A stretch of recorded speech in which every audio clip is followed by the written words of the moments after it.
Hello and welcome to our first look at Field of Glory Kingdoms, a new kingdom management sim from the folks over at Slytherin Studios. We're taking an early access look at the press build today. It is actually coming out today. If you're seeing this on YouTube, yesterday. We're going to hop in. We're going to play the game. It's my very first look at it. I don't know how to play, but it looks very, very fun. For those of you who don't know, the game is sort of, I guess, most similar to something like Crusader Kings, but it's a map-based game where you are looking down, making decisions, managing your people, your kingdom, your domain, the people who work for you. Part of me, I think, wants to just skip the tutorial and go straight into a grand campaign. They have 3 mini campaigns. And then I guess they just have the generic grand campaign. An epic 444 turn journey across the full map. Choose from numerous nations, each with its own challenges and opportunities. Brace yourself for the unexpected. Navigate through the twists and turns of medieval history. The path of glory is fraught with peril, but those who are brave and resourceful enough to reap the rewards. Will you be one to emerge victorious from the chaos of medieval Europe? I love how balanced is the second difficulty out of 7 difficulties. We'll play on balance because I don't know what I'm doing. I think that's fair. And we'll mess around. We'll test it out. Liking the art style so far, kind of reminds me of the Bayeux tapestry. Yeah, I love that this tapestry style of art has started really coming back in a lot of different games. We have like Pentinent and Inkluminati, and now this as well. I'm calling it Inkluminati. I think it's just Inklunati. Medieval is evil and none will escape. Defo based on the tapestry. Yep. Even the loading bars are like worked into it. So, we can play all sorts of people. I did read the manual. They sent me a manual for the game, so I did read the manual a little bit this morning to try and get a basic idea of how the game works. Looks like we get to go up into Sweden and Norway a little bit. Over through Rus. Right to kind of like the edge of India, Afghanistan. Ah, man, it's really like the classic Crusader Kings map. But I like their map projection. Like Spain is a bit fatter than I'm normally expecting it. Norway actually feels like it's like Norway, Sweden feels like it's proper size. So there are major nations, they said, that are like have a more interesting playthrough. But then there are all the remarkable nations, which are kind of like smaller groups that can come up. We have England, we have Byzantines, the Holy Roman Empire, France, Scotland, Seljuks, Rus, Cordoba, the Fatimids, Castilia, and Venice. Recently, on my YouTube, the Germans took over as my second biggest audience, so I was thinking we would probably take a look at somewhere in Germany today. UK still huge, not enough north, agreed. But I'm willing to hear some choices from the chat. We could play as a major nation, or we could play as like a remarkable faction. I think we'll skip all the other factions because I don't think that they have too much going on. Hungary, Poland. Always fun to play. The game takes place from 1054 to 1274. The idea is like right before the age of gunpowder starts coming in. Bohemia, always a favorite of mine in medieval games. Bohemia is always a great time. Just such a solid breadbasket location. There is no Germany on the map. Well, there's Holy Roman Empire, Saxony as well. And Ostmark. Lausitz?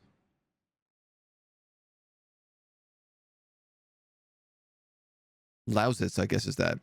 Thuringia, Holy Roman, Swabia, Bavaria. Got some love for the Bavarians. Does Bavaria have a remarkable faction? Oh yeah, there we go, Bavaria. We got Bohemia, we got Bavaria. We got Saxony. If we want to play as the Germans, these are kind of our main options. I know I just called Bohemians Germans. We just got to give these some hate mail. Bohemia is not German ethnically, though. Yeah. HRE is as German as you get at this point. Yep. Kingdoms, glory to the field. Scottish hello. Always partial to the Italy region, mainly just taking out the Pope. I do love Italy. I mean, I have a soft spot for Italy. I lived there for a while. But I feel like I got to give it to the Germans for knocking the UK off the throne. More Austro-Hungarian than Germany? Oh my god. Ye old England. All right, dudes, I think we might honestly go for Bohemia. It's just such a classic. It's just such a classic medieval, you know? When you think of like medieval knights, you often think Bohemia. Like, no matter what you're thinking, it's probably actually Bohemia. Bretislav, the Bohemian Achilles. We have Moravia as a vassal. The Czech Duchy of Bohemia becomes part of the Holy Roman Empire in 1002. In 1198, it was raised to the status of kingdom while remaining a vassal of the Holy Roman Empire and the German king. In the 13th century, the king of Bohemia became one of the electors of the Roman Empire. Bohemian kings were skillful dynasts and would go to take control via marriage and adherence of Austria and Styria, while Carinthia and other places of Carinola were brought into the fold. At the beginning of the 14th century, they also became kings of Poland and Hungary, and so for a few years, the kings of Bohemia ruled from Hungary to the Baltic Sea. In 1355, a Bohemian king was crowned Holy Roman Emperor. Bohemian Rhapsody. La Vie Bohème. England is a hard start with like 10 years before William invades. Yeah, true. The invasions. Oh, that's... If you play as Saxony, I wonder, do you get like an event to invade England?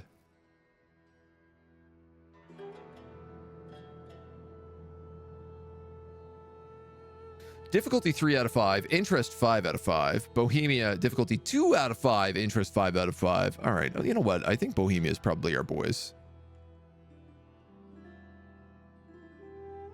I'm willing to take a slightly easier campaign because we're learning the ropes. Getting CK3 and EU4 mixed up, time waste. Normandy, not Saxony. Oh, Normandy is the ones who attack. William the Conqueror, yes. Royal marriage with England. All right, let's rock Bohemia. And maybe we'll fold backwards and steal some Germany. Again, I don't entirely know how this game works yet, so we got our choice. To begin with, it's crucial to ensure your treasury is not losing an excessive amount of money. This can severely limit your options. Take stock of your regions, assess whether buildings are worth the cost. Know that kingdoms randomize the regions with different buildings, so your initial situation will vary even for the same nation between two tries. Cool. If not considering dismantling buildings, if you're not under immediate threat and have exceeded your retinue allowance, it may be necessary to disband units. As a temporary measure, selling regional decisions can also help. Once your finances are in order, focus on increasing your income. Stabilize your authority. If it's in the negative, consider appointing peers of the realm as province governors, shedding regions through diplomacy or with the use of regional decisions. Bear in mind that authority is a challenge to gain and lose, and very easy to lose. So consider constructions that improve it. Keep in mind these structures are often tier 2 buildings, except for permanent defensive structures, which can provide authority. It's important to be mindful of your neighbors, explore opportunities, forge relations and treaties. The cooperative treaty is the easiest option and can improve relations over time. If relations sour, consider becoming the vassal of a more powerful nation, which I guess we already are if we're part of the Holy Roman Empire. Don't rush to expand your territories. Developing your regions is key to success. I think that's a big difference between this game and a game like Crusader Kings, where you can just like blob infinitely. Is in this game, it's really like, if you don't secure your locales, you'll get rebellions that you can't stop. So you want to often create vassals. One of your indications are mostly positive. And once your indicators are mostly positive and you have a capable army, consider who might be your first target. Claims are typically made against nations with who you have poor relations, so you might need to relinquish some claims and insult a few people to make room for new targets. While being high in authority is desirable, it comes with drawbacks such as losing more authority with certain actions and raising tensions with other nations. Avoid falling into the third tier of the progress chart and only evolve into a new form of government when you're confident you can maintain your authority. Consolidate your gains, proceed with caution. While fortune favors the bold, it also rewards the prepared. Many windows have a question mark near the upper right corner that will take you to the explanation of the window. Use it to learn more about the game. Playing as the Holy Roman Emperor or one of its members, we're going to have a lot of pop-ups, I think, right at the start here. Is the game Song of Silence on your radar? Absolutely it is, Wandering Warrior. Yep, I was talking to those guys just the other week, so we may check that out this week, or we may check that out next week. I sent in a request for it earlier today, so. The Saxons and the Normans were like 3 generations from being Norse, hence why I joke that England has been invaded and settled by the Scandinavians like 3 times. What levels can be played? King, Duke, Count, Baron? I think it depends on like what province you're playing as, yeah. Certainly, I mean, we could have played as the Holy Roman Emperor, but we're playing as, I guess, the King of Bohemia right now, so. This game that punishes overexpansion, I'm in danger and I haven't realized it. Ain't that the truth? All right, as a member of the Holy Roman Empire, we need to deal with the prince electors as well as the vassals. Members may contest a change if the ruler, if their authority is higher than yours, so be sure to maintain a high authority as the emperor. The influence of the prince electors is represented by laws, yada, yada, yada. They rarely wage war on each other and will show solidarity in the event of a foreign invasion. Should a conflict erupt between 2 members of the HRE, or between the HRE and the Emperor, the offender will face severe penalties, so weigh carefully the options of declaring war as a member of as the Emperor. Severely degrades relation. If you fall under 10 members of the Empire, then the maximum domain size of authority will be accordingly reduced. Blah, blah, blah, blah, blah. Progressing in realm level as the Emperor or a member is harder than other nations, but vassals will help you decrease the requirements a lot. Getting rid of your vassals is often not a good idea. Okay. Italy and the papacy. Under certain conditions, it's possible to benefit from conquests in Italy, which will yield authority. Should you achieve an authority of 25 points more than the papacy, you could theoretically vassalize the Holy See through the anti-pope mechanism. Conquering vast territories is challenging due to increased court expenses, increased unrest, yada, yada, yada. Control of Wien is mandatory to be the emperor, while Prague, initially under Bohemian rulership, is also necessary to progress to more stable forms of imperial power. If played by the AI, the Holy Roman Empire will have an increased interest in gaining territories in Italy, as claims gained there give both... Okay, great. Also, I guess the difference between this game and a game like Crusader Kings is this game is actually turn-based, and the turns are all 6 months long. This game is kings and courts, but it's not focused on those aspects like Crusader Kings. Yeah. Can you ask a question? Twitch related? Yep. As long as it's not about buying artwork. Vassalizing Germany? I mean, that might be a little difficult, but... Vlasimi has a loyalty of 44 and can make a coup while at court.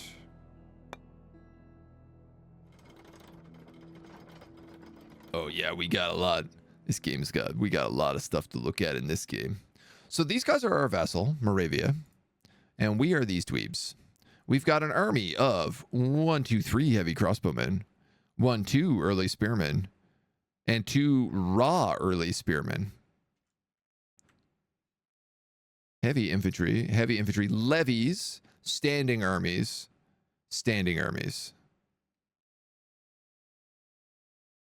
Cool, okay. I think. You're just getting affiliate and I'm Canadian. Your routing code is 8 numbers, not 9, and I can't finish onboarding?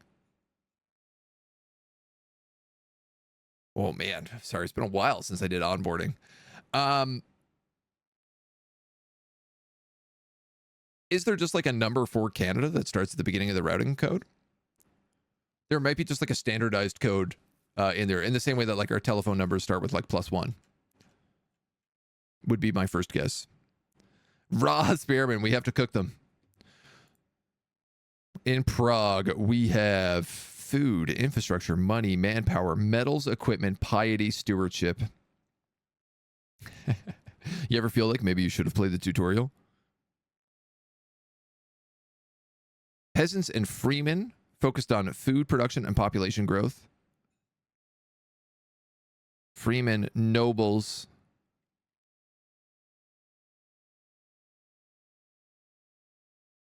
Okay, diplomacy, Christian Catholic, nation panel and dynasty panel, ledger and regional decisions.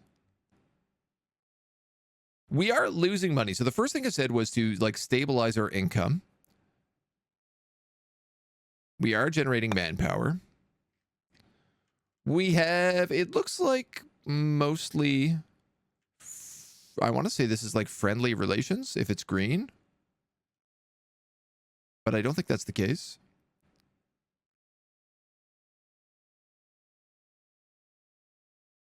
Moravia is our vassal. Bretislav, the Bohemian Achilles, previously known as Count Palatine Z. Miletinka, ruling for 5 years since he was just a child. He is admired and focus. Okay. Christian Catholic, we have the Ecumenical Council. Most pious Christians. Most pious Muslims. So this is really about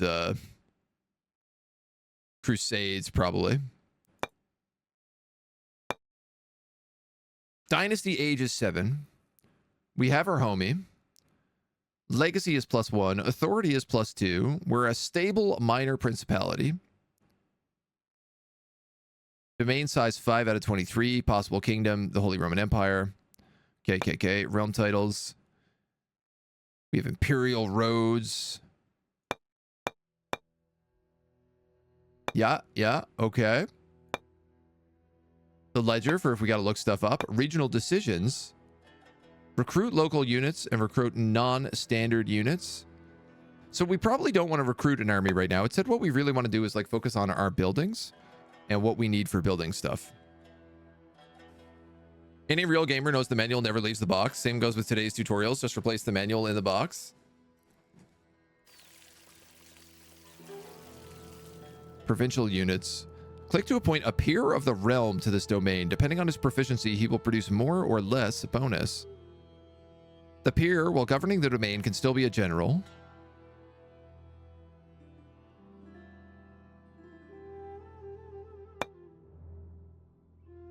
Ah, okay, so this is for like all of Bohemia. Diplomacy, unit queue, armies, trade details.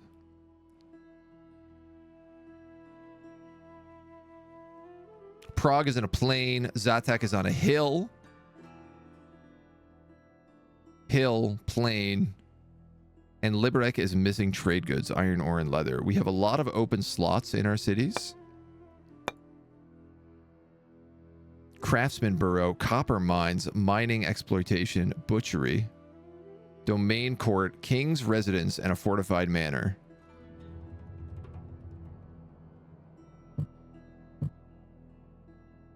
No building is under construction. Poultry farms, cauldron makers, potter's workshops, spear makers, monumental crosses, freemen cottages. Pick a building of your choice.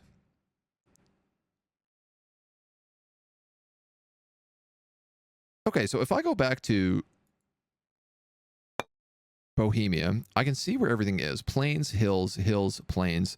So I want to say, like, take a place like the plains, which have a flax field and a cross. And I feel like building something like fields in the plains are probably a good idea. An herbalist can produce drugs and herbs. Can already be imported. Produces parchment and vellum. A lot of different buildings. Needs legumes for huddled shanties.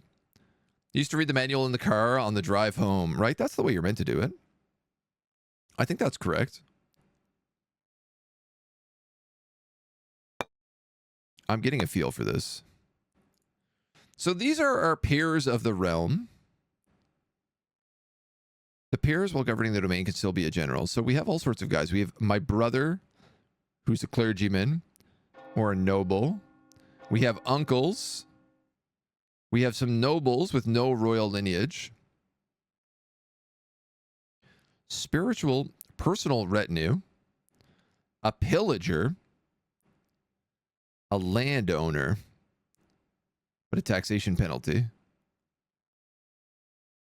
Another clergyman. This guy is a builder. Oi, oi, oi. Who do we want to put in charge of what here? I feel like someone who's got high administration is probably a good idea. Honestly, my brother here has really good stats. 4 administration, 3 military, 5 piety. He's spiritual. He's a handsome looking boy. He ain't too bad. He's kind of got that curling chin to him, but this is almost like medieval Victoria 3 instead of CK3, or maybe Stellaris. Quite possibly. It does seem like the trade system is like quite intense.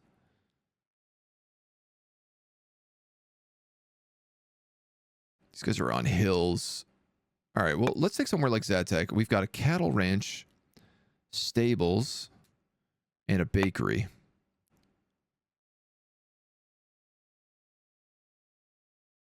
A wise woman hut would get piety if we made drugs and herbs in our other location. Missing bonus of money. A trader's burrow. Requires 5 population or more. Okay, so I'm starting to get a handle on where all different stuff comes from. Where the money comes from. This guy's missing iron ore and leather. So part of me wonders, is it possible for us to build some iron ore or leather in one of our other cities?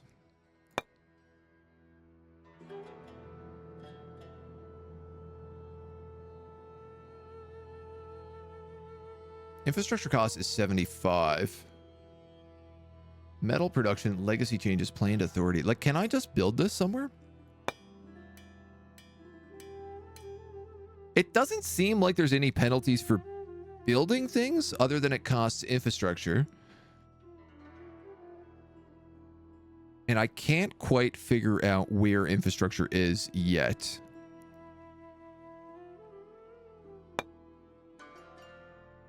So we're probably going to build a few things here. I'm thinking. Not sure we can compare it to anything yet. This is true. Poultry farm here gets bonuses from grain and flax, which we get, and we get livestock. Money -6, bonuses from tin. Produces pottery, can be imported from Leipzig, which I guess we already have.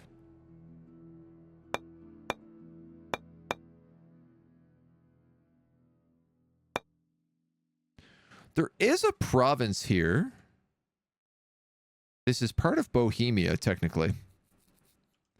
So I'd like to see... Oh, there's a couple of these. Caslav and Doodleby as well. Doodleby here. Where is Caslav, I wonder? Here, a German independent fiefdom. An enemy of Bohemia. Oh, okay, so we clearly have to fight these guys. Probably with our army.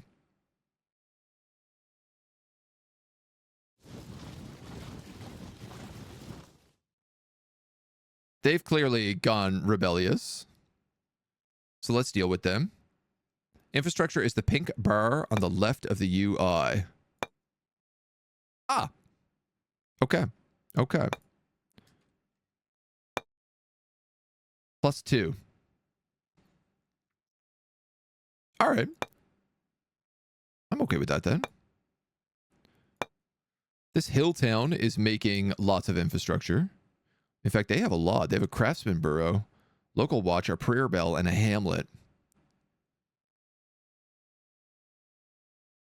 Single nearby structure would produce more expected base changes. A pigsty, could get us some money. We do need money, right? The Traders Bureau.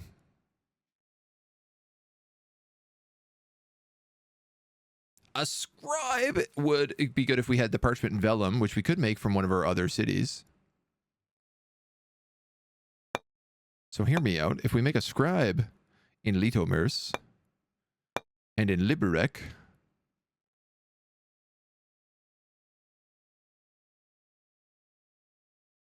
maybe a woodcutter for money.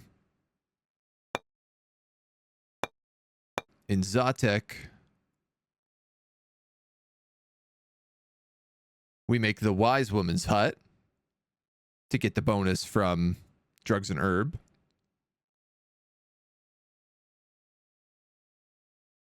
Infrastructure costs 50.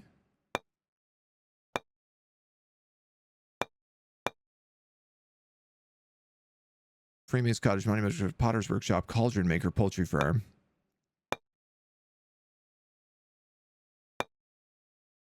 These guys actually only have one open slot here, so I don't know that I want to build anything in that city yet.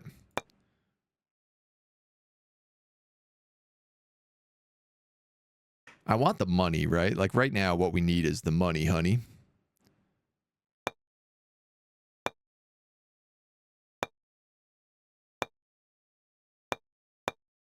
I like that it's like the buildings are randomized every time. That's kind of fun. You know what? I think we're just going to build a pigsty in here.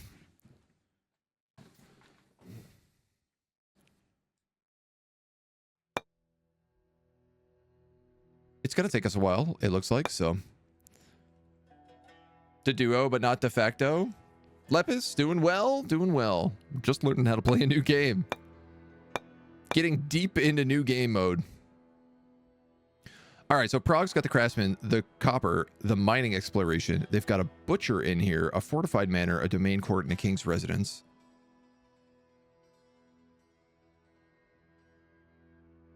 We do make copper. So I could make a cauldron maker and use that copper to make infrastructure and money. Needs brass and trading required. I think that's probably the play there. I think I'm making the right choices, but I don't really know.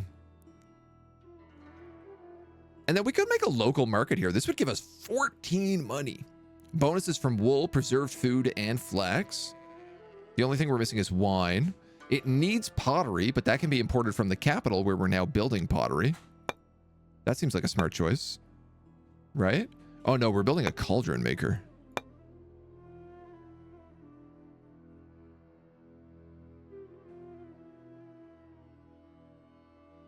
Leipzig. Yeah, all right. Screw the cauldron maker. We'll make a potter's workshop then. Support our smaller cities. We're locked in. Another game I'm interested in that you're testing for release. Is targeting you specifically? I will not. I will do no such thing. I will continue to target. Behind me, just so you know, there's basically just a map. There's not really anything too interesting back here. World map, and then like a bunch of things to say like culture and population, supply overlay. Wow, we're like the only place with food?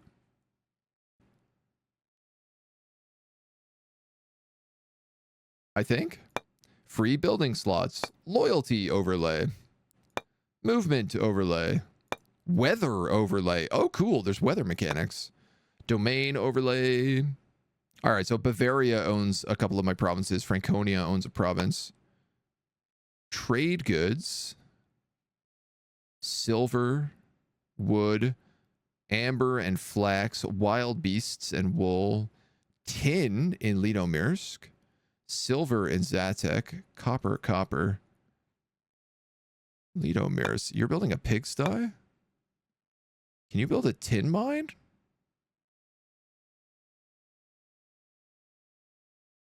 The answer to that is no. But maybe eventually I can.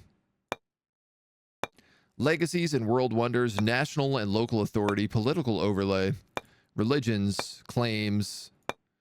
All right, I want to say if we're moving into this territory and we have buildings all set, why don't we end the turn and see how it goes?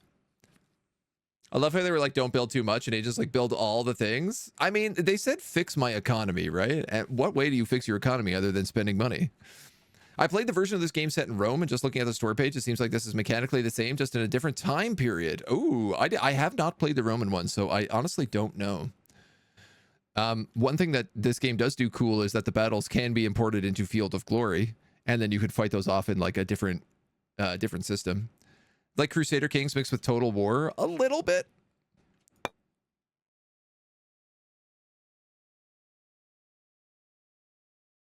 I mean, that's our first turn. So it's a bit hard to say. We're in a battle in Kaslav. They have 7 units of 28 power. We have 7 units of 66 power. We also have Jindrik Z. Luchensburka, I guess, leading our army. We lost a heavy crossbowman. We killed a mercenary crossbowman. They have archers, and a bunch of javelin units. The battle ended in a draw.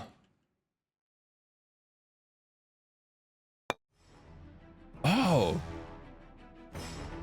Cool.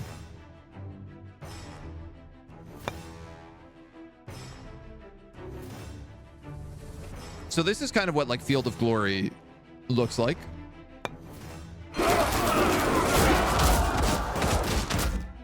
All right, we got to turn that down.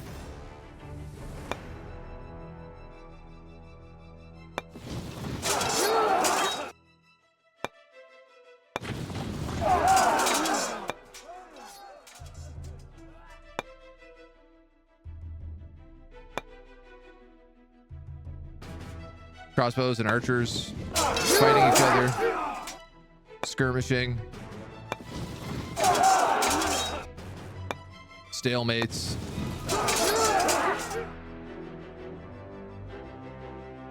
Wow, those guys, those light javelins just destroyed my levymen here.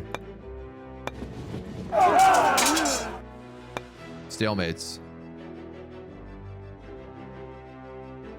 Oh, okay. So we lost levies.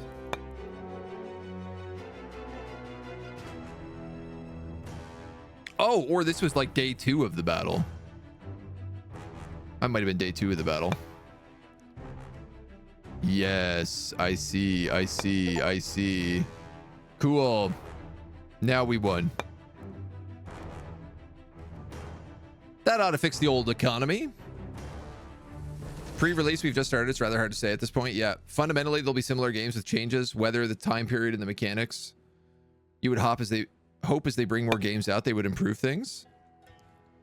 Expanding your royal domain is often crucial before changing realms. Vassals offer numerous benefits, including increasing your nation's maximum domain size and providing military support. We are rank 31. We went up 2 authority, a stable minor principality.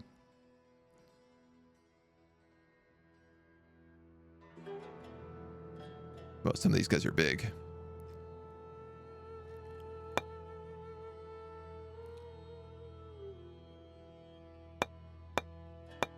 So we fought all these German independents. And now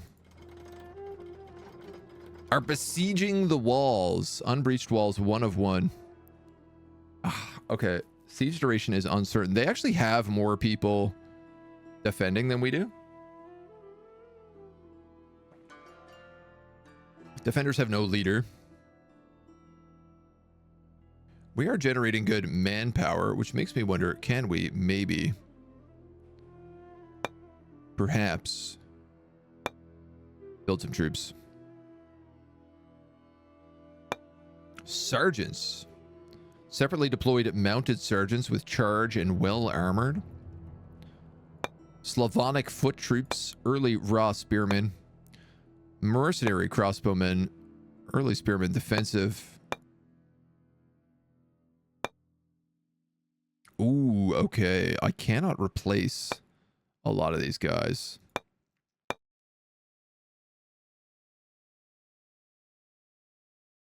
Do these guys like cost money to have? 24. Upkeep $24.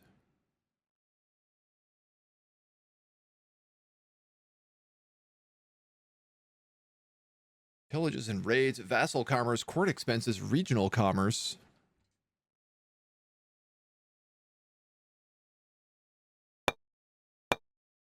I mean, let's recruit one guy to get who we replaced. Did I control that fight or was it auto-battled? That was auto-battled, yeah. I don't even think you control the setup, no. I think if you have Field of Glory, you can control the battle. But otherwise, it's just like all automatic. All right, I guess we just let this go here. So, all of our places are making buildings. They're all going to take like 7 to 10 turns. Presumably, we are sieging these guys. Medium militia, light javelins, 2 early crossbowmen.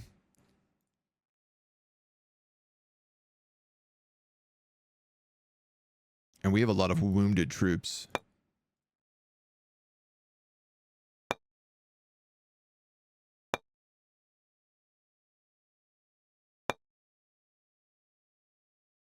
Let's do that. Grab another crossbowman just for safety. I see. Okay, so you automatically spend your money when you recruit troops is what happens.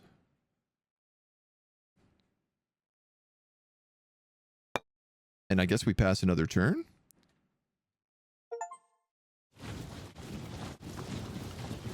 Achievement unlocked. Recruit through any means necessary.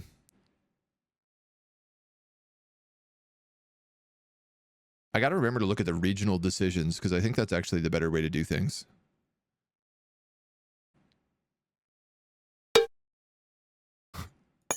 Bonk. Under the wise rule of Bretislav, the Bohemian Achilles, Bohemia is progressing. Good news. Good job, Bohemia. Civilization level 2. Top tier progress. 23% chance to receive a progress token. Legacy is falling behind. Whatever that means. Late Bohemian. Skilled immigrants. Average military expertise.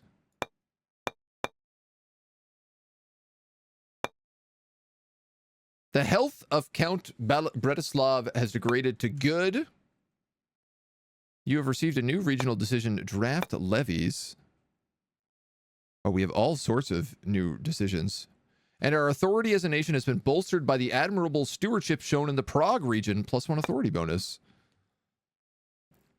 If importing battles is more seamless than in empires, probably not. I don't know for certain. I mean, I hope it's like a pretty smooth process to go through. But it might be one of those things where you're like jankily running like 2 games at the same time. Sort of like there was a mod for Crusader Kings where you could fight all of your battles in Bannerlord. But you had to run both games, both of which are very resource heavy at the same time, so. Serfs peasants will be rounded up and hastily armed. They can use to soften up the enemy or guard the baggage train. Forfeit claim. The more talented and useful peasants will be more productive if they could acquire their own land or workshop. We'll promote 1 peasant to freeman, and in doing so, 35 money will be gained. I like how I had -9 projected income, and now I have -60. Using this regional decision, you'll be able to get between 1 and 4 local provincial units, even if there's no formed province. These units will not be mercenaries, in contrast to the ones recruited through the recruitment queue. And recruit non-standard units. Unit type will be less prevalent one in your current army. Non-standard units are very diverse and range from specialized troops to elite guards. There must be a friendly in the region. Ah, so I can cast this. Early armored spearmen, early spearmen, heavy crossbow, light crossbows, archers, and light archers. It will cost me 20 manpower and 50 gold, and will trigger next turn. How's the siege going? That's what I want to know. Actually, looks like the siege is going pretty well.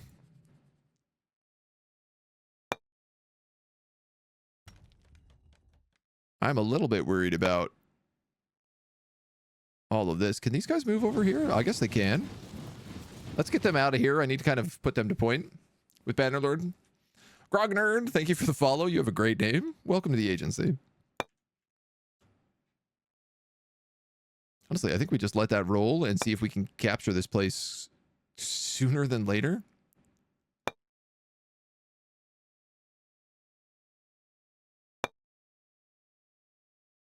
We're in the fair season as we siege this country down.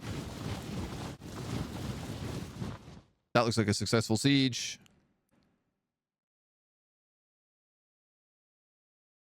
I thought I was going to need more people to take this, and now I'm realizing I should probably not have hired all those units. Our authority has climbed to 7th place. 7.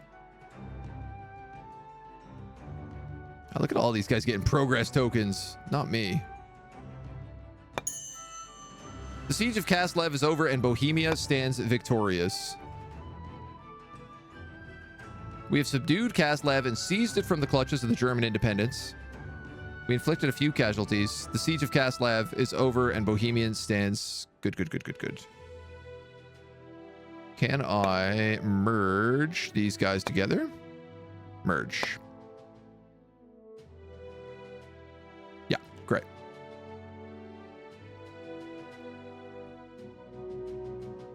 Heavy crossbowmen, mercenary crossbowmen. Oh, okay, so that was my mistake here. These guys cost me 48 gold to upkeep.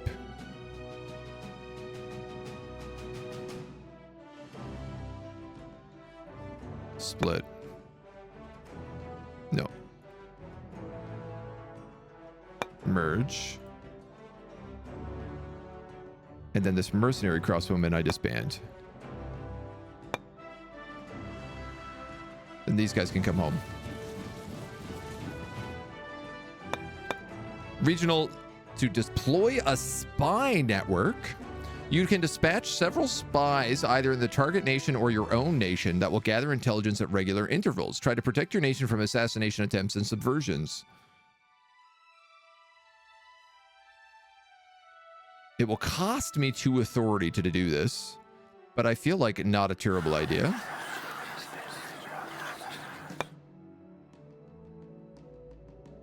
Our authority as a nation has been bolstered by admirable stewardship.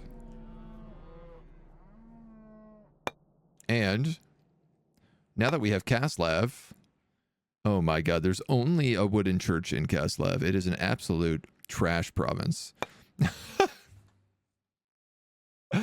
Why are we playing humans when superior robot domination is at hand? Oh, we just wanted to check out a new game today. Check out the new stuff. Hunting reserve. This is a forest province. Furs and pelts. Stone. That's probably a good idea. Astronomer studies a town crier. These guys have no food in this province.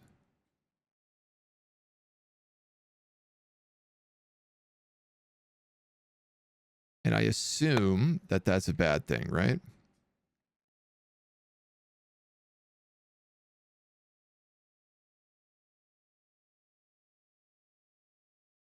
Low infrastructure, low money.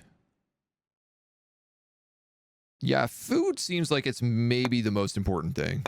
Everybody seems to have food at the moment, so why don't we build a hunting reserve here? We can also get furs and pelts out of it, which might be able to get us leather somehow. Several signs tell us the next few months will be particularly harsh for men and crops. All right, well, let's bring our guys back. See how this goes with the disband. I think we'll pull into positive cash flow with that mercenary gone. Spy network. Agent's been sold on this game. I do love a good spy network.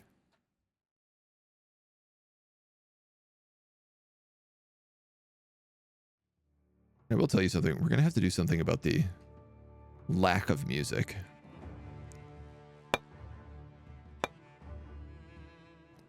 Because the music does not play for nearly long enough. for my satisfaction.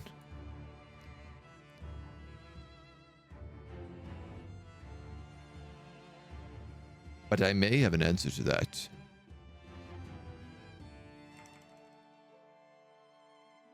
I want to get as much of the tasty music as I can. Spy network is expanding. We've set up agents in Bohemia. You've received place holding or concession. Depending on your nation, your decision to place... this decision will place in a region you don't own a special structure like a commercial enclave or an independent-minded baron. This region will still be owned by its original owner, but the structure might provide you with an advantage. This region's owner can only remove it with the decision remove civilized. Okay, so this is mostly just like making seaports, I guess. Like I can't actually, yeah, region must be adjacent to water. We're -1 money. Life is pleasant in Lidomers, and craftsmen lend a hand to speed up the ongoing construction. There we go. This is what I want. I want the natural look of our land here. We've gotten rid of some of those men. We're building everywhere. I still don't own Doodleby and Plizen. Doodleby also has like a really good stronghold.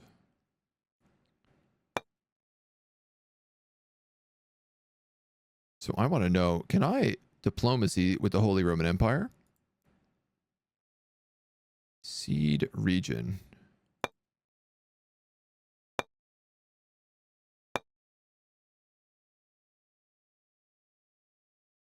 Cooperation treaty allows for gradual improvement in relations and more trading opportunities.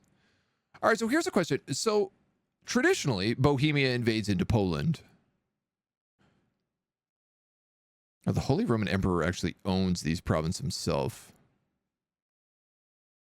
So I wonder, maybe we should talk to Bavaria and we should be like cooperation. Oh, that won't work. Alliance? Probably pretty bad.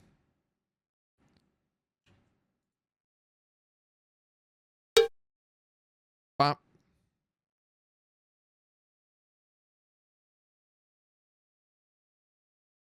You are already cooperating with this nation. I'm not sure we want to make that. All right, we gotta fix the...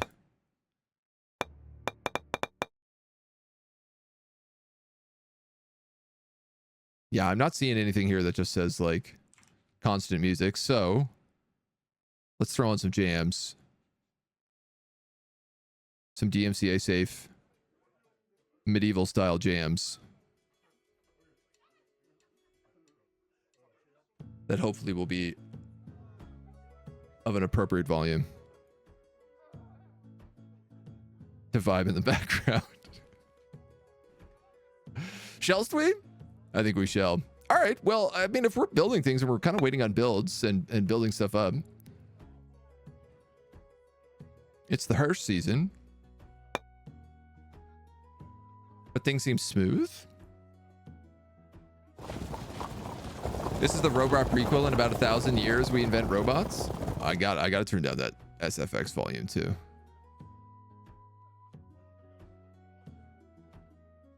I'd love to know what our vassal is doing with that big old army. Only producing 1 authority a turn now. Down from 2.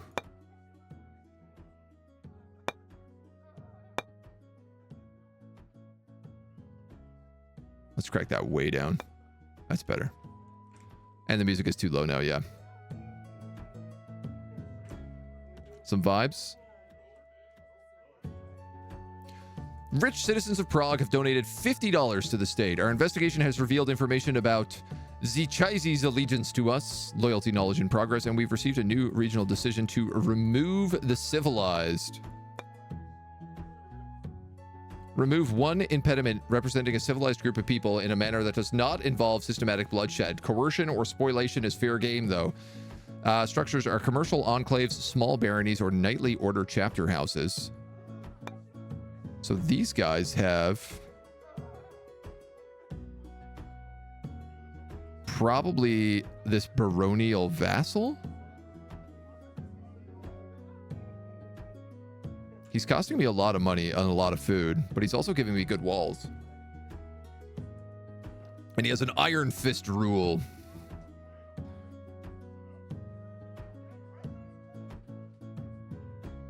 Man, we like do not have enough people in any of these towns to work all of our jobs. Okay. I am now starting to see some important things. So they talked about how like we don't have... Okay, I need yellow people. Infrastructure and health. Clergy, nobles, stables. Okay, so we actually have a regional decision, which is convert peasants to freemen. These are peasants, these are freemen. So our capital would benefit from this because we have a lot of copper mines in here.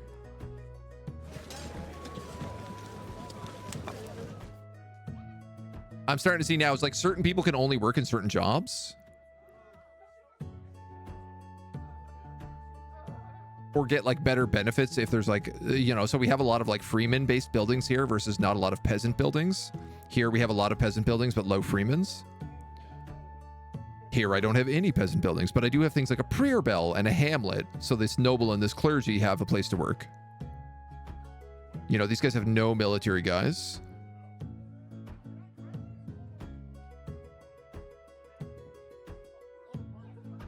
I'm building another potter's workshop here, which is commerce and production, but I arguably should probably be building something for that's green.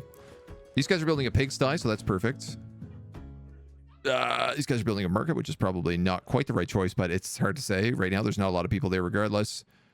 These guys are building an herbalist, which is perfect because I have a noble here who's not doing anything. I think that'll work out okay. How is your vassal costing you money? That seems backwards. I think it's just that there's a... I don't think it's a vassal. I think it's just like a vassal building in a weird way. How does this relate to FOG Empires? Like a sequel? A medieval version of it? I mean, I guess like sequel, prequel. Depends on how you look at it, right? Yeah, we're going to have some medieval gems. Some medieval... some filler. Freemen can be shifted to commerce for more money. Can they now? Aha.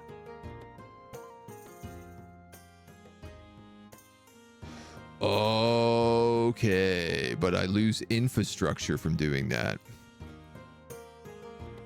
Got ya.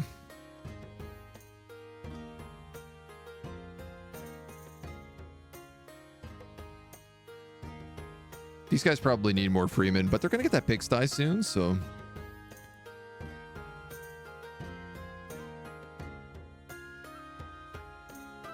I'd like for somebody to be working in that shoemaker's shop.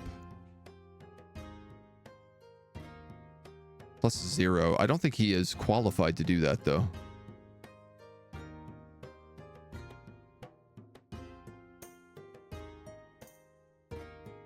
I feel okay about this setup right now. This must be turn completion 5. Okay. 5, 5, 5, 5. Well, we are fixed our economy. I think we need to start deciding who we want to look at as our, like, target now.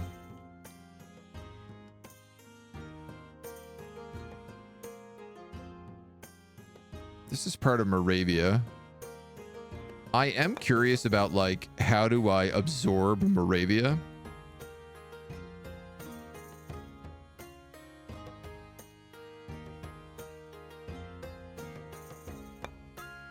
I'm not sure how possible it is. Right now, they're a vassal, and you're meant to have vassals. That's like that's like a big part of this game. The comp I read was Crusader Kings meets Civ. Does that feel accurate? So far, yes. Click this to show a detailed message log. Oh, cute.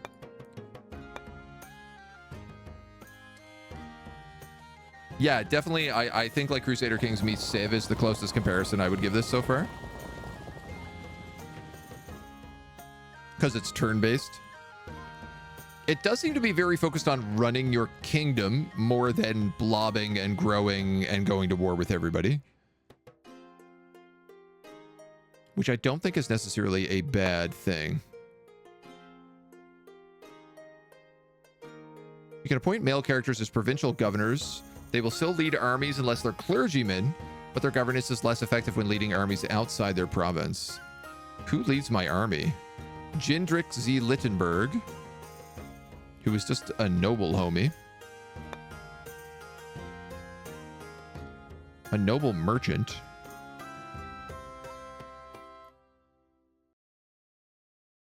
Oh, I can lead my own army.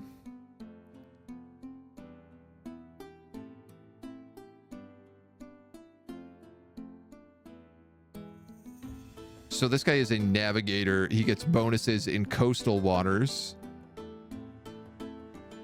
This other guy has personal retinue, which is bodyguard efficiency increased. All right, what happened? Draft levies. +1 authority for our admirable stewardship. Bohemia agreed that some peasants in Prague will acquire their own land and workshop. Some of our levies are hastily levied. We should try to have more unit-enhancing buildings like spear makers. And you have received a new regional draft. Draft levies. Well, it's going to take us a little bit to build spear makers.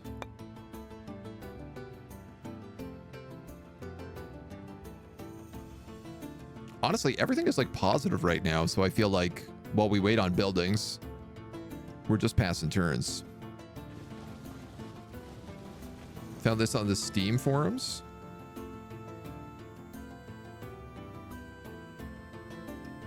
Is it a sequel to Empire? Different time periods. Empires is Greece, Rome. Kingdoms is medieval. Kingdoms mechanics are similar but more refined. Kingdoms improvements may be backported to Empires eventually. Okay. So yeah, a bit of a sequel then.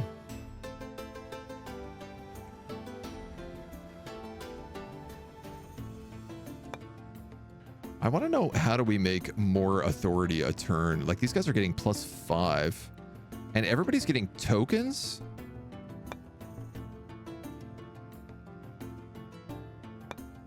Ordinate priest. Local clergy can benefit from the ordination of a few supplementary priests. Convert a freeman into a clergyman. 25 legacy bonus. Okay, okay. The next few months will be harsh. A wise woman's hut has been completed here in Zatek. Oh, which was a freeman's spot, oddly enough. And we have the bakery here, grain abundance.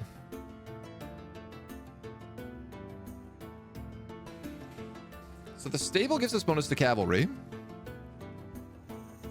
Huddled shanties needs legumes. Smelly and noisy. Will house the poorest parts of the population, immediately adding +1 population while using no building slot. They have a couple of drawbacks. Can generate rats, give penalties to health, and you can't remove shanties by yourself. Well, that doesn't really sound like what I want then. Audio broadcast. Thank you for the follow. Welcome to the agency. Missing bonus of infrastructure from tools. This is a milestone building.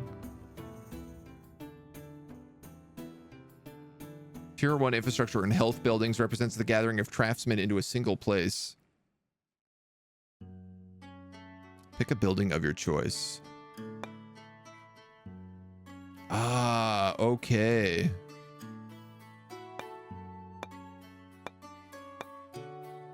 I see, I see, I see. So you get like a random selection of what you can build. That's kind of tricky. I like it, but it's kind of tricky. So we should be importing drugs and herbs in like a turn or two. So the question is like, what do we want to build in here? The cattle ranch produces livestock, gets bonuses from grain. The bakery gets additional money from flax, which we should be importing.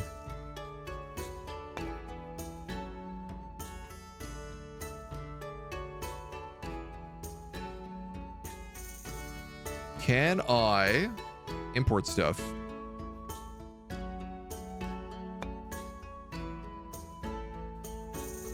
Trade is naturally occurring in the region and those that are produced by buildings in the region. One of these will bring a pop-up that shows trade value, how it's produced. At the foot of the screen is trade range and trade acumen. To enable trade between two regions, one must encompass each other's trade range. Exporting region is granted a bonus range equal to the number of resources produced. If you possess a harbor, maritime trade becomes available. Acumen is how successful your merchants are at securing deals. 1-to-1 ratio between trade goods and the number of times they can be traded. Okay. I'm glad y'all are enjoying the medieval jams. I've had this playlist for a while and I've never had a chance to use it, so this feels like the most appropriate opportunity.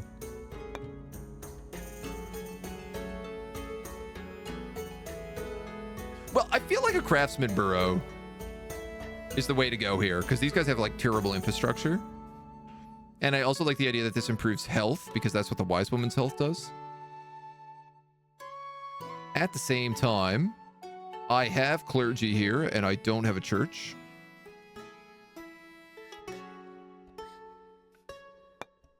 So maybe that's the better choice for right now.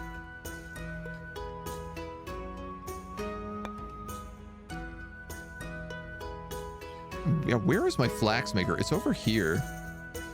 So I want to know, like, where is your flax going?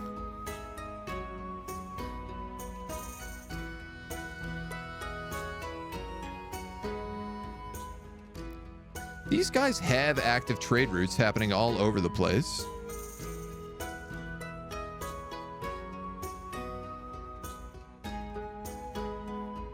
Is there no way to say, send your flax to another village?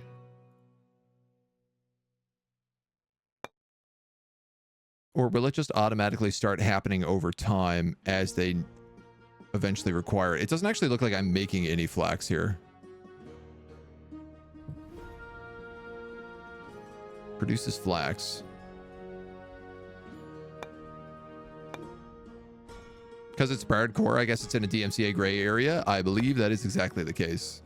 And if it's not, whatever, this video will get demonetized. We'll suffer that problem when we get to it. Does anybody need a priest that doesn't have one? Everybody's got a priest. Local watch. These guys have a spear maker.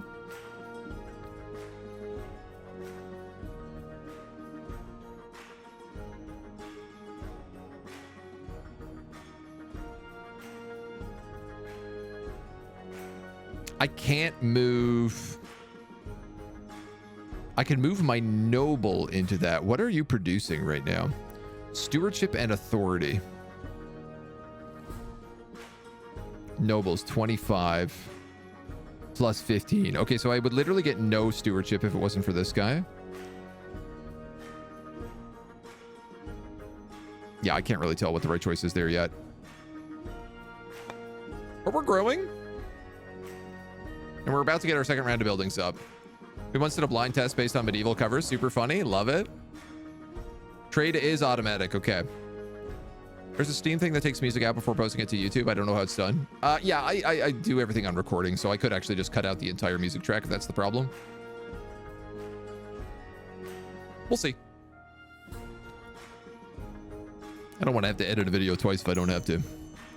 A priest can also work in the infrastructure row as well as the piety row. One of your vassals would like some help in completing a structure. The ruler of Moravia would like to build a leather workshop in his realm. Your personal counselor indicates Moravia has often been supportive of your actions, but the final decision is your own. This decision can be activated.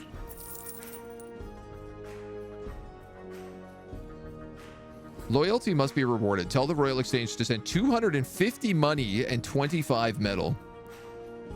The structure will be rapidly completed and your vassal will no doubt be even more loyal to your cause. Spend 150 monies. Oh. I don't have 250 monies.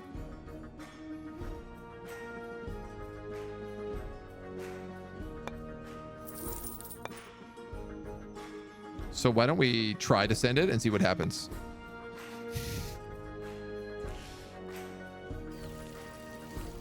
I'm quite curious what will happen. 2 turns, 2 turns, 1 turn, 2 turns, 10 turns, 2 turns.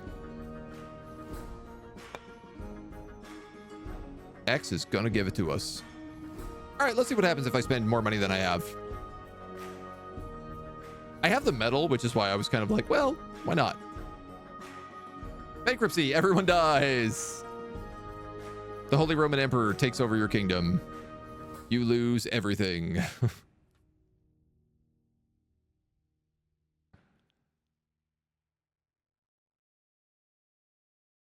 Four social classes. Clergymen are helpful in generating piety. Nobles raise units and generate stewardship. Freemen are versatile and peasants are the least versatile. Bohemia is progressing. Progress tier reached. I still have no tokens, even though I have a 23% chance to receive them.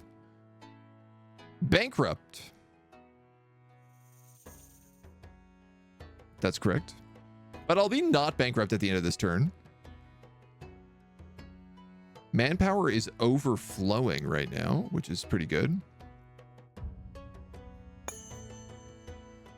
The union of Bretislav with Dame Atelda has been sealed, ushering hopes of prosperity and strong lineages. Okay, I just got married?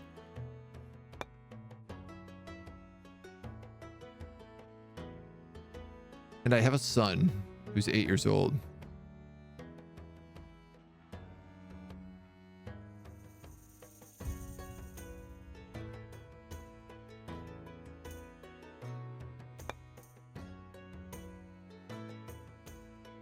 Oh, cool. I like that you don't know how loyal certain people are. I have one brother who is loyal, one brother who's not really loyal. Everyone's in good health. At the court, peer of the realm. At the court is clergyman. Female character, a general. Treasure, they're all poor. Ain't that the truth?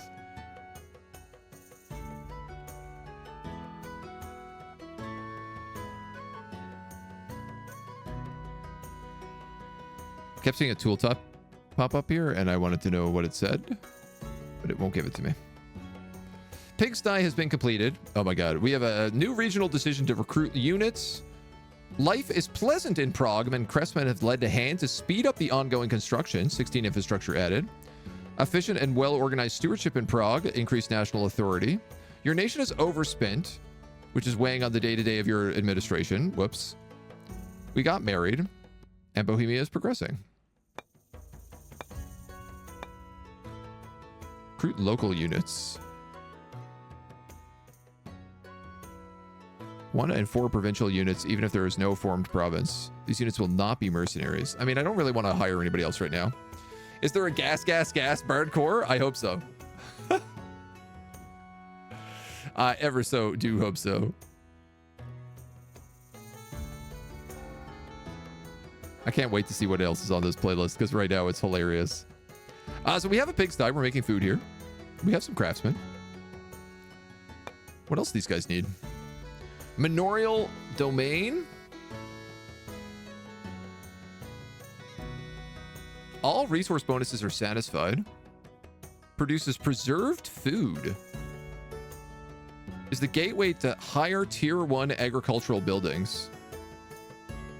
Leto Merce is in the hills, so I don't really know that I want them to be agricultural focused. A barber. The barber often as a rudimentary surgeon, especially when an army is nearby. A shoemaker shop. Gets bonuses from furs and pelts, which we are going to start getting from the hunting workshop soon. Protected settlement. Jump up the fortification levels. A commoner's cemetery. And hovels. Which again is just like add population.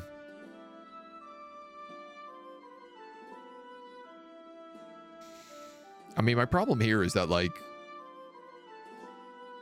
this does give us... We have the livestock for this. Arduous work. Currently gain infrastructure. You get bonuses if we can make tools. And unlocks other good buildings. But I'm not getting tools anywhere. Yeah, you know what? Manorial domain. Perhaps sell RGDs for some quick cash.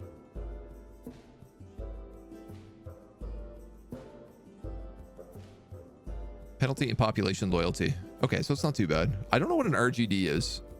Regional development points.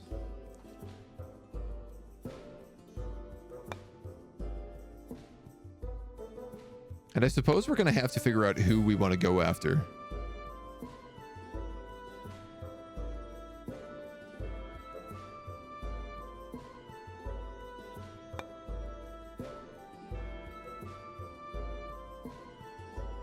A march. Okay, Lausitz is a part of the Holy Roman Empire. So I feel like Silesia is probably a vassal of Poland. Is at war with Prussia. Is admired by all. To be admired by all is impressive. Court Bretislav would like you to pass some friendly advice on to us. If the nation you plan to ally with is being attacked or declares war on anyone, pledge to answer their call unconditionally. Always help future allies.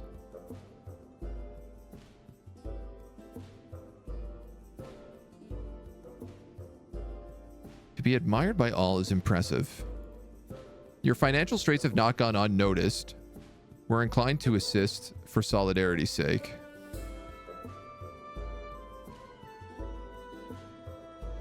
Always help a future ally. Interesting.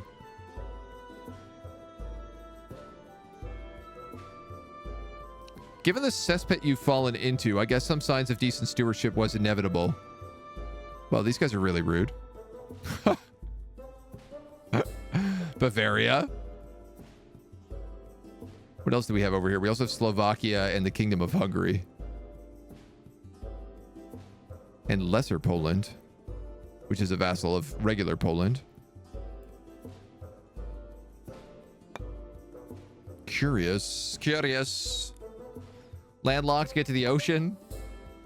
I mean, I want to cut through Poland if we can. Though, yeah, Bavaria was pretty rude just then.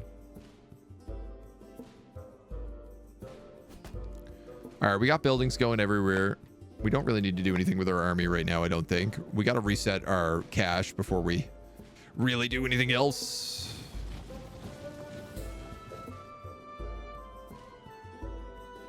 Why are these guys marching in my territory?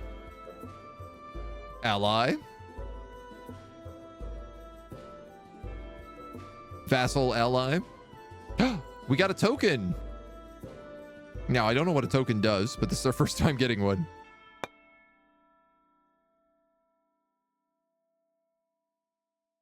I do feel like we are catching up a little bit on this as well. Embezzlement trial. We have a progress token and is now standing at 1 progress token.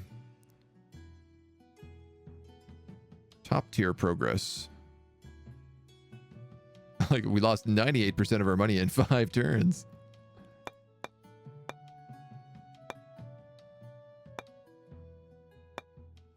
An embezzlement trial. As a peer of the realm named as governor of one of your domains will be prosecuted for embezzlement. It can be a convenient way to get rid of a dangerous individual and acquire his personal wealth, but who knows, this might actually be true. The trial's outcome is based on the respective administrative and military ratings of the ruler and the prosecuted peer, with an adjustment from their respective treasuries. Okay, I don't want to do that because the guy running my province is really good at administration. He is also my brother and is, I think, loyal to me. He also loves God. Hunting reserves, herbalist, local market, potter's workshop, all complete this turn. We're getting up to $47 a turn. Heck yeah. So, in Caslav, where we built the hunting reserve, food storage, wood cutting, a shoemaker's shop. Well, a shoemaker's shop just seems like natural sense because we built the hunting reserve, which gives us furs and pelts. So I'm kind of inclined to just go straight to that. Levice, we built the herbalist here. So now we're making herbs, which we can send to our apothecary in the other place. A well. Tier 1 infrastructure and healthcare buildings. A trader's burrow, a closed settlement, astronomer's study, and a hamlet. The population is developing in the region, and so several hamlets are forming, giving a place for people to call home. Peasants will work the land and provide manpower as levies for the army.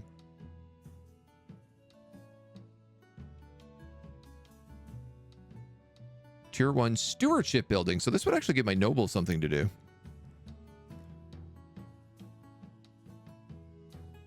Manpower bonus. Bonus from livestock. Missing bonus manpower from grain. Needs legumes. So I'd have to be bringing legumes in. The astronomer study needs copper, which we actually have from Prague.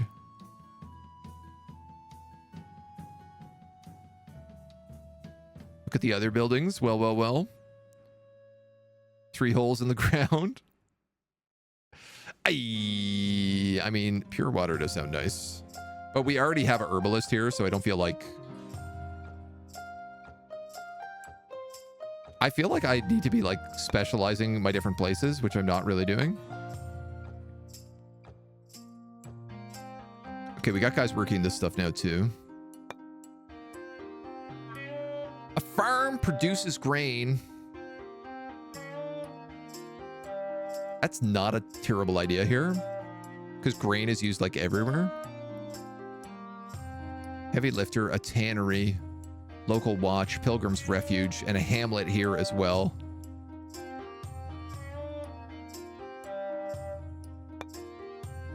What is the grain situation? Because I feel like a lot of places want grain right now.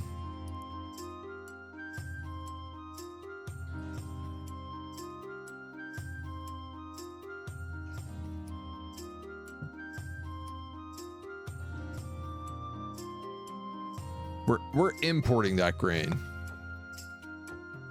from Silesia. We're also missing horses.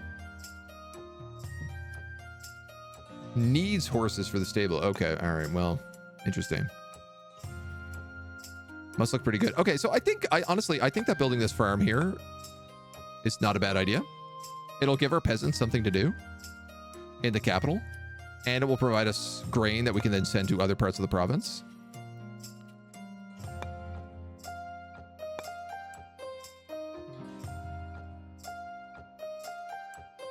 And then if I build the hamlet here, it could give that noble something to do. Alternatively, because I don't really have any military stuff happening right now, I could move him up to the spearmaker.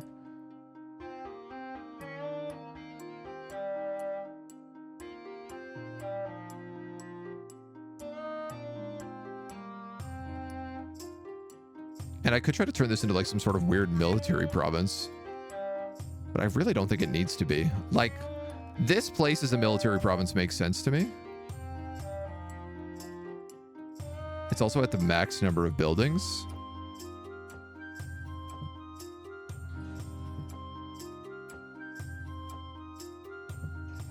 I want to say we're going to get rid of the shoemaker shop here and put something else in. Shoemaker shop is not really making a lot of sense here.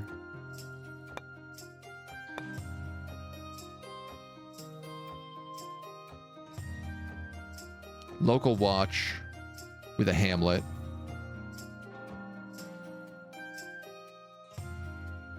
Yeah, okay, so it's like these guys are kind of like my military places that feed into here.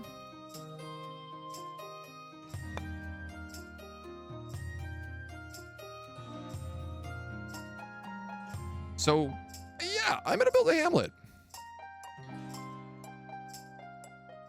I think that's a good choice. It'll give me more manpower. Then we have the local watch. We have the spearmaker. These guys are like the stronghold.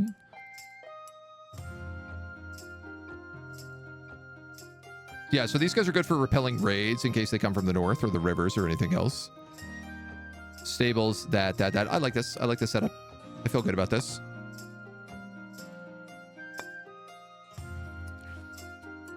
Get rid of the spearmaker for the time being. No, I think that'll be useful to have.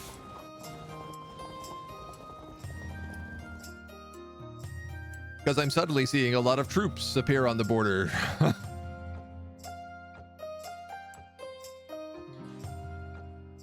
Now, we have a pretty good army. Certainly not a bad army. One of your vassals would like some more help. They want to build a village green. My dude, I cannot give you this many. Sorry. I would love to. A shadowy cult operating in Prague has been spreading heretical teachings to unsuspecting members of the population.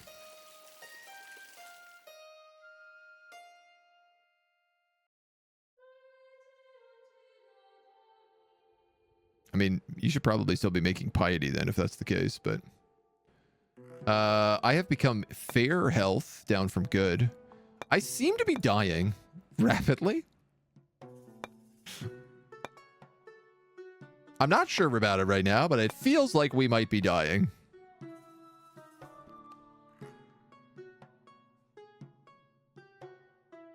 Up, up, up. Up, up, up.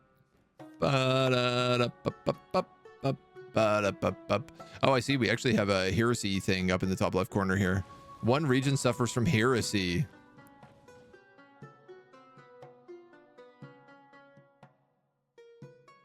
We might need to figure that out. Heretics? Can't have them. Suffer not the heretic. Dude, this guy got 7 authority last turn. God damn. Sutherland? With Castilia conquering more of Alberkin, the beleaguered remaining Tifians plead for the intervention of Almoravid. Magnanimous but playing on their own interest, Yahal ibn Umar agreed and is raising powerful armies to defend the Muslims of Spain, while forging alliances and requesting allegiances from weakened Muslim kingdoms.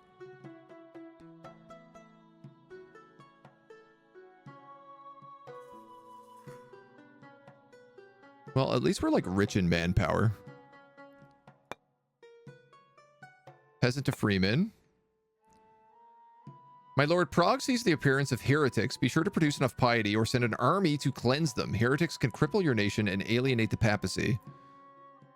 I have an army here. Commanding region will mount a retaliatory expedition against a hostile region and neutralize an enemy army. Garrison.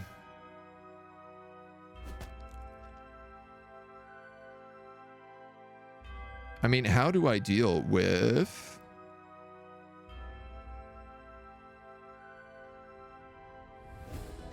the heresy here?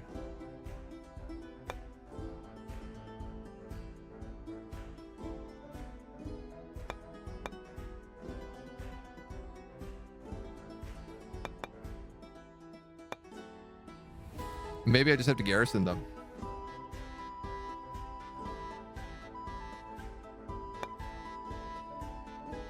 And hope for the best. We have some peasants that can also be upgraded into freemen, which is probably smart of us to do.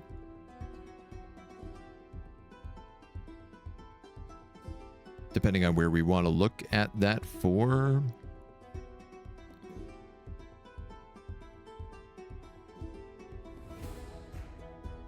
These guys have a craftsman burrow and a pigsty, but they're getting more agriculture here, so I don't really know about them.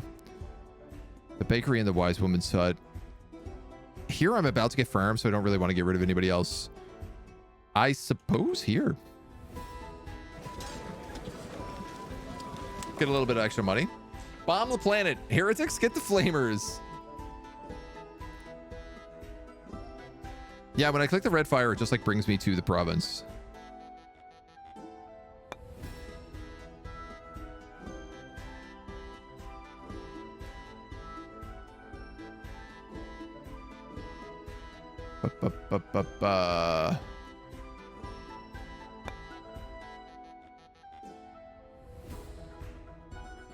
All right, well, maybe garrison is the answer. Is the music from the game? No. The music in the game is like really short. It happens every time you press end turn, but I guess I wasn't pressing it fast enough, so the music was like pretty quiet. So I just decided to throw on a bardcore playlist.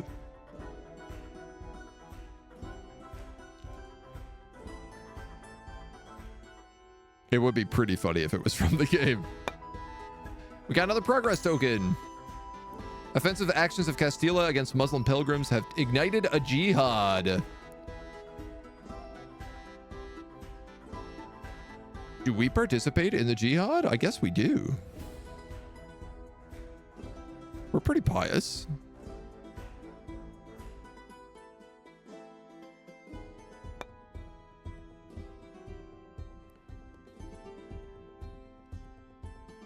Oh, why don't we check the heresies here?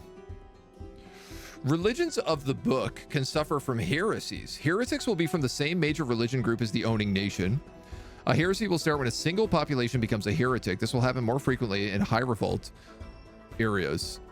If the nation owning has bad relations with the papacy or low piety, heretic generation chance is increased. Non-heretical clergy population has a chance to convert a single heretic back to the orthodoxy. Heretics can also be forcibly converted by occupying armies. See the help section on conversions above. Okay.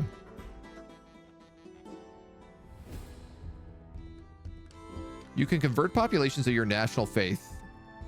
Once per turn, blah, blah, blah, blah, blah.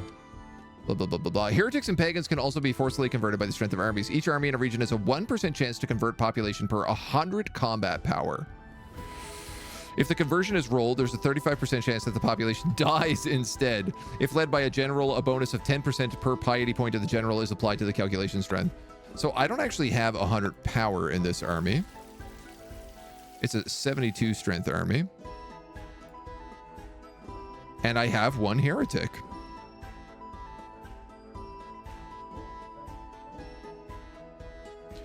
Sure, I'm going to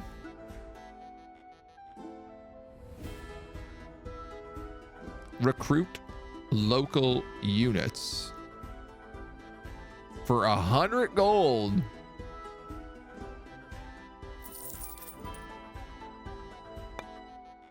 Gross.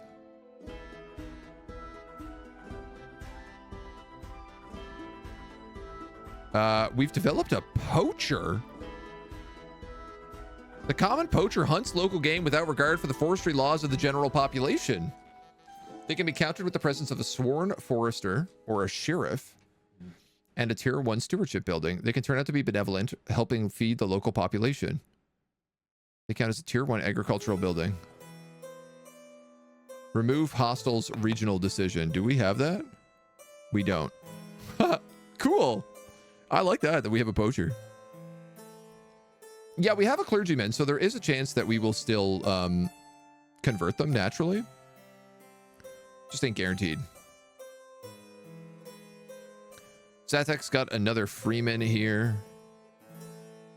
I kind of wonder about putting this guy in charge of the stables.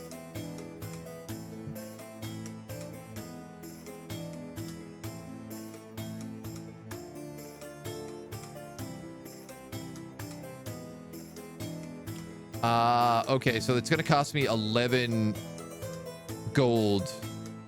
I'm starting to understand. Okay, so this costs me 11 gold to import horses, is basically what it's saying. So actually, I don't think I do want that then. Shoemaker has been disassembled.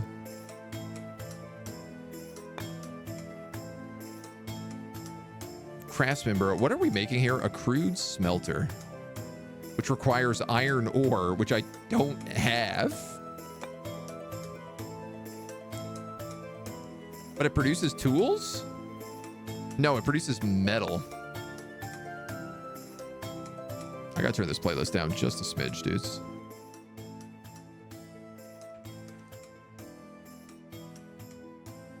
The butcher, the levy weaponsmith, the fortune teller needs drugs and herbs and generates mystic advice and luck. And then the hamlet.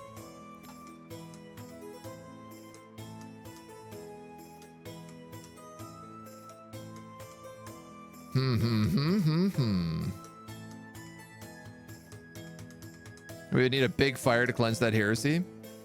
The song that gets stuck in everyone's ear, right? It's a little Tetris. Keeping an eye on the buildings. Yeah, it's quite interesting.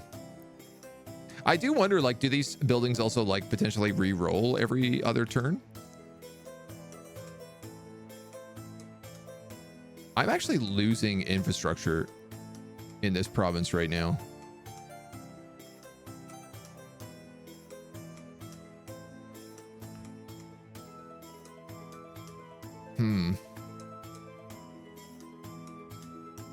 So perhaps the Craftsman Borough is the way to go here.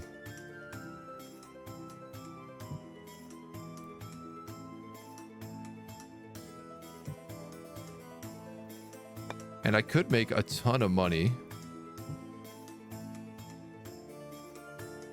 if I moved him to the local market, because we're getting bonuses from wool, preserved food, and flax, and we have the pottery from Prague. If we had wine, we'd make even more money, but I feel like a local market here is probably a good choice. I also probably need to upgrade some of these guys to freemen.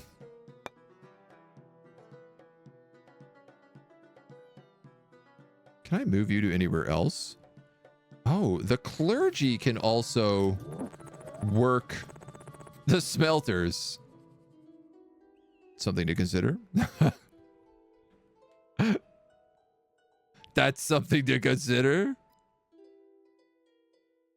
I don't want to do it in Prague because we kind of need the clergy being clergy.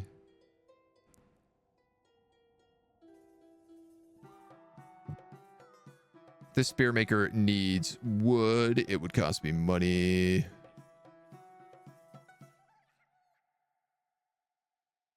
Does equipment have like a max? Stuff stores up to 105 equipment. Okay.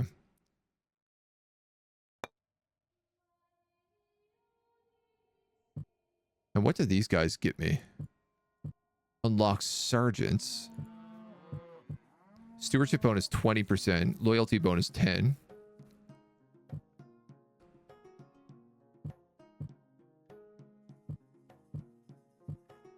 Okay, so I don't think moving him off the village green would make any difference.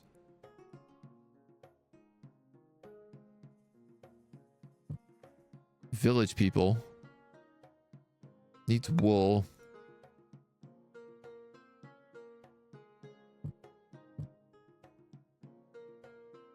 I'll give this a try here with the stable for just like a little bit to see how it changes. 2 tokens. A jihad is ongoing. It might stop if the holy city changes hands. I'm assuming we don't participate in this jihad.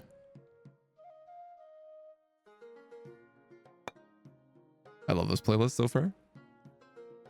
Runyon, thank you for the follow, by the way. Welcome to the agency. Clergy working on a smelter, becoming the Inquisition, the Mechanicus. I think that's correct. Yeah, I think they become holy tech priests at that point. Early tech priests.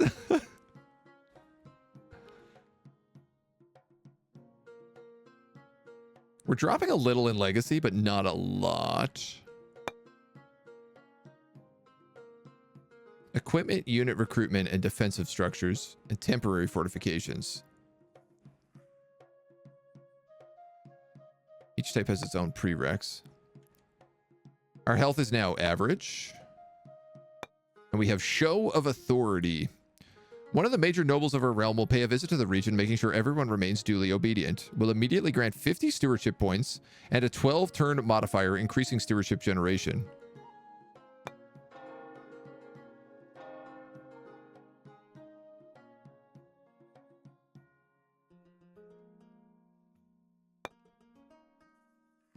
Can we learn about stewardship? Stewardship. Stewardship is produced by populations of buildings in the stewardship group. High stewardship contributes to loyalty and ensures local authority is kept high, even if the region is some distance from your capital. Along with piety, stewardship contributes to the growth of legacy, how you win the game, and generally you want to balance the two variables in any given region. Piety also contributes to the gain of legacy. Okay. Who's making a lot of stewardship? My capital sure as heck is. So if I'm going to use this ability to show of authority, increasing stewardship generation, I feel like there's the place to do it. Bohemia has enlisted skilled soldiers, 2 units of heavy crossbowmen. So we have 4 units of heavy crossbowmen, 2 early spearmen, and 2 raw spearmen. Our raw spearmen, I think, are missing spears, though. Oh, no, charge breaker. Okay.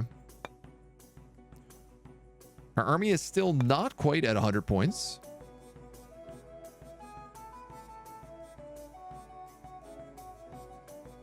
Region must have at least 3 peasants.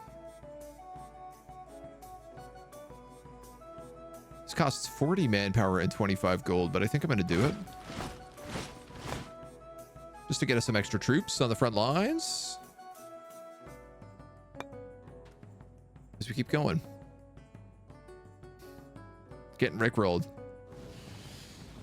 Yeah, I mean, this so far this playlist is a lot of good banging memes.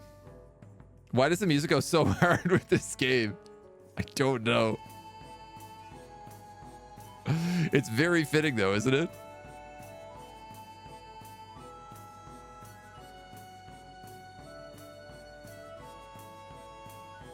Surprisingly works well. Prague has seen the visit of an important noble of Bohemia, done to insert the complete authority of Bohemia over the region. Merchants of Zatek complain about extortion by the peer of the realm in charge. Really?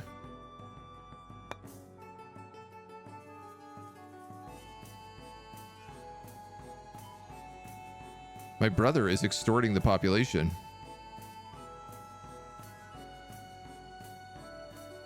Ribalds, infantry levels, and a bunch of peasant militia.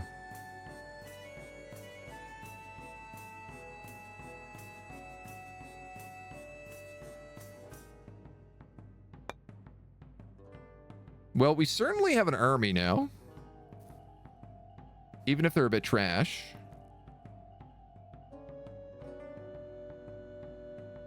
I mean, they're let's be real, they're pretty trash, but that's what levies are for.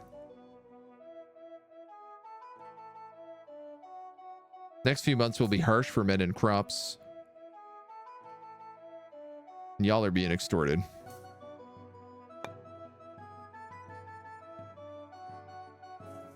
We're making some money, but not a lot.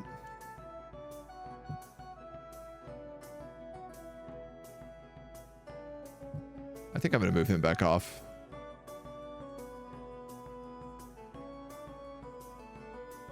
The spearmaker is still like making some equipment for us.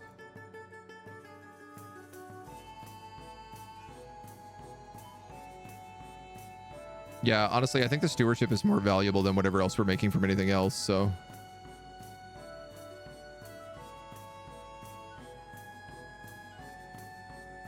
How far away is this?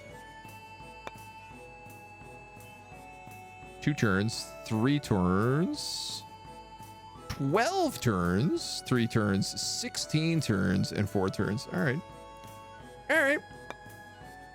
Thought I was in game music at first, but I recognized the melody and I thought WTF. I'm just tricking everybody today. Lysander, hello. How are we?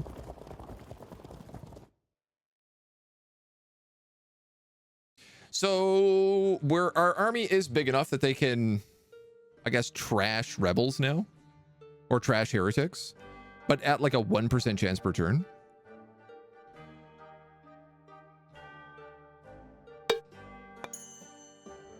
One of your vessels would like help. Would like to build a modest barn. Dude, this guy asks me for so much money. It's unreal. Ah, I can remove hostiles. I can get rid of... we can get rid of the poachers in here now. Increase in national authority. 3 progress tokens. Top tier progress. Level 2 civilization for whatever that means. You're the only person streaming this game. Makes me sad to see the lack of audience. I mean, there's been a lot of interest in it this morning. I think it's just that the game, I don't think the game comes out until like, or I think it just released. So I had a little early sneak peek in here. Stewardship. New population over here. So what does this guy do? He produces manpower.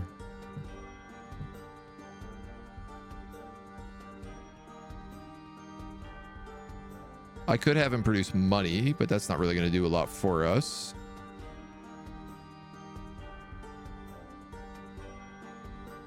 Ah, he builds infrastructure, actually, if we put him in here. So I am going to put him in the herbalist. Let the farmers work the fields.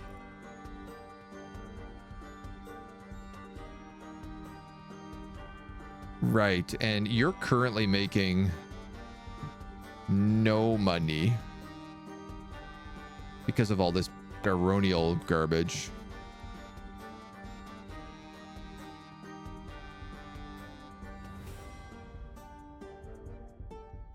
He's more value there, but not by much.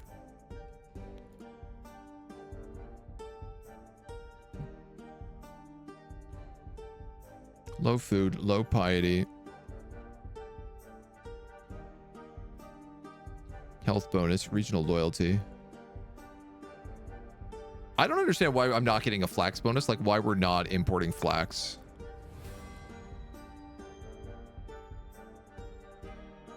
Can be found at a distance of 2. I have trade range of 3.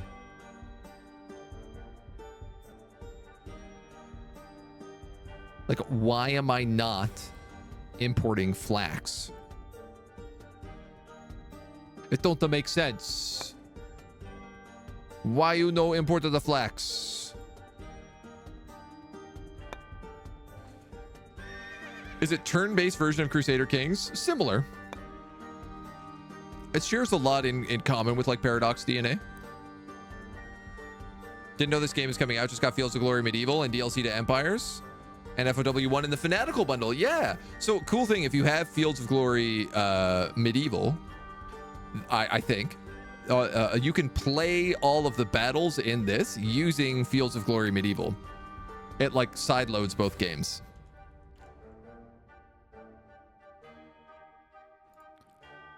All right, I want to... Your troops are a testament to your leadership, and we respect their discipline.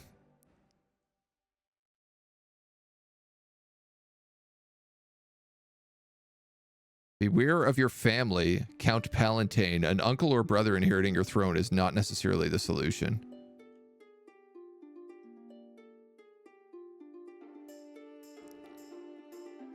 Having a hard time figuring out where we grow.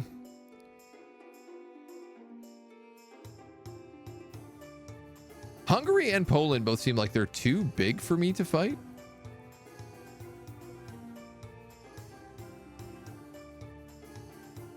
But I would really like to take Cilicia. Slavic Independent Petty Chiefdom.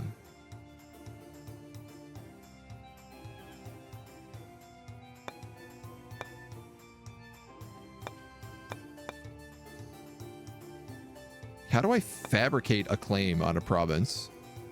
And can I attack these guys?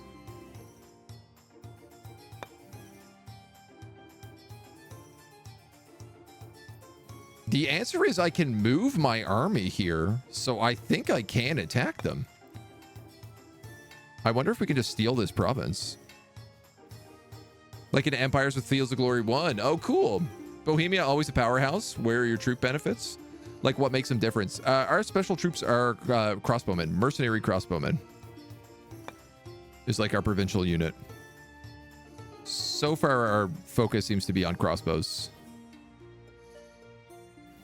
I mean, we're positive on everything. We have a corrupt governor, though.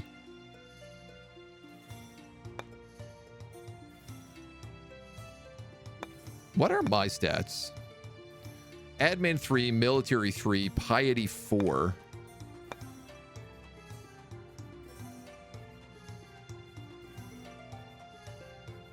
Shall we put our brother on trial for embezzlement? Let's do it. Our vassal told us to beware of our family. Burn him! Absolutely.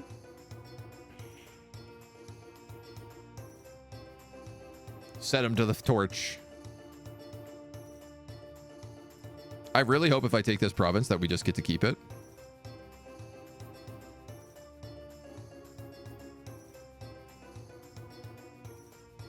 Norway took a -12 to authority that turn.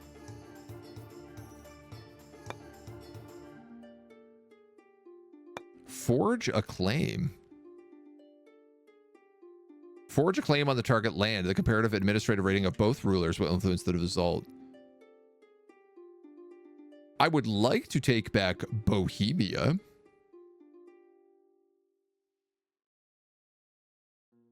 Which I'm shocked I don't have already.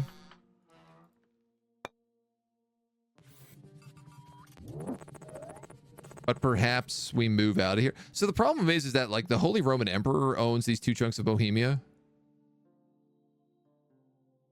And I guess that's just because he's the Holy Roman Emperor, so he just owns chunks of a bunch of different territories. So I think I just have to like be okay with that. My new, thank you for the follow. Welcome to the agency. So why don't we forge claims on like Poland?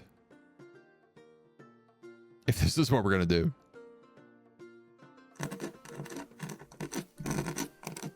Because I think I could just take this from them and then I could take that and I could maybe form a little Polish vassal. Reclaim the motherland. Several judges attempted to find guilty of embezzlement of the governor of Prague. They failed. They confiscated goods from the trial of embezzlement to 184 bags of coin. Oh, well, I should have probably put him on trial a long time ago then. A farm is complete. New population. Prophet of the low faith of people. An occultist established a laboratory in Libis. And the poacher has been removed. Down this way. We're trying to make a shoemaker. It is going to cost us 2 more turns. Who is this? An occultist. Oh, man.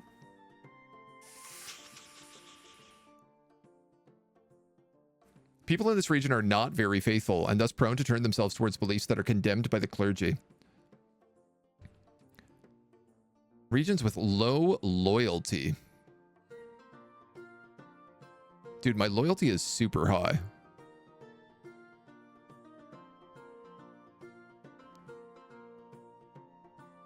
It never appears if there's an ongoing heresy. If successful enough, an occultist will sell trinkets imbued with esoteric powers to the gullible and will attract henchmen as followers. Impediment counts as a tier 1 piety mysticism. Has a chance to be removed each turn with the presence of an astronomer's workshop and can be removed using remove hostiles. We have a giant cross in this town and a clergyman. Clearly not doing his job.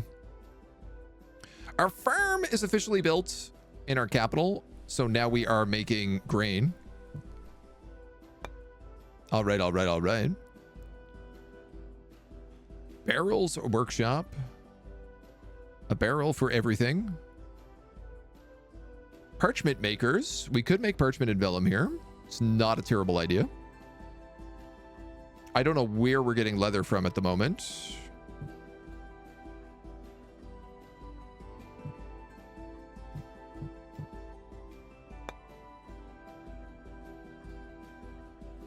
God, we're missing like so many goods.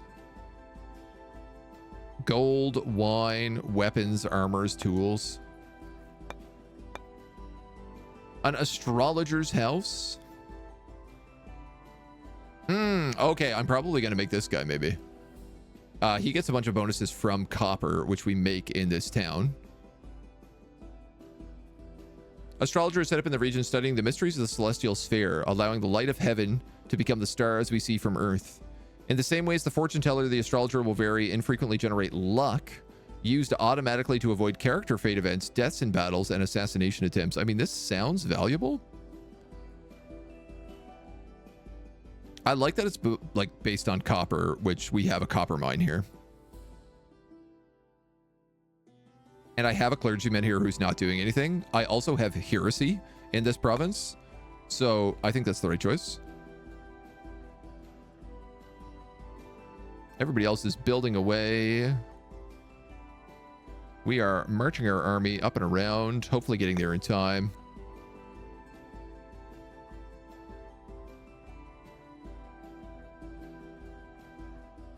I think we are maxed out on metal.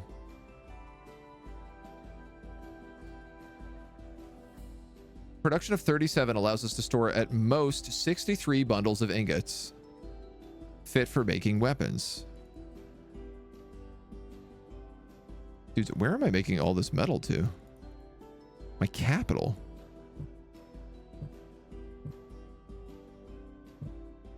Ha. You don't say.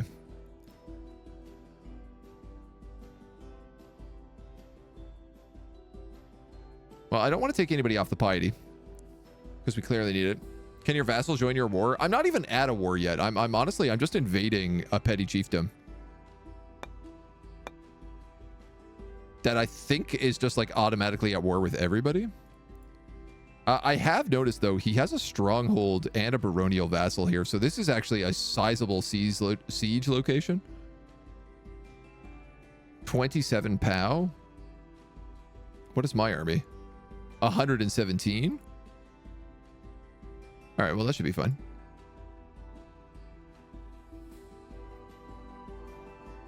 But if we have all of this good metal, why don't we go talk to big Holy Roman Daddy?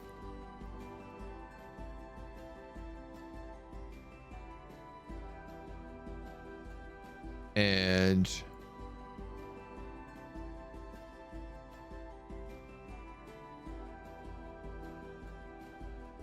offer a gift.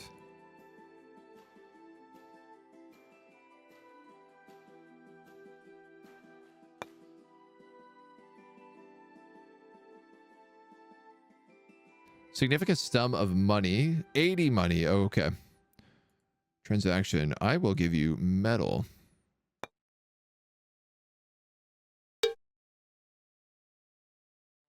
Bargain points 8.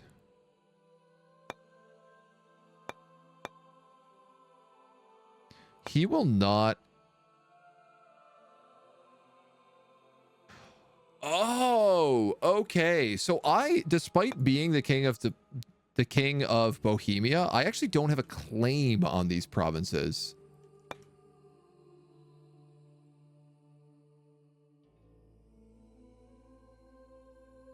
Yeah. That's interesting.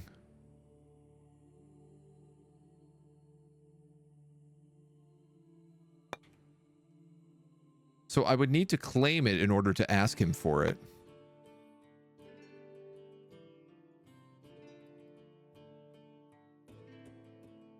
The vassals can join my wars and stuff, though, if we do go to war.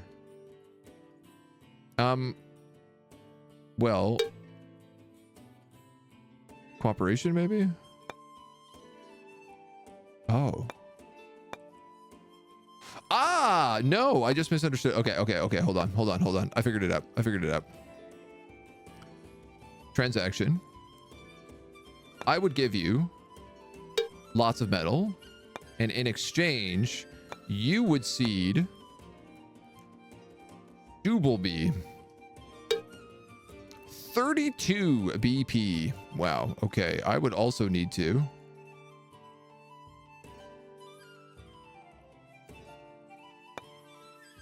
offer you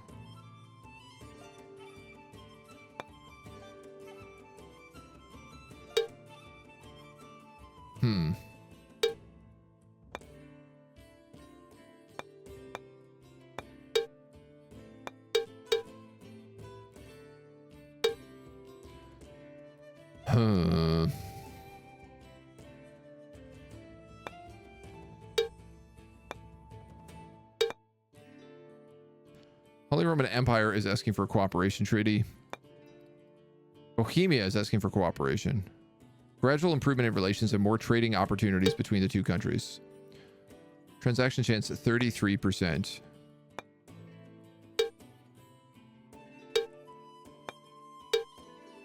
%. Oh, this is not very good. What about Lausitz? Why don't we talk to this guy? Because this guy's just like an ally within the Holy Roman Empire. He's got a cooperation treaty with Saxony. You managed to find a bright mind, a counselor to fix your blunders, and you call that good governance? This won't last, he says. That's pretty rude, but okay. If I asked you for cooperation and I gave you a bunch of medals, you would not be very particularly interested in doing it. But maybe.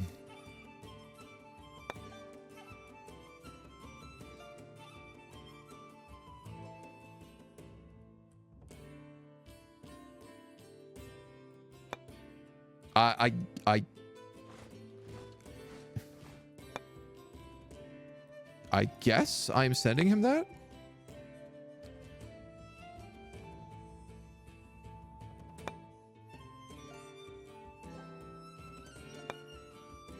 I think so.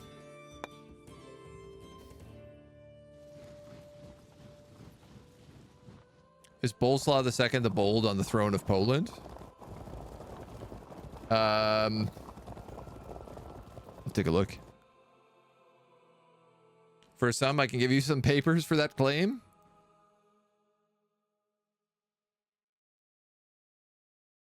No authority.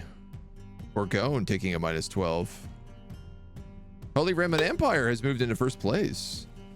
A stable yet fractious empire there.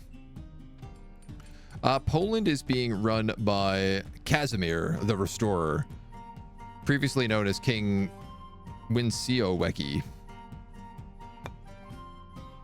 A new set of laws and imperial decisions is promulgated within the empire. You can check their extra effect in the nation panel realm traits.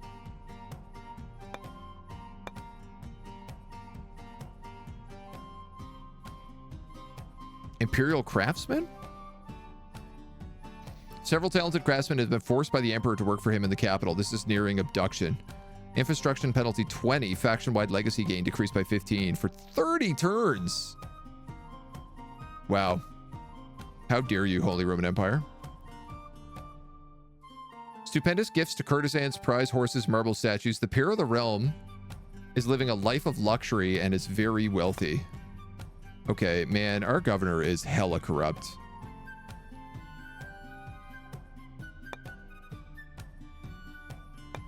We got 4 progress tokens, though. Bohemia has set claim on Wrocław, currently owned by Silesia. This will sour the relations between these two nations. And we're about to attack those rebels. We got a wooden church and a hamlet. I think we probably have to do something about this brother of ours, because I don't feel like his work is so good here.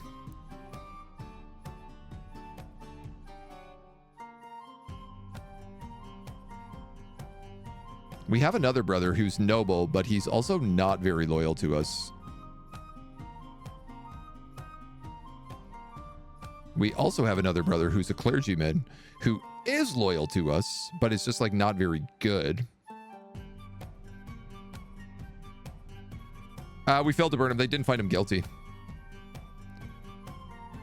A land-owning uncle who was very good at administration, good at food, but bad at taxes. Honestly, I might put him in charge.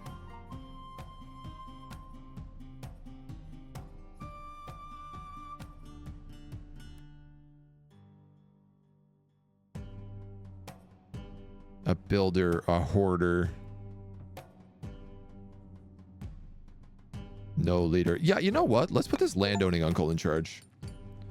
Name a character with administration 5 as a governor. Achievement unlocked. Now, we have no idea what his loyalty is like, but hopefully he'll be better than the last guy. Is there a crusade we can send him on? Off to the crusades with ye. There is a crusade, but I don't know how to send people to it.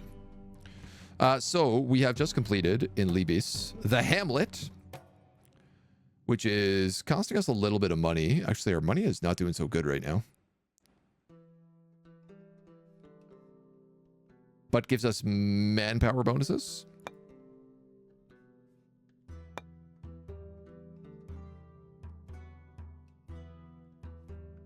What do we need in this province? Wood, legumes, gold, no, sulfur, stone, weapons, and brass. This mining operation needs wood. Parchmenter, a peasant roundup? No. The astronomer study here is what automatically gets rid of this occultist.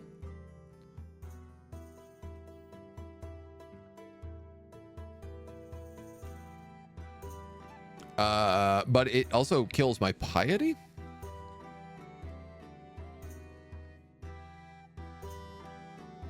What does this do?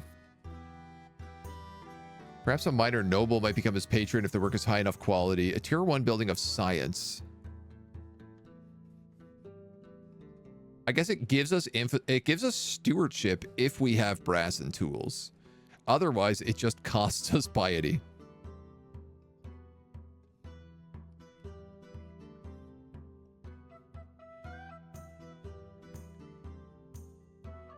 Honestly, I am inclined to put a farm in here.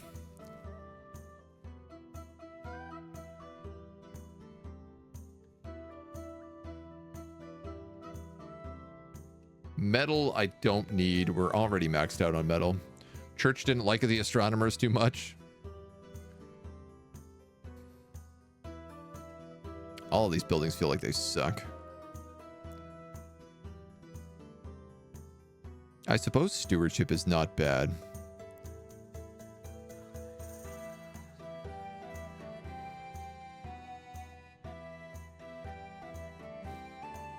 Right now, this place is just like full of peasants, though. It's not making me any money.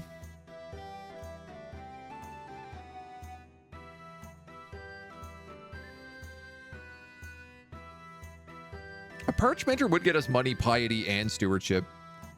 Produce parchment and vellum, but are we making that somewhere else right now? Oh no, we're not in the end. Okay, let's build that here then.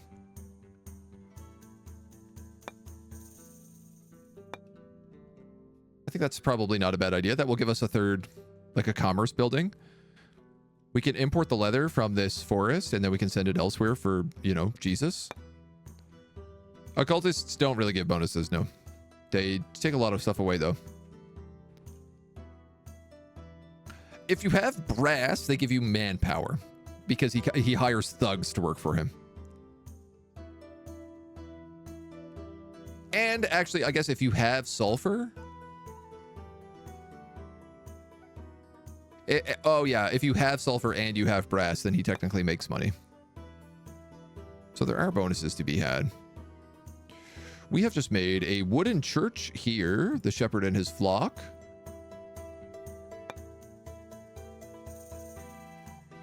Shepherd's house, bonuses from grain, produces wool.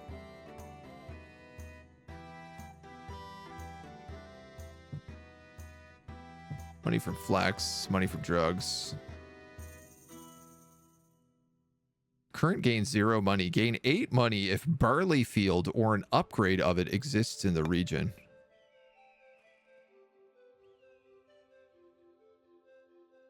Astrologers, storytellers. Legacy increases 0.4. This might be good. We actually don't have a noble building here.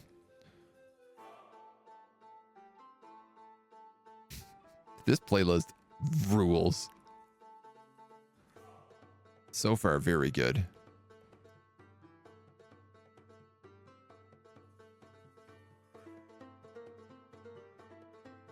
Single nearby structure would produce more expected base changes. Money 8.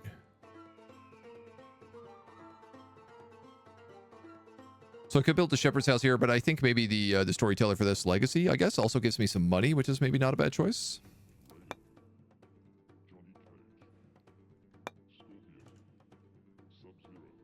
All right, and we are going to move in on this rebel, independent rebel, and hopefully stomp him. We can't go full heresy. It's possible, but hard. I think if you let your place completely fall to heresy, you definitely could. What did we lose? We lost an early defensive spearman, some peasant militia. These are my good spearmen, I think. We killed some of their light javeliners.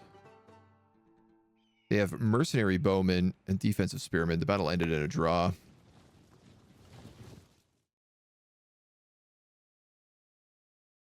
Oh, Poland is also here.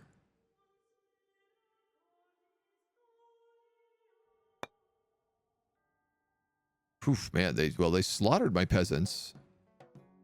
I am wounding a lot of their guys, though, and taking little damage in return.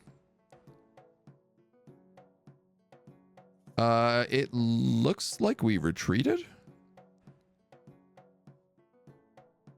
Or Poland killed them all and took the place.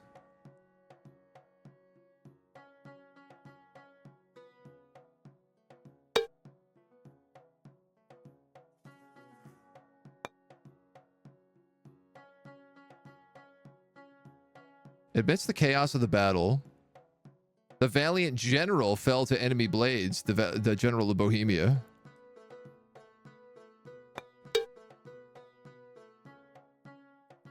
I met with Lord Castellovi. I don't know who that is.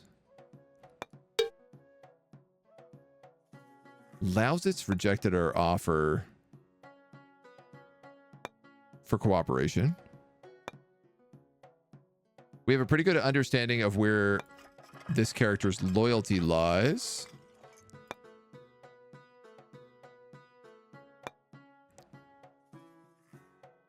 I don't know what character that was.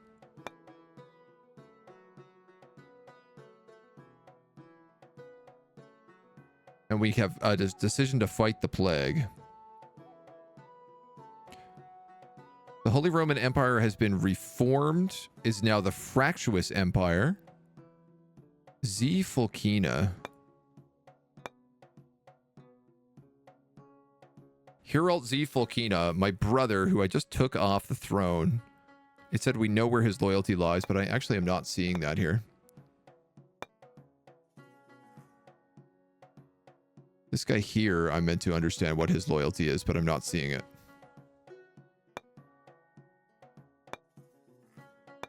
Okay, and we can now also fight the plague.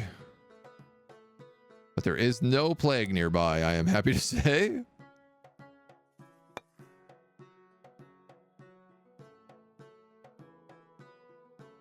So I don't know what happened here with...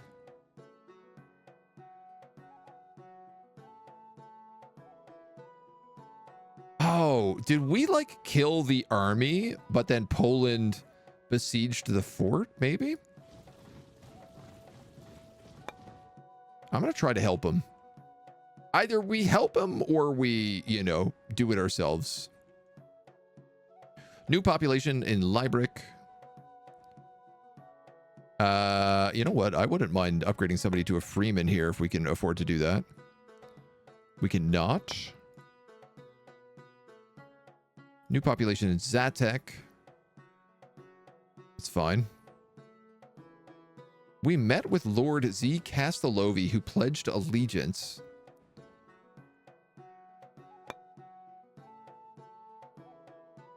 This guy. A siege expert. Well, perhaps you should be in charge of this army. My brother, who is like not loyal to me, has a bodyguard and a lower chance to die in battle. Or this guy who is really good at doing sieges. Why don't we hire him to do that siege? Like, that seems like a reasonable decision.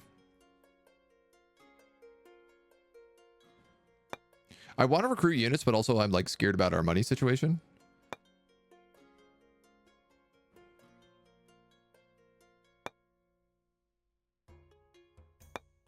I'd like to get a little bit more cash going. Someone say, here, see, warm up the bolt guns. Get those bolters on lock. No, yeah, it looks like these guys have been Polandized.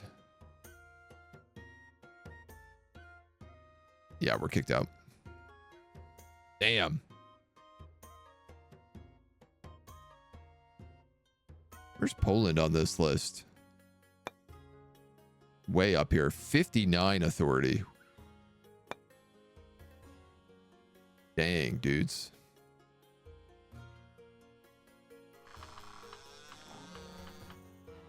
Well, we now at least know what the size of Poland's army is. Which I suppose is valuable in its own right. We still have heretics back here, so I'm actually going to throw our guys into Prague.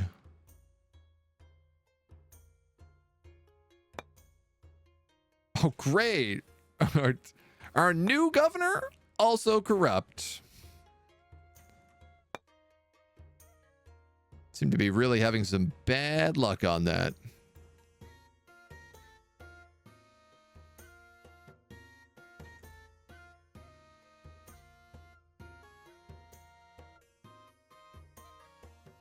I suppose we could maybe draft more levies. Oh, once we get going. We got to be in our own territory to do it. If it ain't corrupt, you ain't doing it wrong.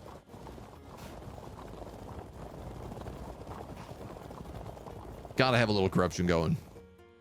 Little corruption, little heresy. It's the classic decision.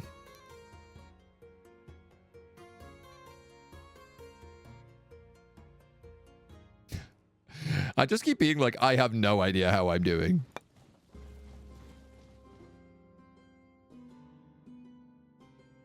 Connection of Z Hirachi's whereabouts. His loyalty is 100.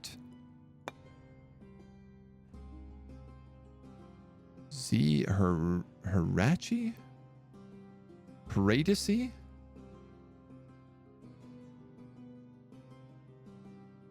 I don't see this guy at all. Oh, my spouse is 100% loyal to me. I mean, good to know.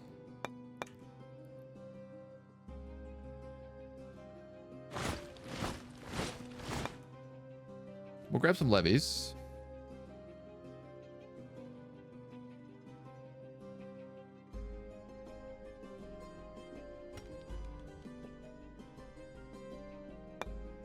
Kaslav has completed building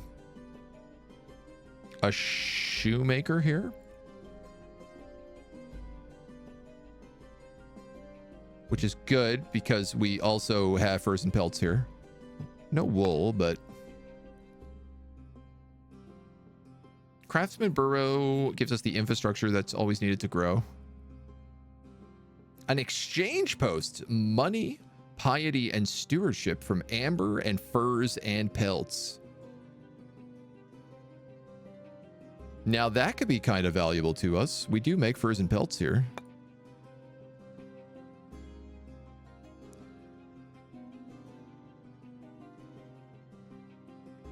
So I guess it's immediately used.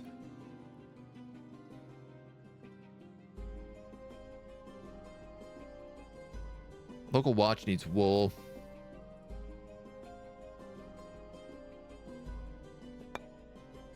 I'm trying to remember about the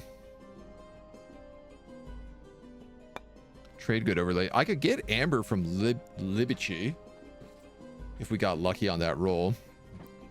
I'd love if we could get wood from this province, honestly, and so much so that I think building a woodcutters might be worthwhile. Authority cost is limited to a maximum of 5, 7, 10 points. Woodcutting is of great importance. The wood trade good will also give a decent production to several buildings, like the wheelmaker, used by harbors for shipmaking, for mining, and can produce more. This is the only place I can get wood in the entire province, in like the entire kingdom. So I think I'm just going to spend it to do that.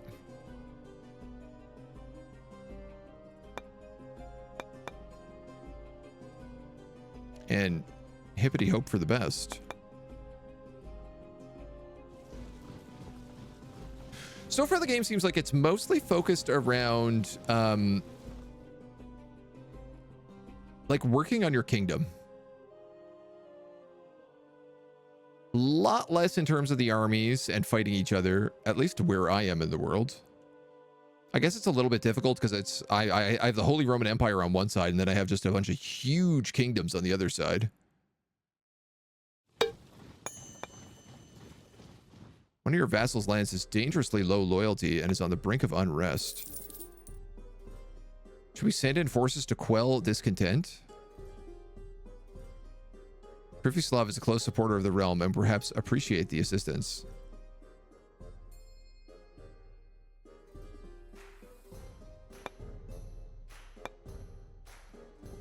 What is their loyalty situation? 59, 117, 63.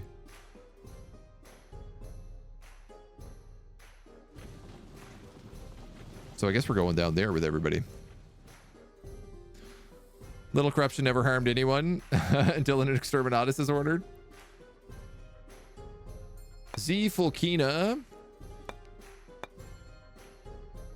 Fulkina, my brother, here we go. So we know now he's loyalty 64, which is not bad, but still corrupt.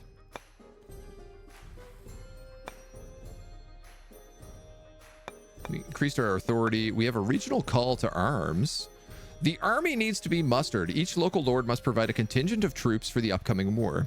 Targeted region will immediately receive 100 equipment points, but a penalizing modifier will be applied for the following 12 turns.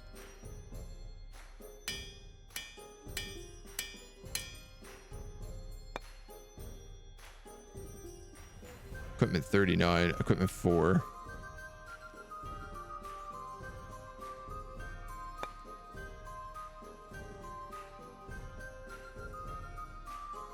Well, I guess that's where we're doing it.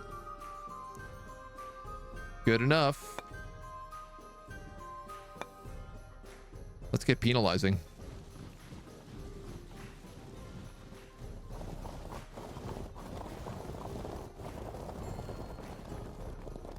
Interesting that my guys decided to go all the way over to Prague instead of turning around the way I told them to. I wonder if it's possible to stop them mid-combat or if they always keep going at least one turn in the direction they're going.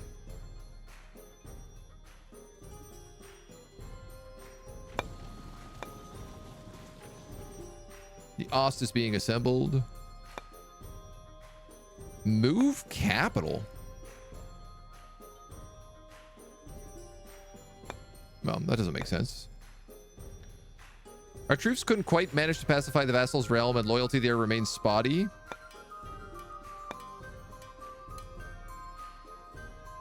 Oh, it's actually here. Well, if that's the case, you guys could just stay.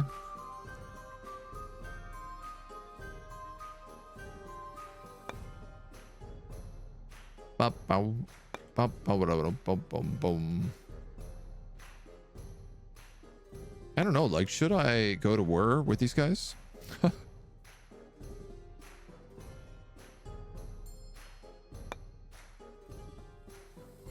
Should I try to raise some armies? Irregular Slavonic foot troops. Raw early spearmen. What are these guys? Woodsmen.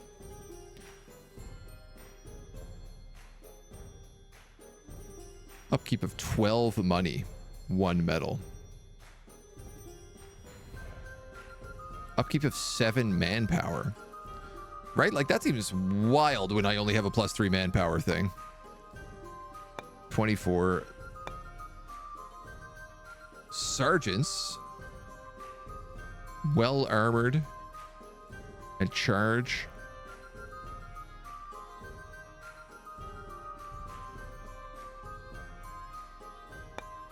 Early knights and sergeants. Raw early crossbowmen. I do feel like sergeants is something I should have.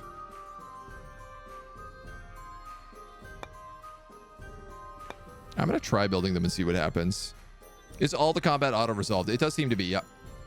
Unless you have Fields of Glory Kingdoms. Or Fields of Glory, whatever the other one is. That lets you play the battles. Fields of Glory Medieval, I think it's called.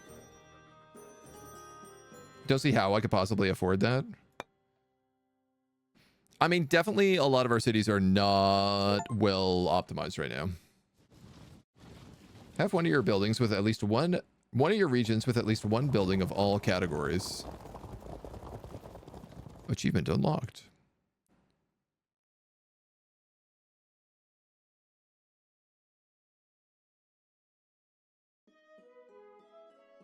What I'm hoping is that if I go to war with Poland, the Holy Roman Emperor has my back. Okay, so maybe my manpower generation also just like went up at the same time. Forage the land. Will restore 1 effectiveness to troops having none left, ensuring the removal of the exhausted penalty in battle.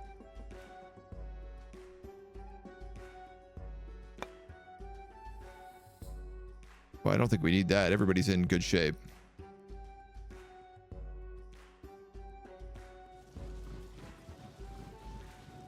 So I'm going to move everyone up to here. And then we're going to get ready to go to war with Cilicia. Embezzlement is happening.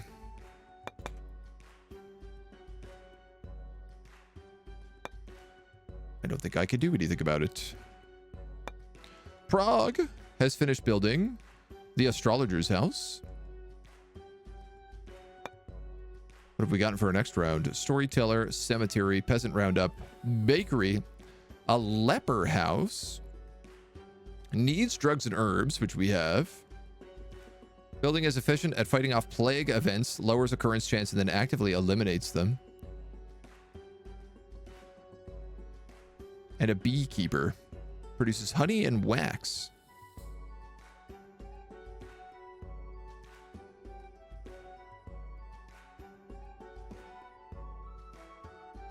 I mean, that doesn't seem bad.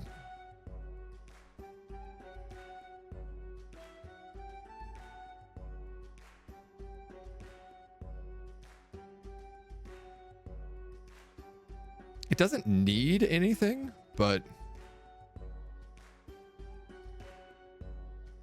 I am also like, I'm like, well, plagues I know are going to be eventual. And I don't have like that many building slots, right?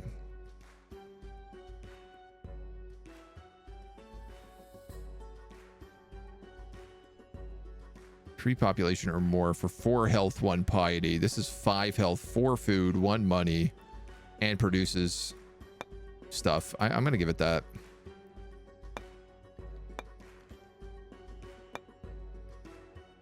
Fields of Glory 2 medieval is the tactical game. Oh, that's confusing. I guess unless you look at it as like Fields of Glory being the like map game and then Fields of Glory 2 being the tactics game. A chip off the old block. Get a new male heir. Looks like we just had a baby.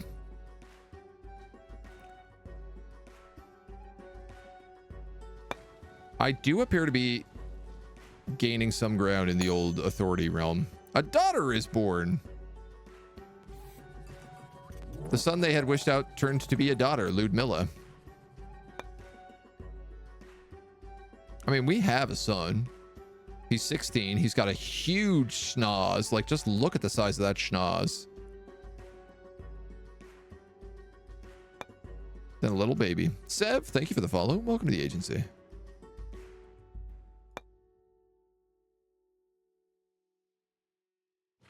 Let's merge these guys in. And then the whole army can move. New population. Yeah, I'm okay with that. 23 infrastructure. You're probably fine.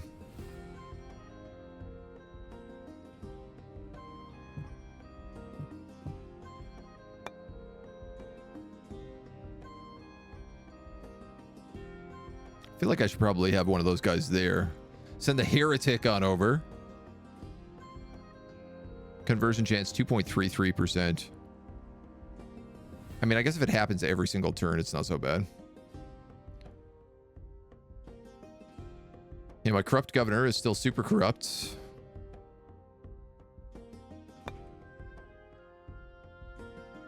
But I don't really have anything to do about it. So we'll keep cruising. For all the new folks following today, coming in, checking this out for the first time, if you guys like strategy games and you like checking out new games, that's kind of what we do the most of on the channel here. I'm always checking out new stuff. Generally every week we do deep dives into big strategy games that have just come out and or sometimes been around for a while, and then we check out all kind of the new strategy titles as they drop throughout the week. So I appreciate the follows today. Hey, we're up in the green zone. I don't know what that means, but I guess we'll find out. We have progressed.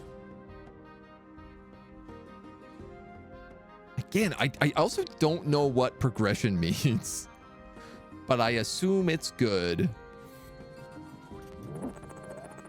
It seems like a beneficial thing. Gift to a peer. And we know where the loyalty of Yiches is, 83. And Yiches is this clergyman who wants to hoard food.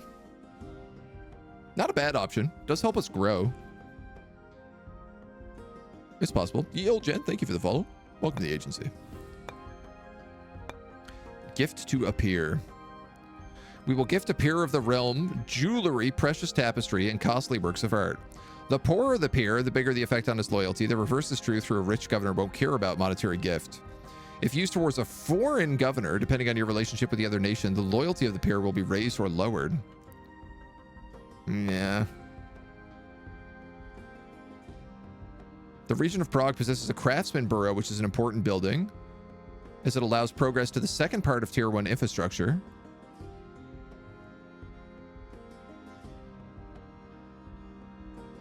Yes, that's correct.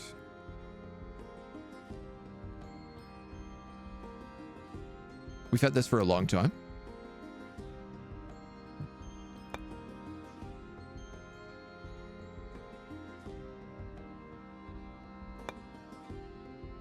Very good. Thank you for the notification.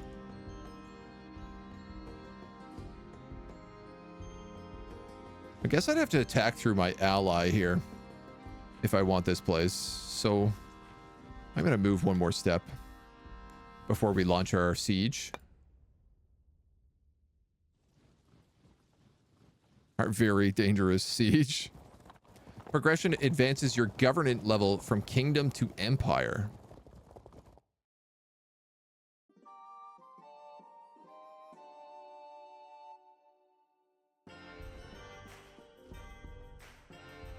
Ascending minor principality. I see.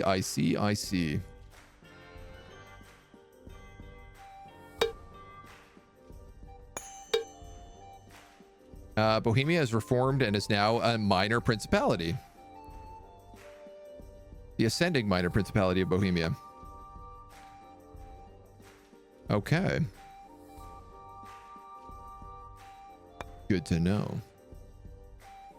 Progress means that you progress, which gives you progress. I think you are correct there. National authority, 5 progress tokens. Exact loyalty of Lesenburka.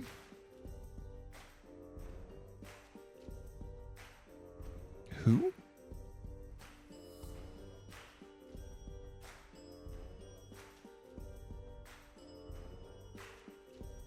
Again, who?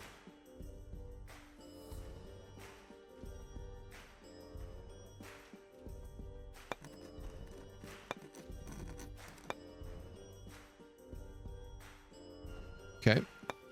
Grant land. Your decision will grant a small parcel of land to a minor noble or war veteran, creating a structure such as a baronial vassal or a minor fiefdom. Aha, this region is still owned by you, but you won't be able to remove such a double-edged structure without the regional removed civilized. So, that's what this is.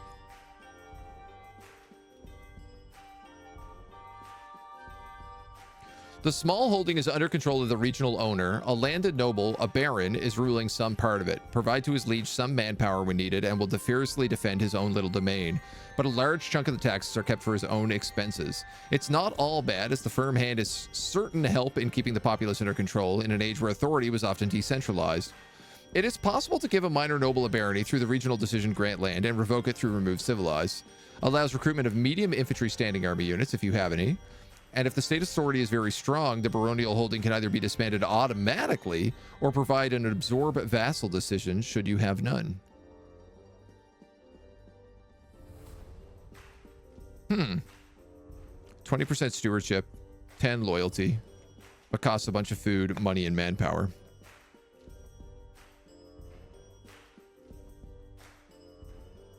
I got a feeling we're about to get just absolutely buckled in this war.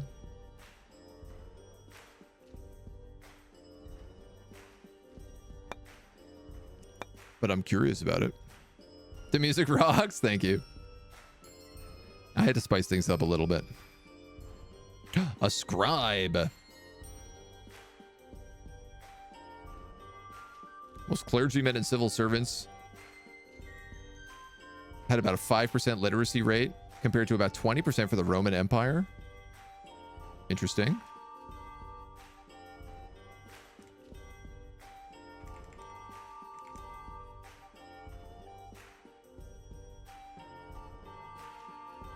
Local scribe has no trouble finding work to do, but minor letter requests to formal legal documents not affiliated with the church in any way. Less legacy than a monk or savant, but does not require parchment.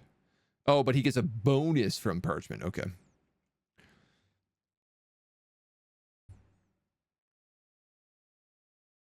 This hamlet would give me manpower.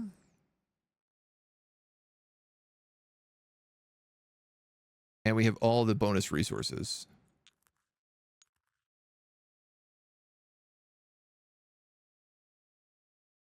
I think I might have to go with that.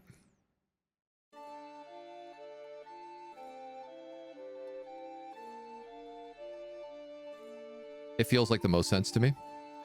I'm also like out of manpower now that I have an army. So let's Bohemia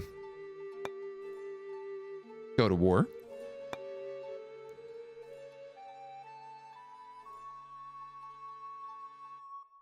He's also at war with Hungary, Prussia, and Slovakia right now. Oh, this is perfectly the time to attack for sure. We will lose 15 authority by declaring war on this nation. We have no claim in their territory. What do you mean? I have a claim right there.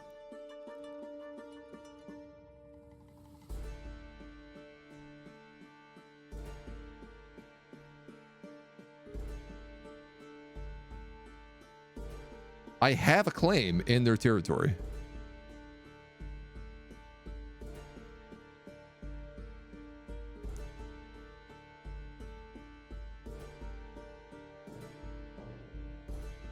Propose a mutual passage right. Can enter each other's nation's territory. Supply will be provided with your troops served first, but your population last.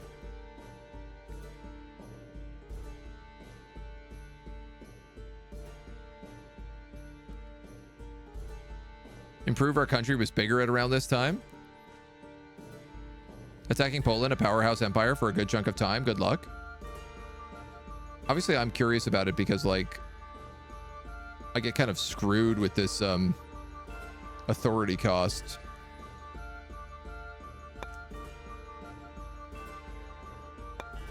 What were you saying for this, for the production?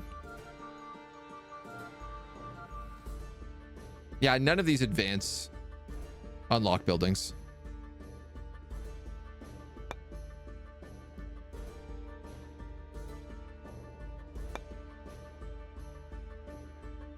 Skirmishers, levies.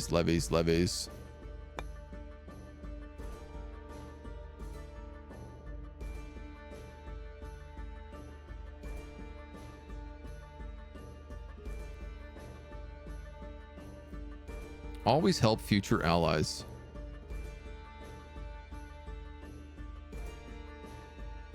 I mean, I don't know how to take over this territory otherwise if I'm not going to war with them. We don't have a border with that claim land. Maybe that's the problem. No, just as we have no claim in their territory. I think the problem is I want to go to war with Silesia, but I have to go to war with Poland. And if I go to war with Poland, it's a totally different story. No. I don't want to declare war on them. I want to declare war on their... Yeah, because this says claim. Warmia, Lubavia, Pognasia.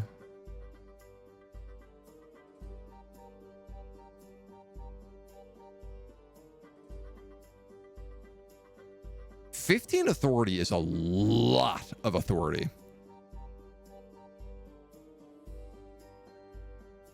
All right, look, I want to try it just out of curiosity. At this point, we'll give it a shot. We'll go to war with them. We'll see how it goes. Okay. I believe we are on the assault. Let's end this turn. Let's see how the war goes. I didn't have the highest of expectations, my lord. But I'm curious. He is fighting so many wars that this is like possible that we could just steamroll him. You know what? We've seen people take like -12 authority hits, and this is clearly why. Unjustified wars.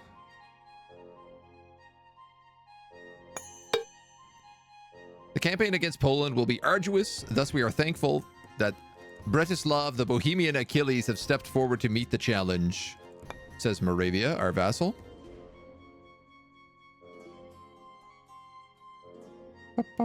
We are overstretched.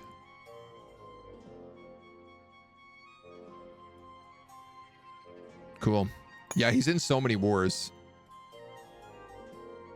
A new war has begun. Poverty is set to fortify your character and resilience. A theory you'll now test. Bohemia has invaded Poland and their armies now clash, driven by their thirst for power. Okay. Poland is at war with Bihar, Bohemia, Hungary, Moravia, Prussia, and Slovakia.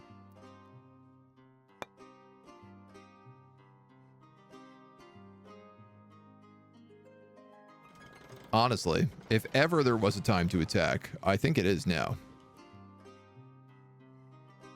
A couple of people showing up at our court. Oh, we have peasants to freemen as well. We can upgrade some people. These guys seem to be very good in infrastructure already. We have some like beekeepers coming in here, so I don't know that we need more freemen there. Ah, freemen here in Liberec would be very good. I will take that deal. Ongoing war. Still have heresy. Slemmy has a loyalty of 44 and can make a coup while at court.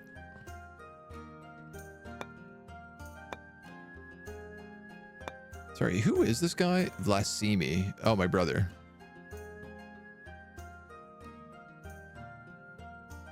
And these two new guys just showed up. This noble who was cruel, and this clergyman who was a tactician. Not a bad tactician either. We have a siege homie right now, who I think is probably still the right choice. Save scum, we need to channel the Eye of the Striped Cat. I think this is the right song to be going to war with for sure. I don't know, man. My economy feels good. We have money. We have metals on max. We have a ton of extra manpower.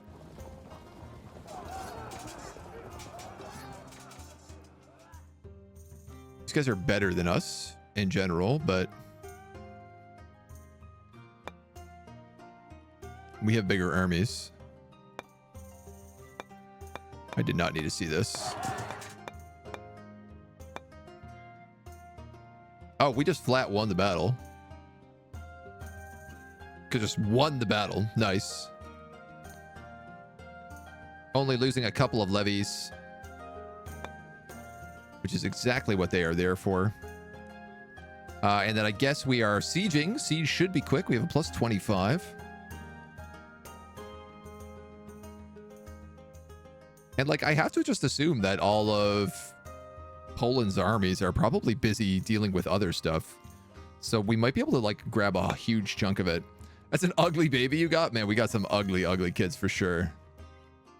Levies are cheap and refund 75 to 90% of their cost upon disbandment, but they gain little experience. Standing armies are expensive, offer only 50%, and losing them lowers authority. Mercenaries, on the other hand, can become marauders if you disband them. New population. Life is pleasant. Spy on nobility. We destroyed a marble quarry. What is spy on nobility? If played against a peer of the realm, increase your knowledge of his loyalty. If played on your capital, increase the knowledge of the loyalty.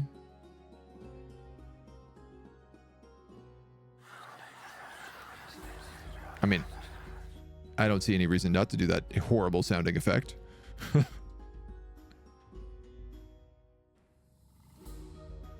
Restore 1 effectiveness to troops having none left. Ensures the removal of the exhausted penalty in battle.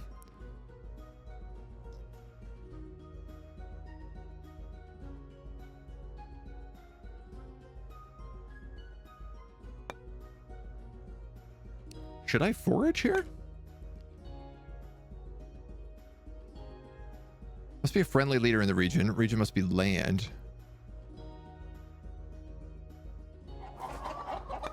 A besieged city. I don't see any reason why not.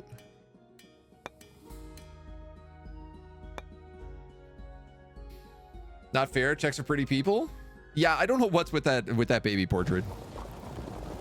It is defo an Uggo baby. These guys have marched back in to try and fight me, and I guess also the Moldavians. Poland is showing up here with a 37 and a 78. That's quite a bit.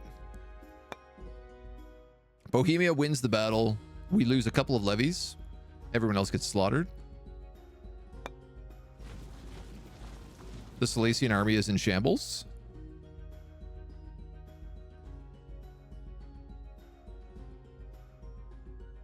I think we should grab some more troops. Definitely. I definitely think we need to grab some more troops. Trade is now quantitative. For example, a large grain farm will produce specific amounts of grade trade goods, which can only serve a limited number of structures. Okay. So wherever the flax I have is obviously being used somewhere else. One of your vassals is a homie. Oh, no. One of your vassals would like you to be a homie.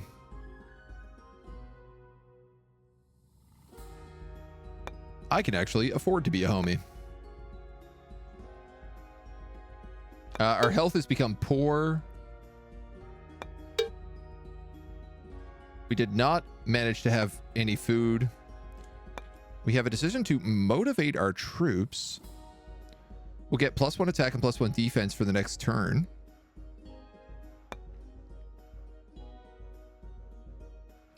We breached the walls and we're ready to assault the city. where they have added a vast sum of additional troops.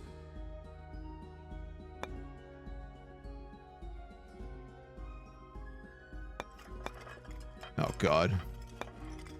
They've also added imperial levies. The emperor had once again an ill-fated errand in Italy and is now asking you to provide levies to reconstitute the battered imperial army. 35% manpower penalty. So far, being a part of the Holy Roman Empire sucks.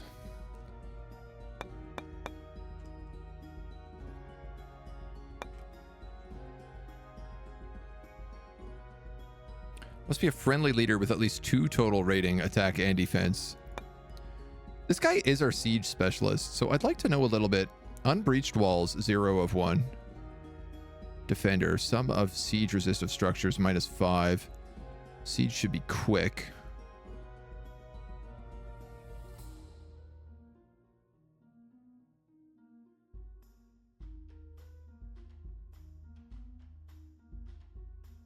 Rated, claim. Can I use my army to attack the settlement? An assault.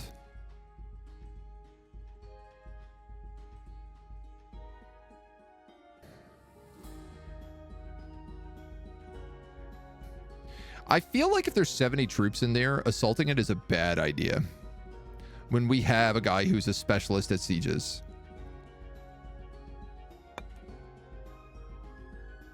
What does the Holy Empire do? I mean, he protects us if we get attacked.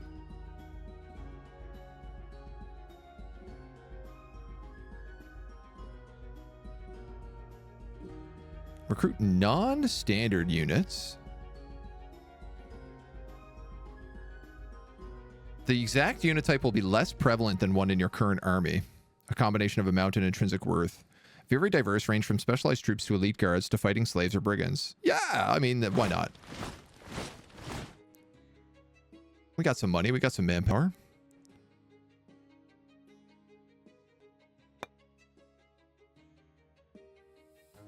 We learned about loyalty for a couple of people. A lot of people, actually.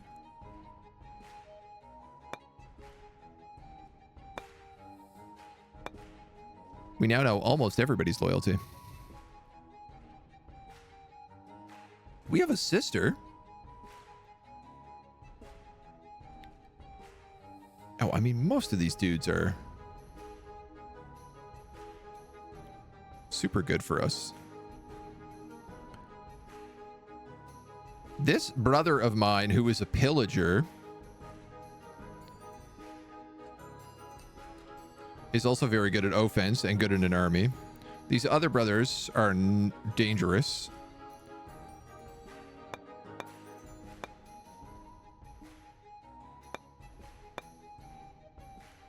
Interesting, interesting, interesting. Well, I can't really recruit anybody, but I suppose I could...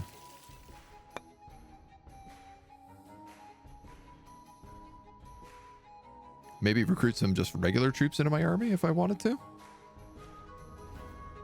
I'd like more early spearmen.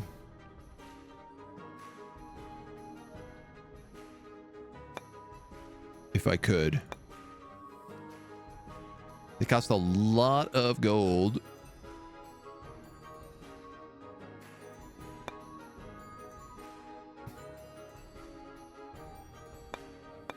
Or like maybe some of these foot soldiers? Oh, they're levies. Never mind.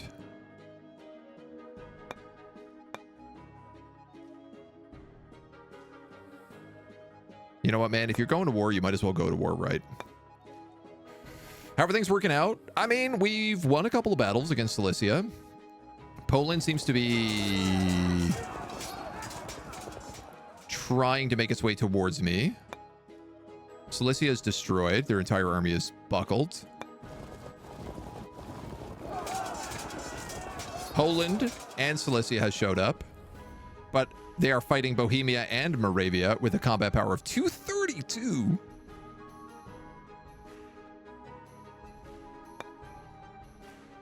We slaughtered them utterly.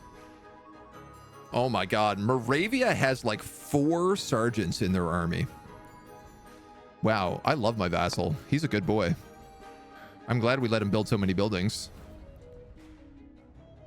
That clearly paid off. I wonder how much of this territory I can steal. Like, I know I only have claims in one place, but like, could I maybe take places I don't have a claim to? You come from Moravia? Well, you clearly raise men of steel there. We want to fight. We set up a toll bridge here.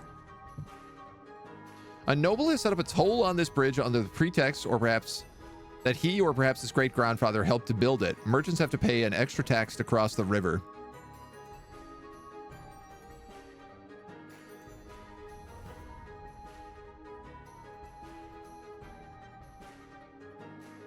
I mean,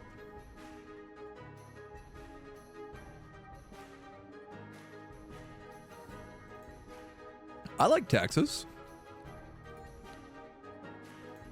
I'm not against that.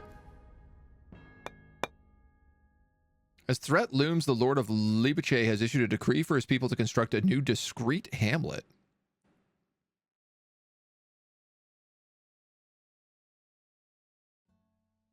Discreet hamlet? Hey, I was building something here, I'm pretty sure. A pinch meter. Oh, I just finished the thing. What is a discreet hamlet? Site of this hamlet has been chosen with care and should not attract the unwarranted attention of bandits. What's more, this land should provide enough food for the inhabitants. Oh. Well, this isn't so bad. It's just like a temporary fortification.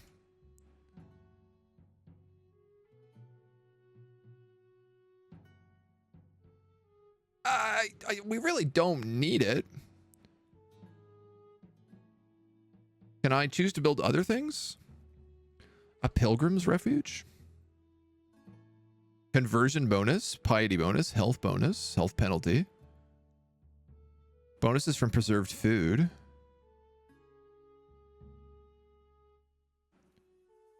Pigsty, charcoal burner.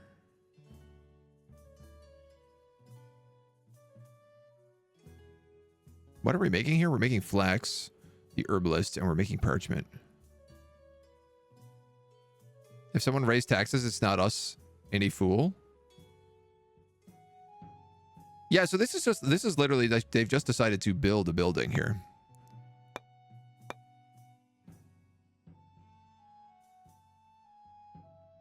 Because of the ongoing threat.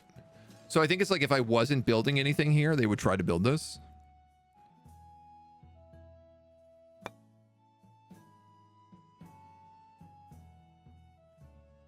I just don't really think I need a fortification here. I don't feel threatened. Needs wood, produces coal, builds infrastructure. What these guys need is money. Needs livestock, which needs to be imported.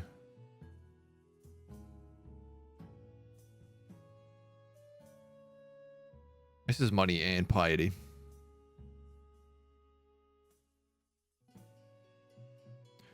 And I feel like we get good health here already. No, health bonus plus 5%. Oh, okay. This is health penalty 5%. That's really going to like just cancel my hospice thing here.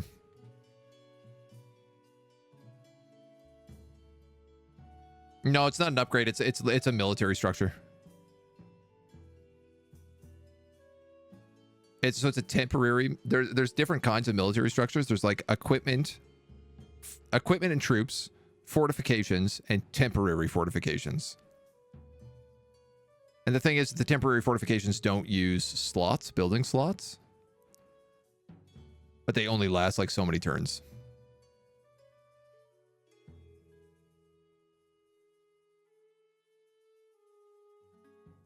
Man, these guys need money. I think I have to build them a pigsty.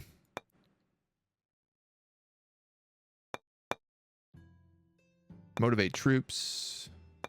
Battles have been fought. How's this war going? Where am I? I have a second army here. I do have 2 armies. Here we go.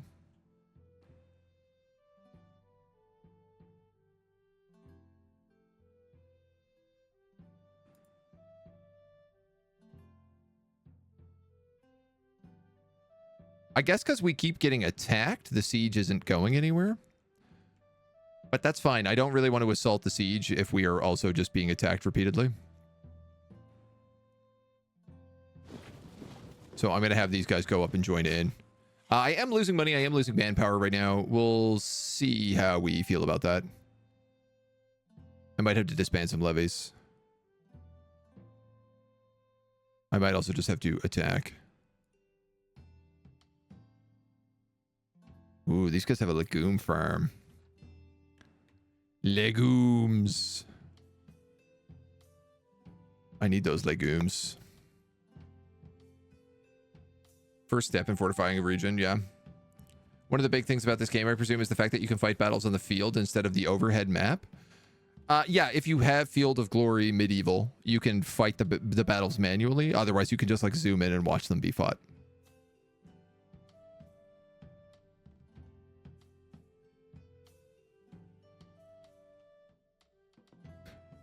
I like how there's multiple rickrolls in this playlist. They're like, yeah, we rickrolled you once, but what if we rickroll you a second time? Spy on nobility. Costs money. So I might wait. I don't know what's going on with this siege. Inflicted a lot of casualties against the defenders. Oh, okay. We slaughtered them is what happened. So I'm gonna order that assault.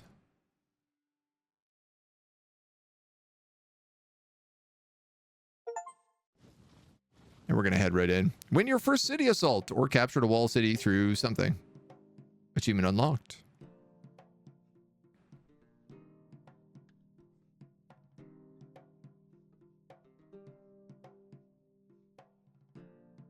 +5 authority. Ooh, goddamn. That just jumped us up. The siege is over and we stand victorious. Poland is nearby. A new regional decision, which is forced march. 2 movement points, the speed of all units in the region. At the expense of 15 manpower. In the reign of Bretislav, we claimed Wrocław and has pledged allegiance to Bohemia. What do we have here? A farm, mining, a craftsman borough, a gold mine. Hell yes, we needed gold for our capital. They've also got a feudal town here. Livestock, fishes, and cloth. A fortified manor, which is great. And a trader's borough. This is not a bad little city, dudes.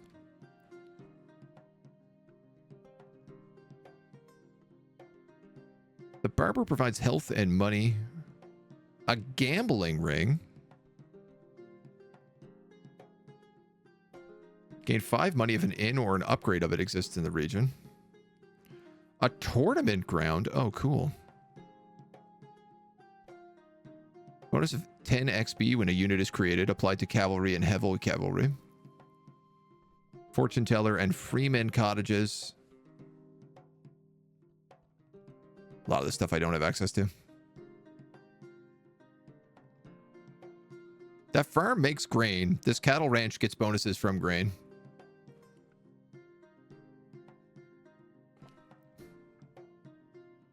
And we would also get an additional 2 money and manpower from it.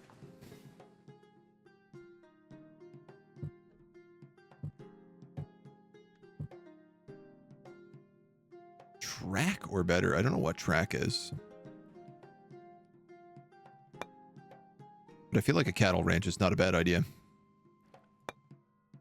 Quick dig deep.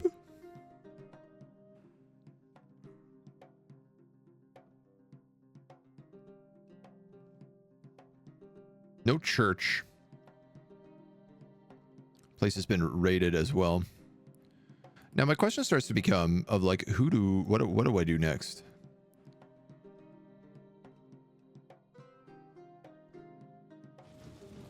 Do we just start attacking cities? Do we move these spearmen in to defend?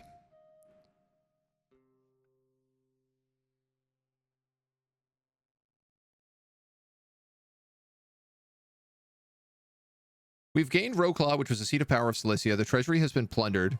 We gained 916 money. Okay. Didn't think that number was going to be so big.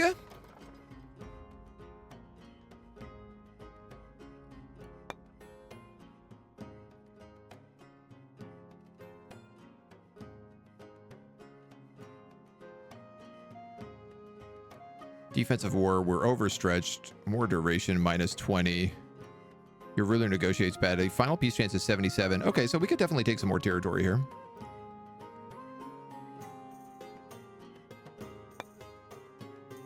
Lito Mirs has recently gained manorial domain, which is getting huge bonuses from to preserve food.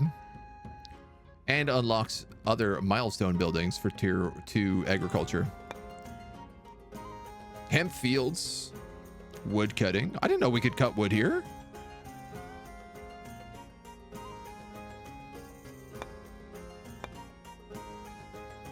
Preserved food, livestock, and a tin vein.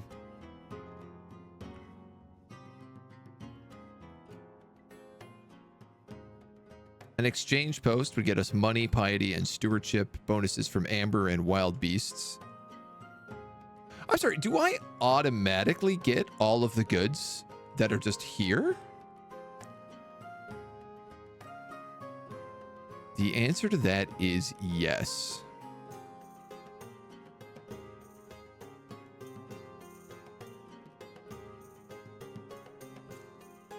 So there's natural copper veins and then manufactured copper veins.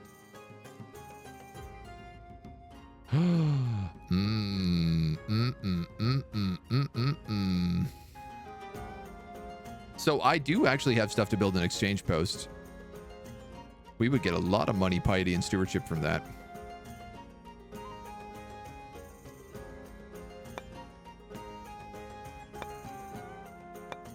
And they currently don't have a commerce and production building here. So that seems like a good deal. If you hover the infrastructure, it might be some classification on the level like track, street, and whatever else.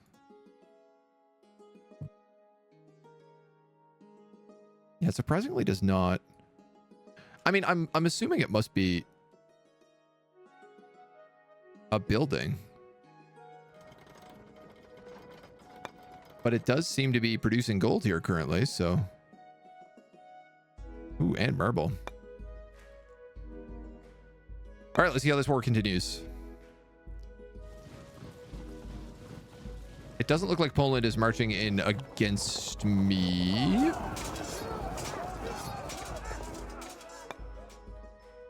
Silesia marches to their death. We have conquered another territory instantly because I guess it's not a walled settlement. And our vassal is just like chasing down Poland's armies. What's up, Busta?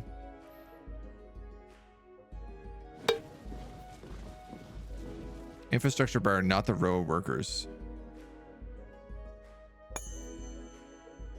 War has taken its toll and Poland is proposing peace.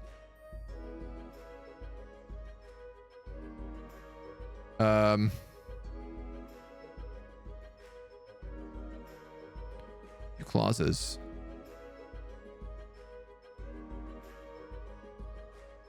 They will send me 4 massed archers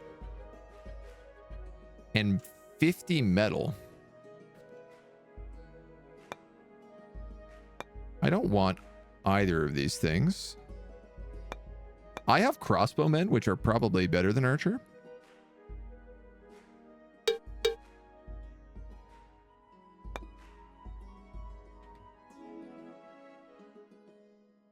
What about Opava?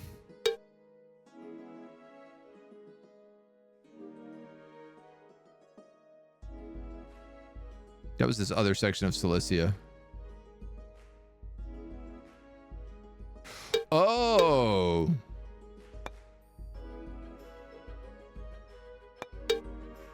Oh my goodness. Okay.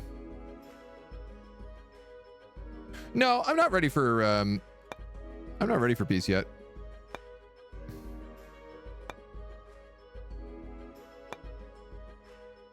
Attract migrants. Ooh. Each neighboring region with a loyalty of under 75 might seed a freeman. Chances are depending on the relative population and extra food available. At the time where borders are fluctuant, it was difficult to practice to prevent willing freemen or craftsmen to leave one land for another.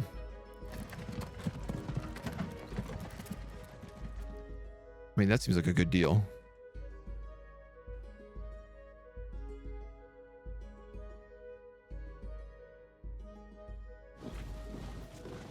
Let's just keep taking towns.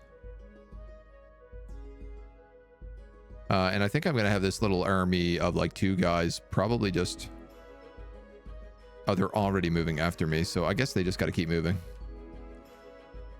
We're just like at least go there and then we'll play it from here. Making surprising progress in this war.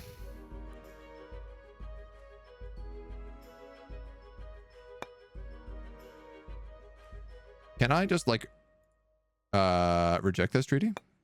Yes. Our woodcutter is complete as well.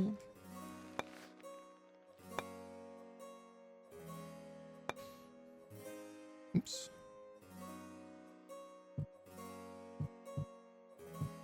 So these guys want wool and religious craftsmanship. Could make flax fields. I feel like Fremen cottages might be the way to go here.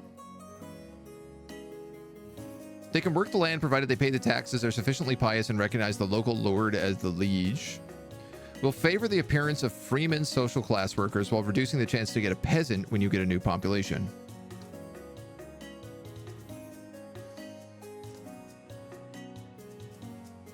Health in the region is low and might favor the appearance of academics or plagues. Build more health buildings to sustain the population.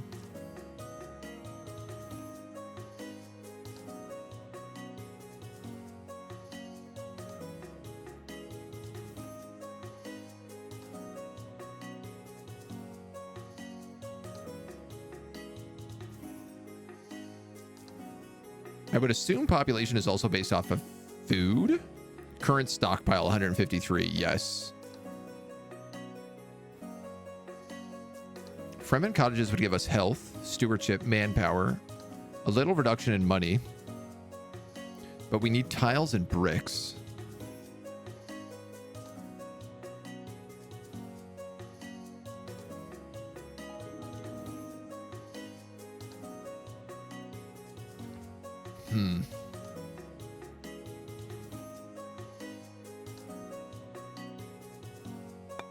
I think I'm going to take that. Give our nobles something to do here as well, so... Can you send me the playlist? Yes, absolutely. I'll post it on the Discord after stream.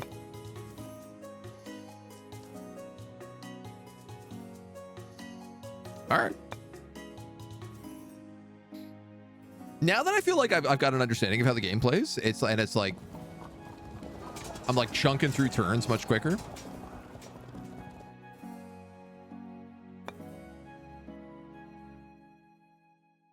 Just losing some levies there.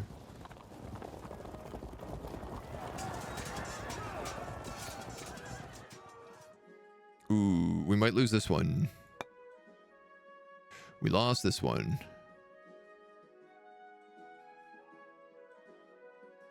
Ah, those were those spearmen I built. Oh no, actually those were all levies.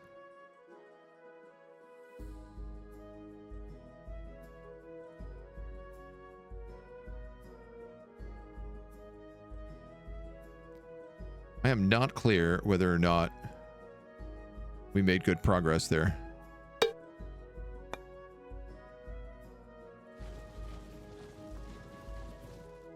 But we'll take this territory back. Imputed claim of Prussia on Glogo undermines our authority and shows their disrespect. Remove hostels.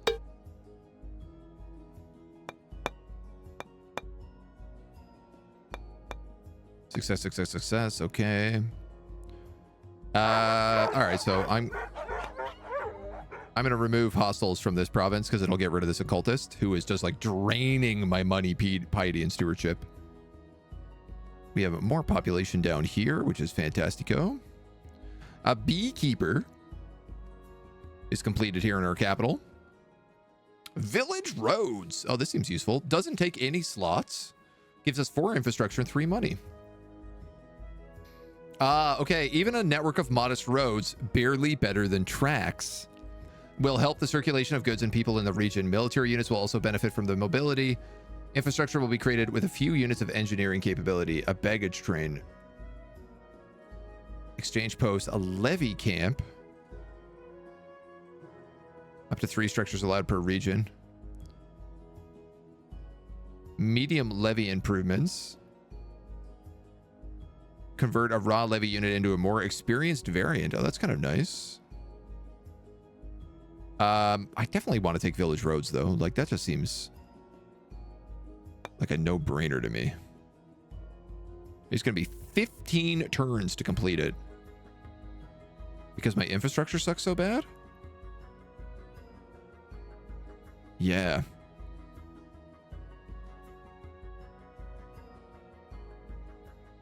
Oh, cool. We have different religions popping up, so I have Jewish freemen here as well now. On top of the heretics and the Catholics.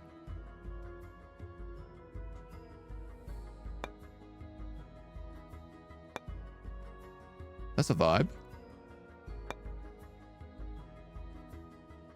The hounding has begun. All roads lead to Rome. To Prague, perhaps. Yeah, you get the hell back here.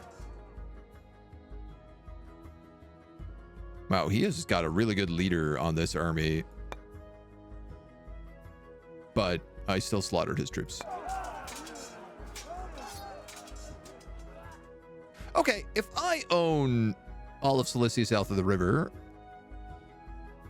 perhaps I can convince them to peace out. That is not so bad. Meow, meow, meow, meow, meow, meow.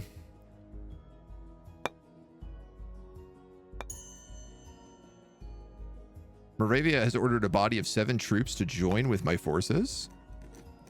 Cool.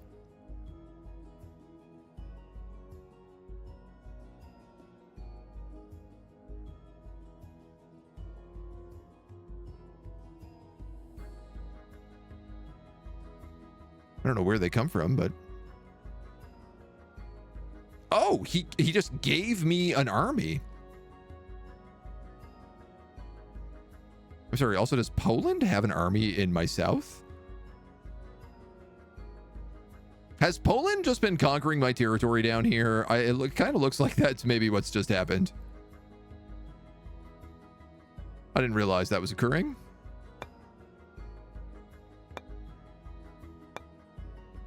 From peasants to freemen, we have unlocked.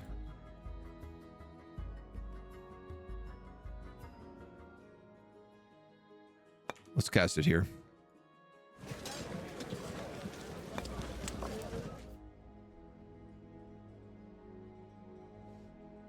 Military power 9, combat power 57. All right, so I could just attack these guys with that army. A candle shop has been completed up here. Cilicia and Poland have agreed upon a mutually beneficial transaction treaty.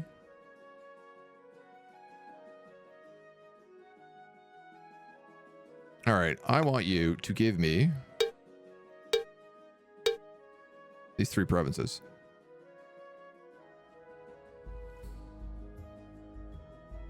But I don't think you're going to be willing to do that. How are we in this war? War duration -5 still. Your ruler is bad. War exhaustion is beginning to tell. We are overstretched.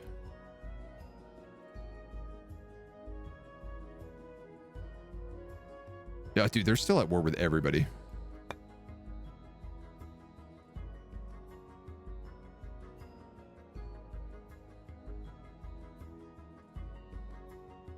I'm kind of debating splitting this army in half so that I can guard both sides of this river.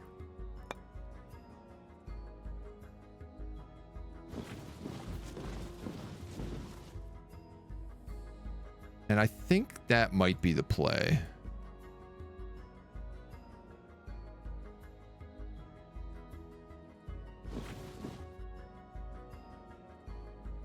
I am running out of manpower, so we are also like... I gotta start taking that into consideration. We might have to get rid of some levies. Does the river provide a defensive bonus? I genuinely don't know. It feels like it, but...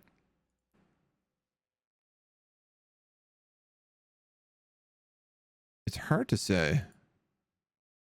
I'm going to spy on the nobility because we have a lot of gold. Love the active allies. This first strategy game where the vassals have been constantly a thing. Yeah, so this game is really... they make a big point of that. At least they made a big point of it in like the manual to say like, you want to have vassals in this game. It's very, very hard to expand and consolidate huge chunks of territory. And like you kind of need vassals in order to be able to do it.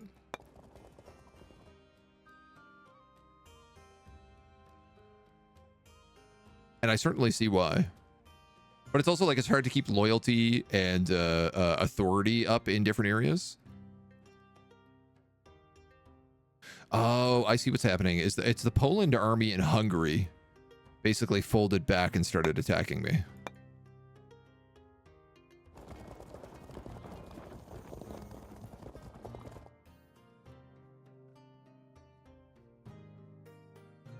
I could ironically...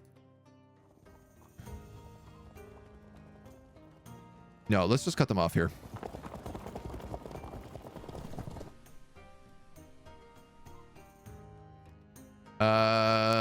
Silesia, you don't really have a lot of territory left here.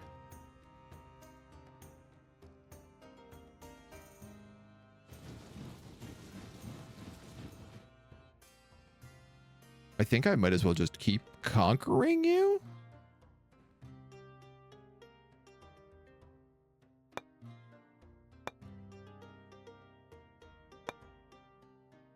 I am back up in positive manpower.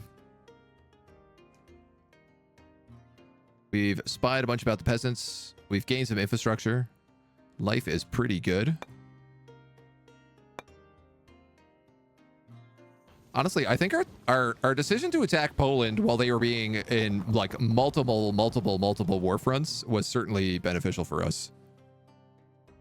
Oh, incredible. And we snuck in here while Poland was trying to retreat and cut off their army. And then cut it in two, so we have to fight it in two different chunks. I mean, they're all archers, and we're all sergeants. The battle is a draw. I'm losing this. Poland won that battle. But we won that battle.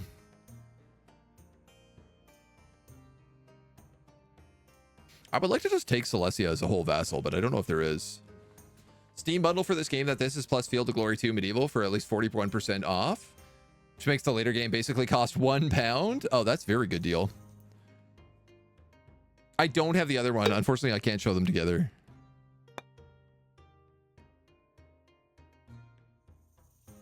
I foolishly did not sort that out.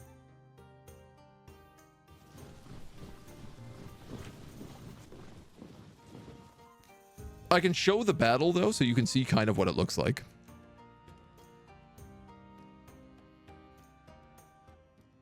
Preposterous claim on Prussia on Glogo weakens our authority. We can spy on nobility again. Fight, fight, fight, fight, fight, fight, fight, fight, fight, fight, fight, fight, fight, fight, fight.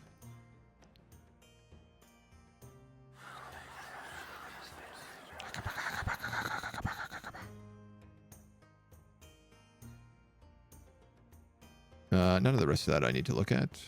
Craftsman burrow, a pigsty. Right, so we're actually making infrastructure here now.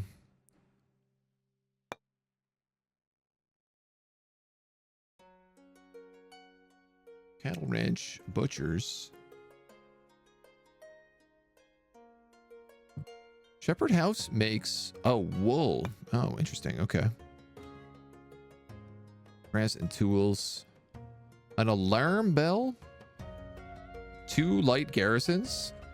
Act as a strength 20 garrison to repel raids. 4 infrastructure. If we have weapons, we get other bonuses. I don't have any like church stuff here. I could trade in copper from Prague.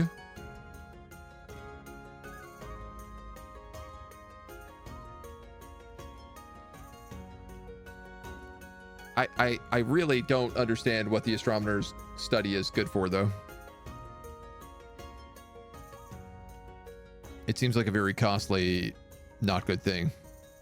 The local watch is based off of wool, which I do actually make here. But I don't really know that I need a larger garrison when I have a fortified manor, a stronghold, and a baronial vassal.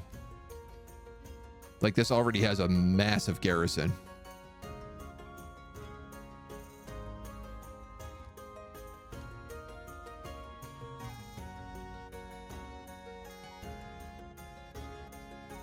What are the natural trade goods here?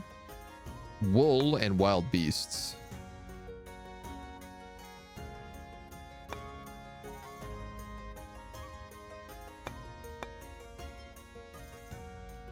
I still don't have legumes anywhere.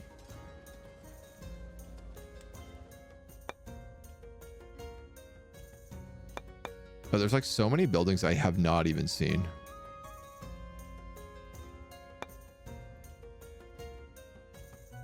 Reinforced palisades, tournament grounds. I do feel like maybe piety is what I might want here. Prayer bell, commoner cemetery, pilgrim refuge, monumental cross, fortune teller.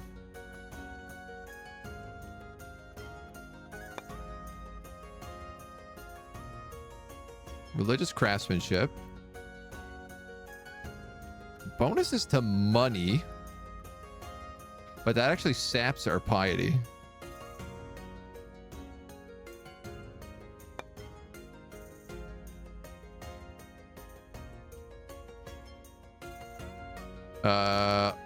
Oh, that's cool. If you have a prayer bell and a wooden church, they like combo together.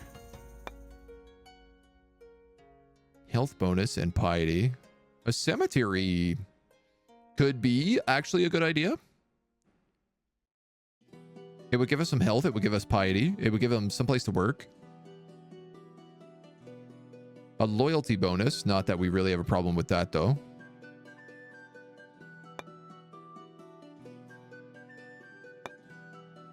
Pilgrim's Rest, monumental cross. Blah, blah, blah, blah, blah, blah, blah, blah, blah, blah, blah, fortune teller.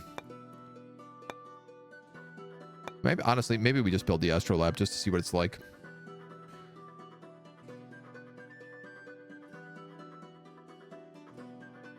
Oh, okay. The astronomer's study gives us +1 legacy a turn, which is what I missed. I will absolutely build that here.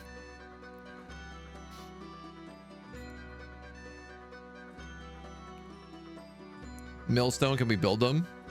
Hard to say. Wartails finally brought their Pirate and Tavern add-on to Xbox. Definitely buying in. Oh, they're excellent. You'll really enjoy them, I think. Well, I mean, I really enjoyed the Tavern stuff. We didn't really get too heavily into the Pirate stuff, but I just think that that game is just super, personally. Put you there, and can I put you here? Just one should be fine.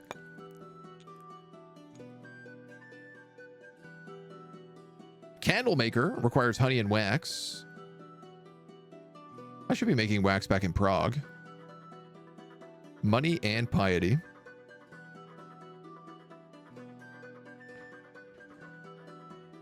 A minor stockpile, army requisitions, free supply every turn. Where is this? This is...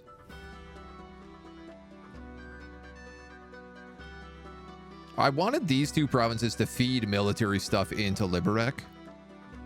Was sort of my idea. I could build the scribe here. Especially because this is where we make the parchment. You know what? Let's do that. That just naturally makes sense to me. So it's a random selection every turn, but you can spend authority to build specific buildings. It's just that, like, authority is how you win the game. In part, so it's not necessarily something you want to be building, spending stuff on if you don't have to. Not playing Xbox, been playing on Steam Deck since last August. Okay, nice. Got to the DLC, it's really good. Tavern sort of makes the economy game easy, but trading does that as well. Yeah, there's ways to, like, get around the economy, and if you're playing on high difficulties, it's still, like, a bit of a concern anyway. The problem with the tavern is, like, it makes money, but you put all that money back into the tavern if you want the tavern to keep growing, so... You kind of have, like, decisions to make. All right, we're doing a double attack on the last of Cilicia here. I think I'm going to put you, like, into that city on garrison defense right now. What are you? You're a sergeant. Actually, I wouldn't mind adding you to my army, honestly. Because I have one sergeant, but if I could put a sergeant in my second group here and have two actual armies going, I feel like that's kind of what we need to have right now.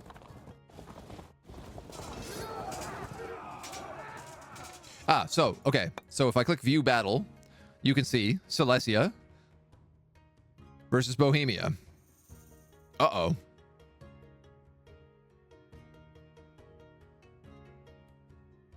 I think this is a garrison.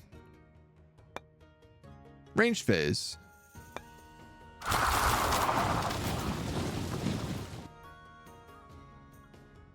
They shoot their bows and move back.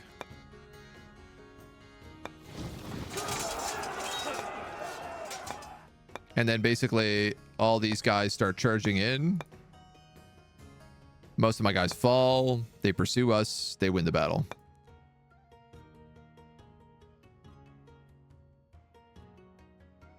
Boy, I hope.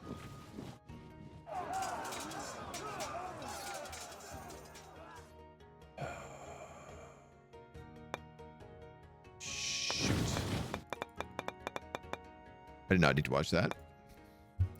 So I really just screwed up quite badly because both of my armies came in individually on their own instead of at the same time, and they crossed the river. So instead of fighting them with the army that could destroy them, I fought them with the two armies that got destroyed one by one after the other. Why your armies fight separately, I have no idea.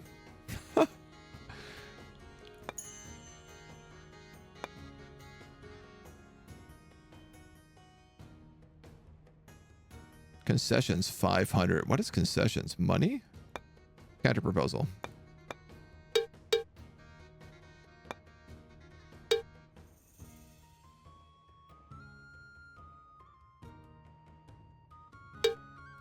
What is the place I want? Opava? Rollclaw.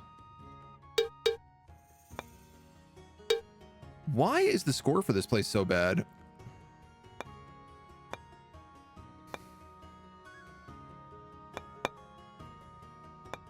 Forge the land. Battle's been fought. Battle's been fought.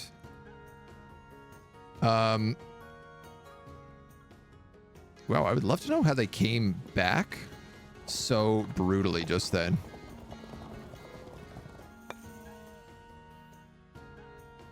Like, I killed their army multiple times, and they managed to pull like 70 troops out of nowhere.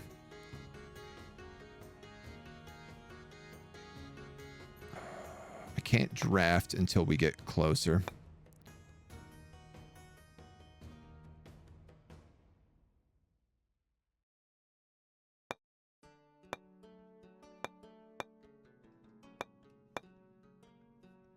Well, we can make a lot of troops. is the good news. I am out of manpower also. And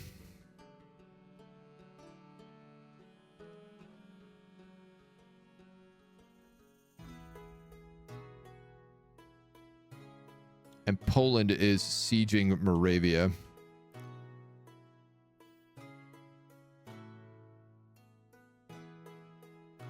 See, the problem is that this is the walled city with the fortified manor and the feudal town. Like, it's much better than the other locations.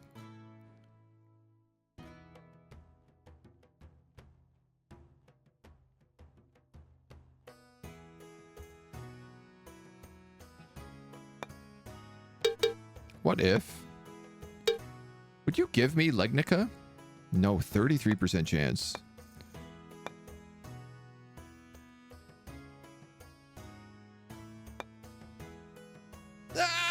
Let's see what we can do. Capital of the region? It's actually not. The capital is across. Wolo is their capital.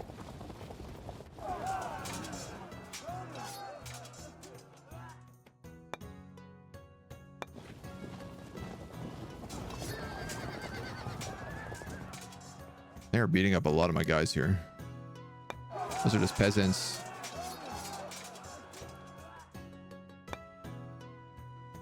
Light militias. Oh no, I've lost like my whole army. Okay. Wow. Okay, the computer is way better at building armies than I am, apparently. I am not entirely certain how they were able to rebuild so fast. So I think we do probably want to get out of this war. Liberate region. Target region is abandoned. If it had been the previous seat of power of a now defeated nation, the people there might recreate it. If not, a small independent kingdom will appear. Oh, wow. Okay.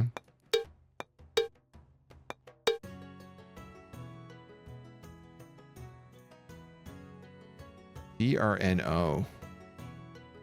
What is Bruno? Oh, yeah. No, we're going to give that back to you. Don't worry.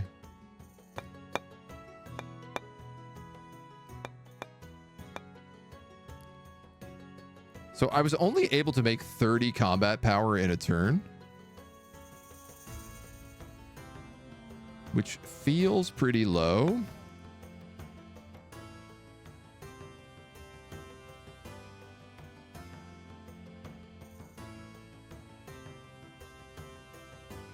They've only taken unwalled settlements, though, so I have like one in actual siege here.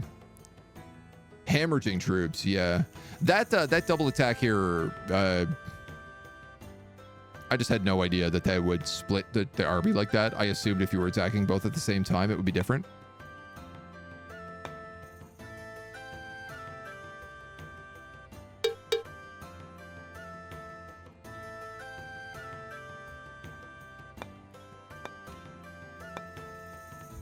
They no longer want peace.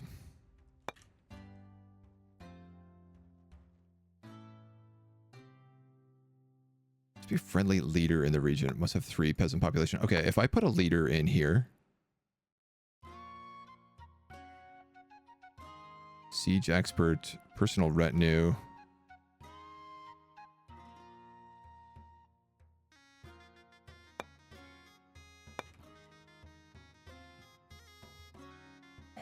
I don't have the manpower for this. It's not clear to me what happens if you go under manpower.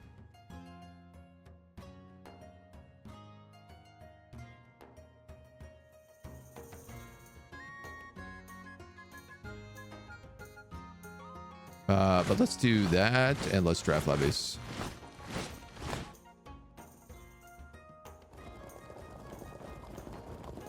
And let's hope that these guys do not get cut off right now.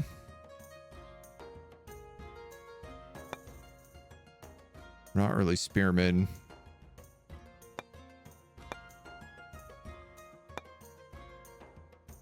Some mercenary crossbows.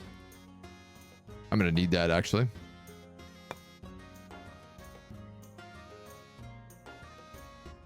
Dug too greedily. Too hungrily, perhaps. Oh, here we go. Oh, that's our baronial vassal. Yeah, see, like, this guy just made another 52-point army. I don't know how he is capable of making that many armies when he doesn't have any territory to recruit from.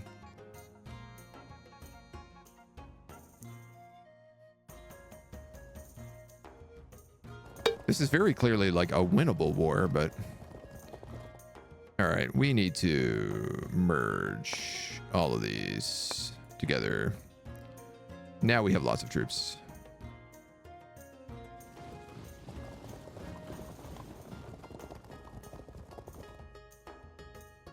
Now he's not a problem. You're sieging that.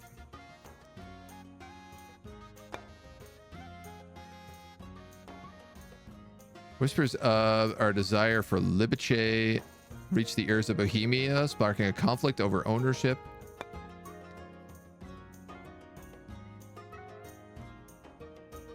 Liberec is under siege.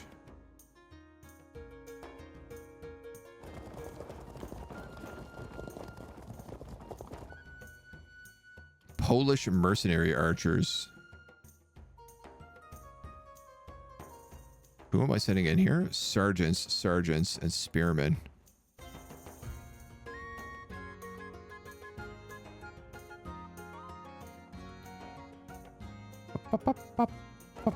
Shakira. We're going to merge.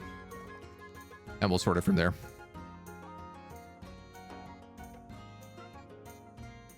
Bohemian has enlisted talented combatants that show a variety of skills.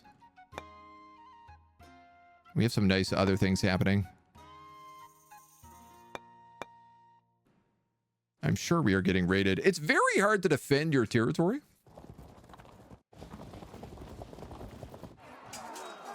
But that could be a few different things. Bohemia versus Poland. Bohemia stonks.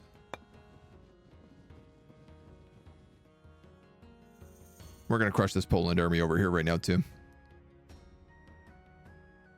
It's okay. We got so much from sieging that city that I feel like we're fine. Like, we're sitting on a lot of cash. Poland is their ally. They can just give them troops for loyalty. Call out mercenaries.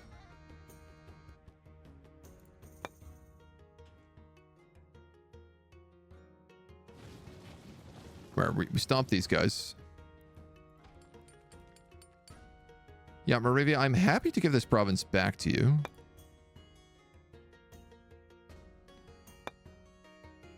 Cede Bohemia. That can't be right.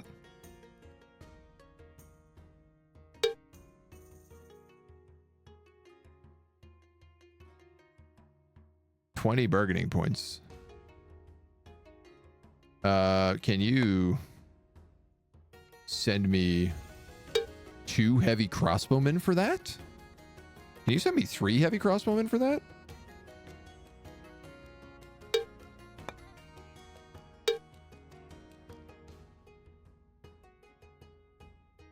Oh, no, I've done that wrong.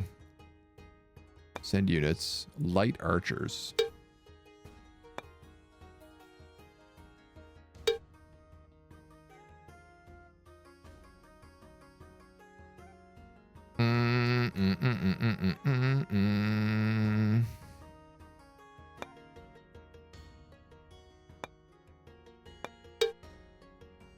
I don't really see why not. Holy procession. Clergy has ordered a holy procession as pious demonstration of their power of religious authority. Will grant 50 piety points and 12 turn increasing piety generation. We're going to slap that bad boy in Prague.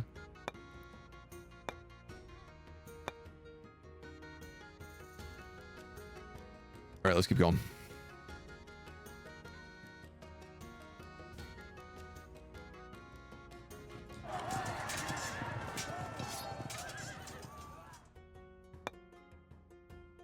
Our defenses there are getting targeted. So yeah, so like Poland managed to escape from this fight. Oh no, maybe they didn't. My bad. We just stomped them. That's all. There's also some stuff about like food usage that we haven't even gotten into this, but there's clearly some sort of like baggage train effect. -4 authority.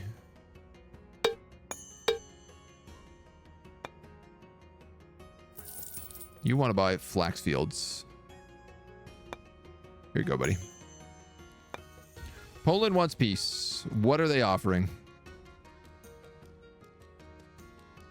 4 light slingers and metal.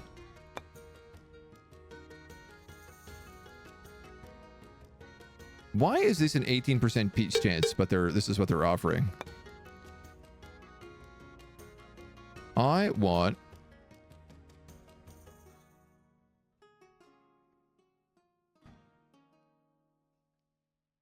Did I lose a siege? Oh my god. I did.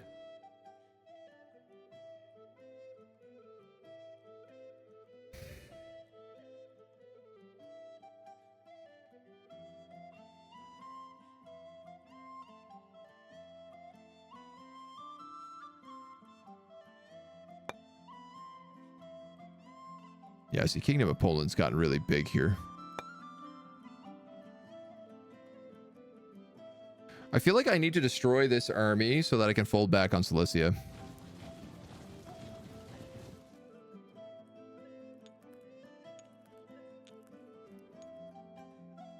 Bretislav has asked the general in charge of the claimed region Rollclaw to resign his command of Bohemia's armies.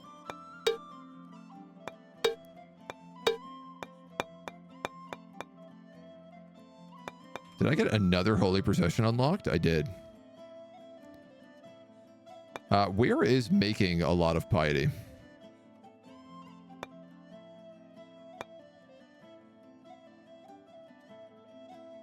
$38, $25, $31, $34, $36. Kaslav?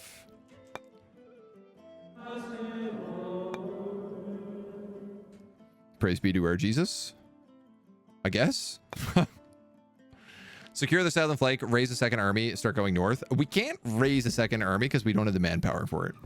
This is the problem. I kind of basically only have one army and it needs to just like steamroll whatever it hits.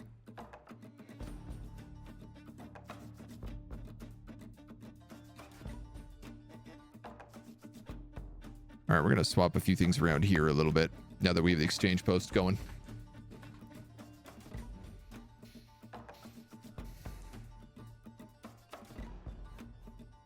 Now, this is a place I think I wouldn't mind building a discreet hamlet for temporary fortifications in Lidomierz. Because they can't take Liberec, but if we had some fortifications here, that would actually secure that border. And now I'm starting to understand why things like those temporary fortifications exist.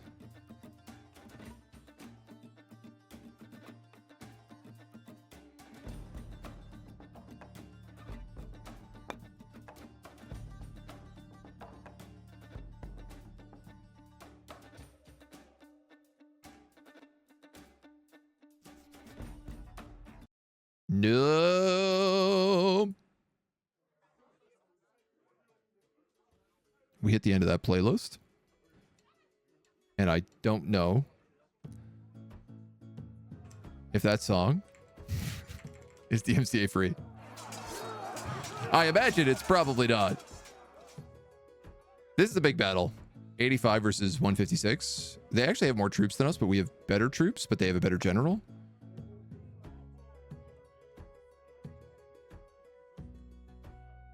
Yeah, we killed some big guys. On top of a lot of levies.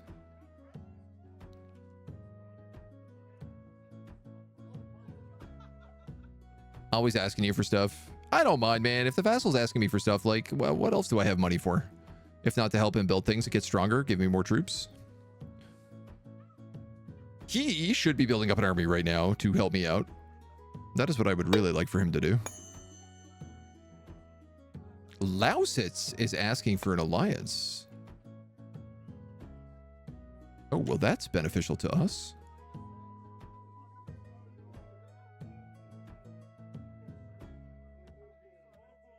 You're at war with Brandenburg, but you have cooperation with Saxony. You're on my border. I think that's a great idea. The fact that they're willing to do that while I'm at war with Poland is huge.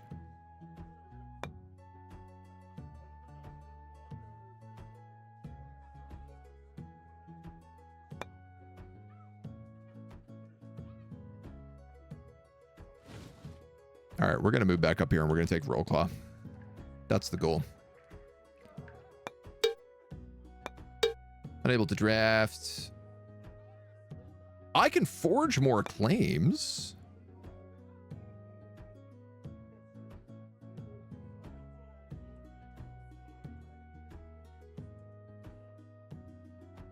You know what? I'm going to go for this place.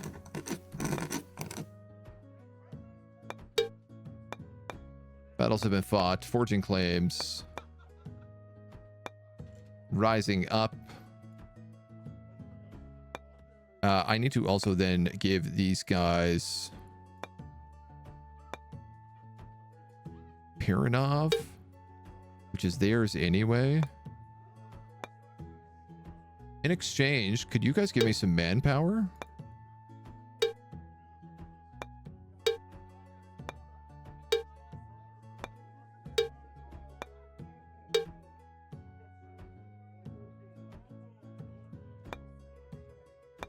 I just kind of need some manpower right now, so. I think you might have missed it, but he gave Agent a 7-unit army earlier. It's pretty nice investment since the army doesn't count against his manpower. Yeah, that was a really nice army. I wish I didn't lose it. Yeah, no, the vassals are so far like really useful. And so this is like one of the concepts of the game is it's meant to be very, very vassal based.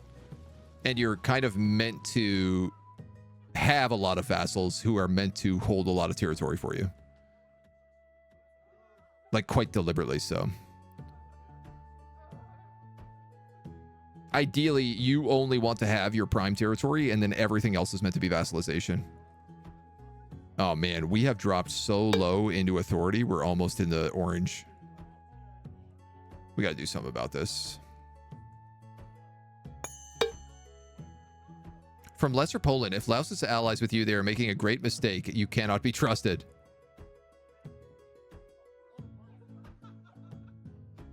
No, dudes, that's a terrible deal.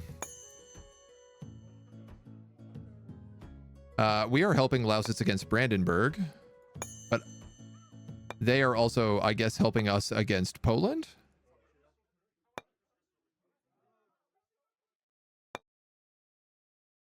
Art of Siege.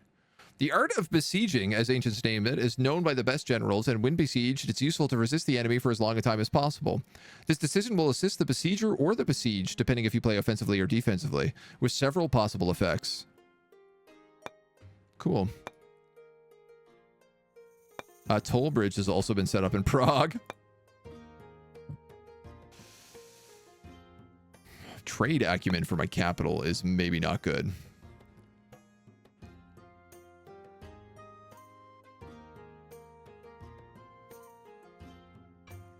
Each 2 points of trade acumen lowers by 1 gold the cost of a missing trade good. But also taxation bonus plus 18 is kind of big.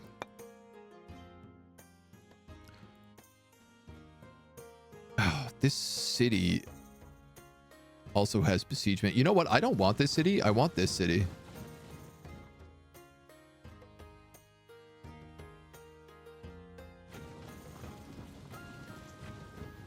Let's move in here. Take this. Take this. Try to get our claims and then get the hell out. We got some new populations down here. You're okay. Learn more about loyalties. Prague needs to build something. What did we build here? Village roads. That's right. A sawmill. Oh, cool. Water power. If a water mill or an upgrade exists in the region. Oh man, some of the like higher level stuff. Because so that you can see this is actually a tier 2 building, which I guess we have access to because of the craftsman borough. Milestone structure? Yeah, for sure. That's exactly what that is. A boyar will unlock heavy crossbowmen. Oh, we might need to build this. I actually can't build crossbowmen right now, despite them being like my local troop. I can only hire mercenary crossbowmen.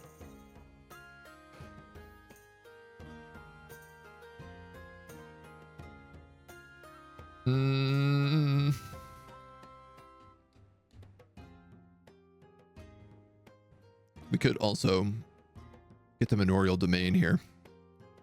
We get all the bonuses from this, giving us a ton of food, which would help this city grow quite a bit.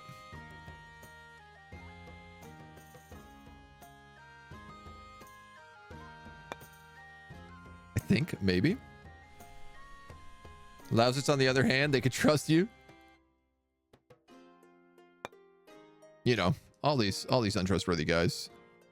How are these guys doing? Oh, that's Brandenburg's army there. Oh, so these guys are getting destroyed by Brandenburg right now. They're not really going to be of any help to me. Here, I believe we just finished building the hamlet. I kind of like to build like a church bell. To go with that, church. Fremen cottages wouldn't be bad either. Health, stewardship, manpower, loss of money, but we get some other things, honey.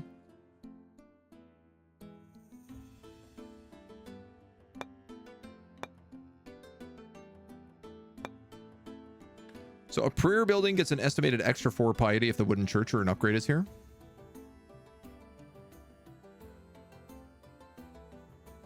Having some extra piety is really good for us. Oh, parish church we can also get.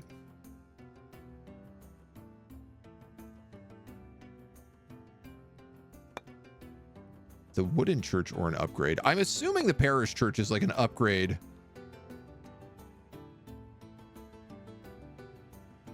Was upgraded from the wooden church. Yes. Okay. Okay. So I am going to build I'm going to build Bell here.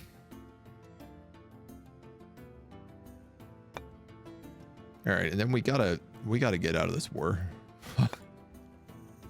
We gotta get out of this war before it destroys us.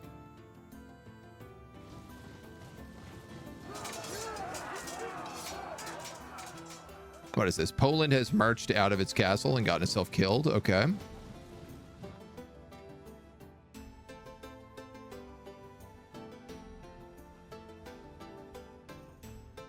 I think we should be able to take these two places pretty easily. And then as soon as we have it, we bail out and we try to get what we can. We are climbing the legacy ranking really well, which is nice.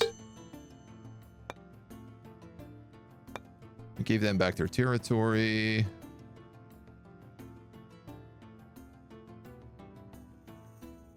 We actually claimed this place because they marched out and fought us.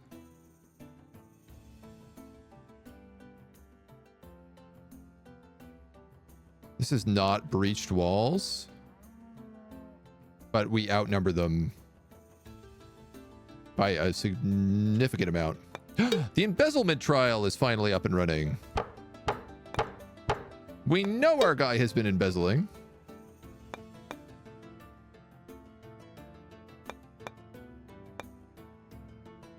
Moravia is mustering his men to strengthen the armies of Bohemia warring against Brandenburg. That's good news for us. Merchants complain about extortion. Life is pleasant for infrastructure has been gained. We need more cheese. Always. Don't you always? What happened here? We slaughtered them. Great. Now we move over here. We slaughter these guys. We take this province and then we're done. We're out after that fight.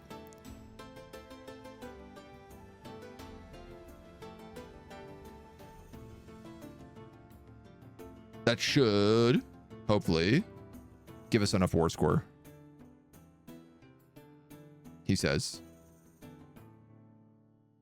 What is really interesting now is like you're seeing like nobody is moving in authority rankings. It used to be like everyone was getting +1 authority every single turn. The jihad has come to an end. Castilla got buckled by the look of it. How'd they do?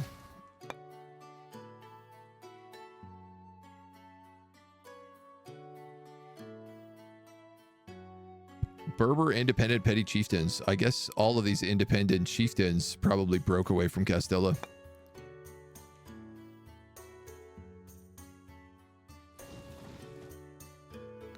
All right.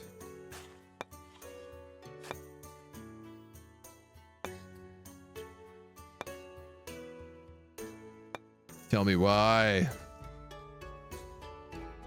Here I am, not even looking at like what just got built. Astronomer's study, a scribe. The next couple of months are going to be bad.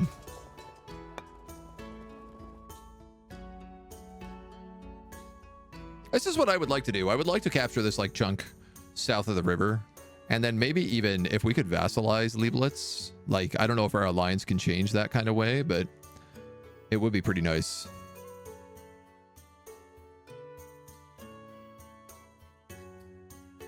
I wish this screen was faster.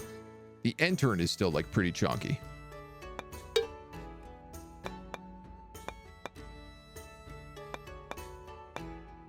All right, Freeman cottages, discreet hamlets. These guys are like, oh, we got left alone in a tranquil vale. We'll make some food. Lots of open slots around.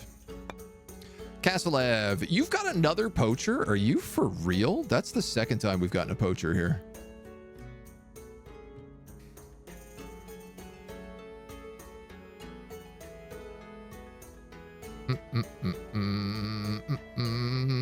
Honestly, a village green.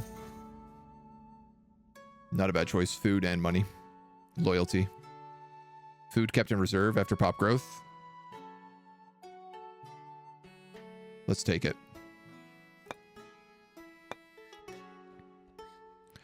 Liberic out here on the front lines. You guys just got your Astro Lab.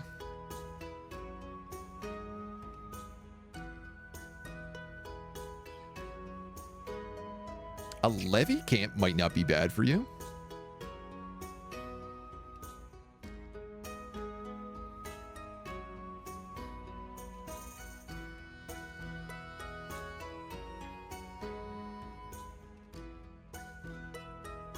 I need manpower.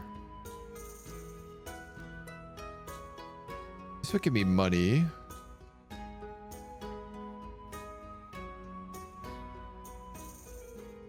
Reduction in manpower cost by 15% to light infantry, skirmishers, and infantry. Medium levies. Like if this was where my baronial stronghold manor is, right?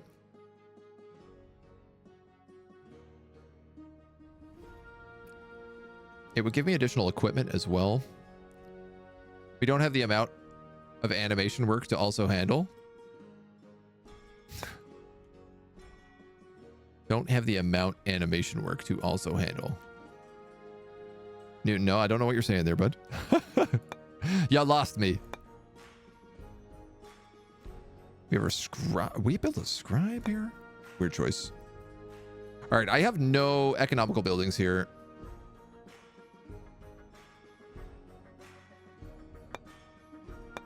I would like to maybe debate building one. What do we make? We make flax and we make animals.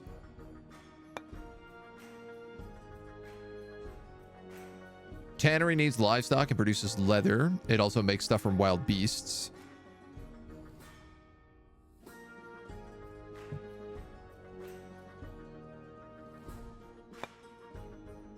I could make an argument for that pretty comfortably. I think let's do it. Okay, this track went on forever, I remember last time. So I will not give us 2 rounds of torture. Lido mares with the pigsty, the domain, the borough, the exchange posts.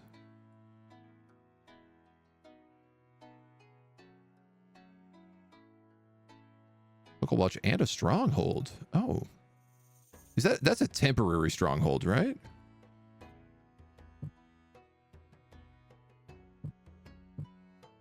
I thought I only built a temporary stronghold here. I'm very confused by that.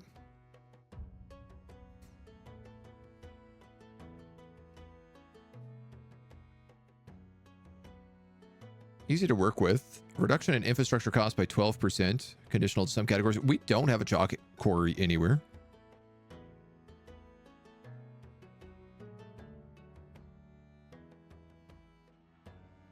Yeah, why not? They could take that for sure. They need more Fremen.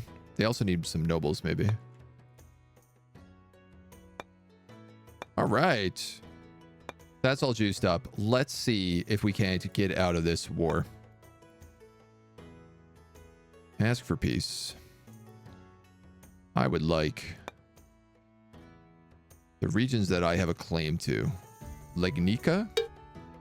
91% if I want to take that. Can I also get Roll Claw? 55% to take both of them.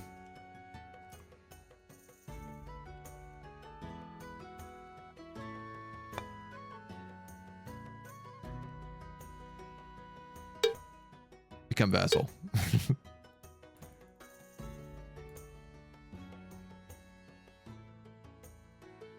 I mean, he might be willing to do it.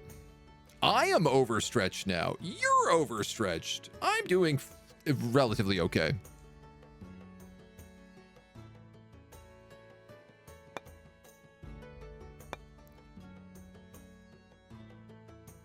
Our armies are repairing.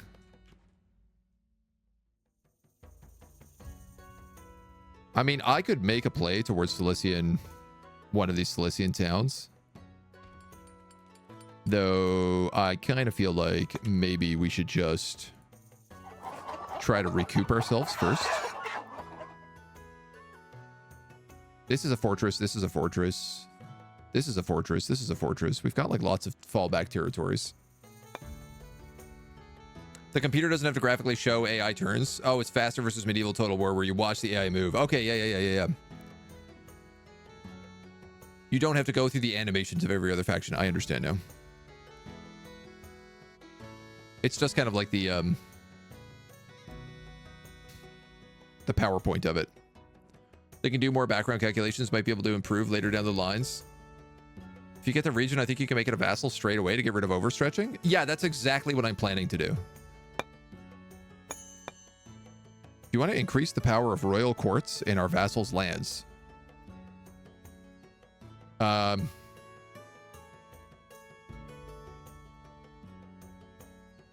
I guess. Banditry and corruption in Moravia is rife. Should we increase our judicial authority and oversight in the region? Our stature as good stewards of the realm will be enhanced, but our vassal may be put off by this.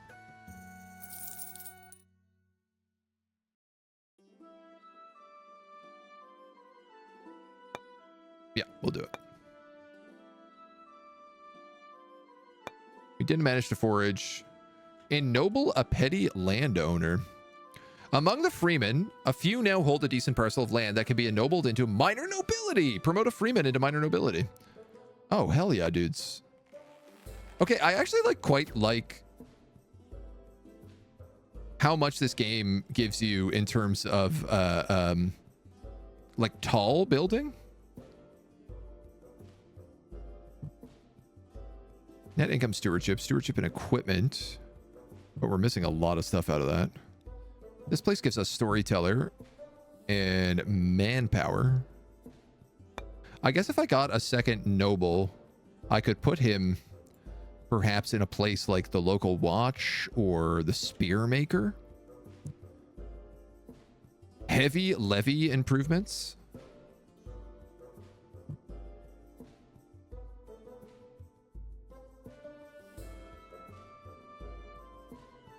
Do I make horses literally anywhere?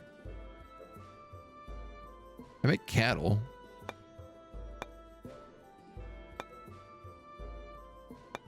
Horses aren't really an option.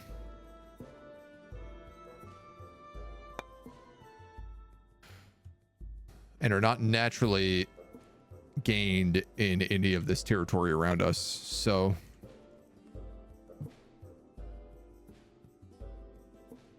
I actually can't even import horses.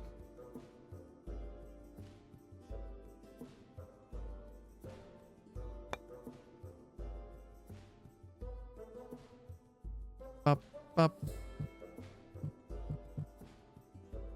Man, I don't know where I would want to put a noble.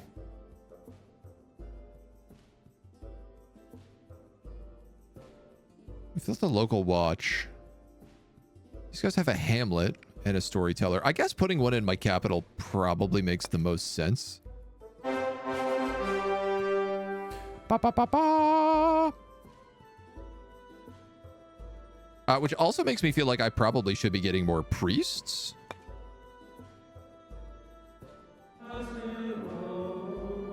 If I'm building a church with a bell here, I think I'm going to do that. Horrible sound effect. Came out of nowhere. The effect is well made, but it caught me off guard. There's a little bit of like a volume balancing on the sound effects that's a bit funny, I find right now. All right, do I attack or do I just sit here? I guess we're healing still, so let's see what Poland has to say. Sign your first peace treaty. Achievement unlocked. Lads, I think we won our war. It accidentally took us twice as long as we intended it to because that really terrible play at the river. The Battle of the River, whatever the name of this river is. Heck yeah, and look, we've jumped so much in authority, we're almost back up to green.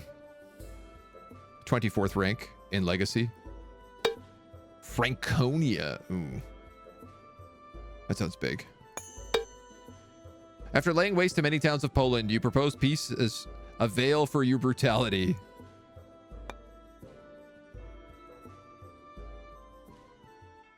Brandenburg wants peace.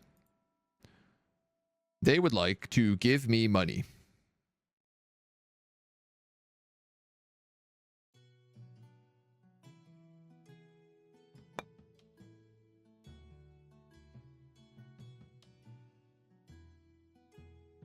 Brandenburg, you're still at war with Lausitz.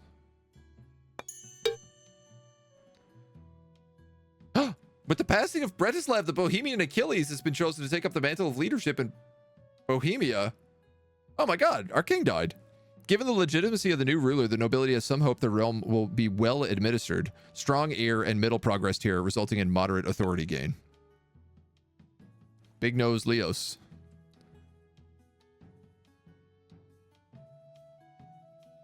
Franconia running the legacy right now. Brandenburg wants to settle peace. Dismiss. Conflict between Poland and Bohemia has come to an end.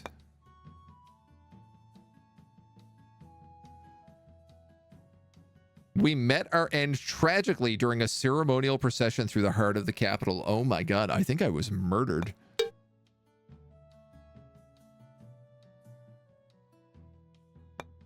Ruh-roh. The relationship between Silesia and Bohemia increased as the terms of the peace treaty were generous.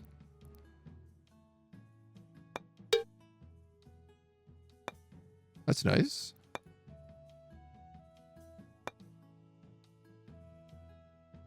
Banditry and corruption are still endemic to Moravia. They seem to be struggling with that. Of course they want peace now. Poland buckled. What good is continuing the war? Yeah, I mean, I definitely don't want to push in too difficultly there. I don't know how you even see war or like fortification, authority, loyalty, and revolt risk, maybe? This must be like movement. I mean, honestly, it might just be a flavor thing. So we'll cut through here and we'll start beating on Brandenburg's gates. Until he gets peace with our ally, I don't really see any reason to not just like raid his territory. Nobody is the peer of the realm anymore. Thankfully, we know how loyal everybody is.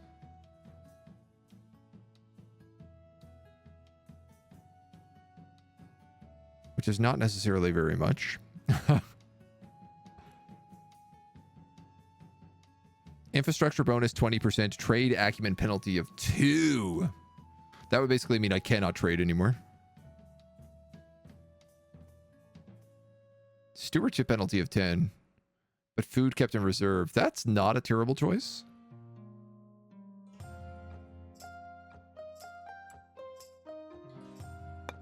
Would help us grow a little bit more, probably. Managed to finish the war before dying. I mean, we literally died during the parade on the way back. Like, that's the funny part about it. Literally died, like, celebrating the victory, being like, we did it! We got them! Hell yeah!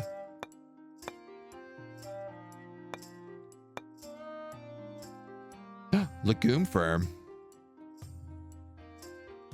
Clay pit produces stone.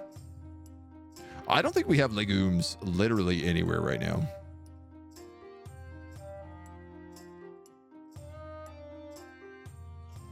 Milestone building.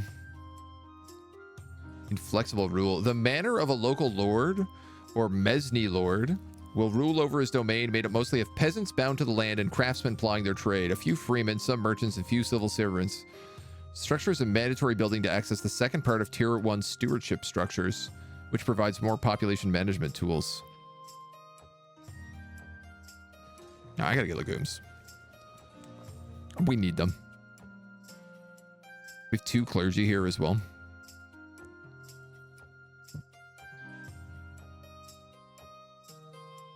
I'm not making enough infrastructure right now, though, so we are going to have to move somebody down to help with that. So that we can at least build. Brown coal and Uran in this region? Well, according to this, there's sheep and silver.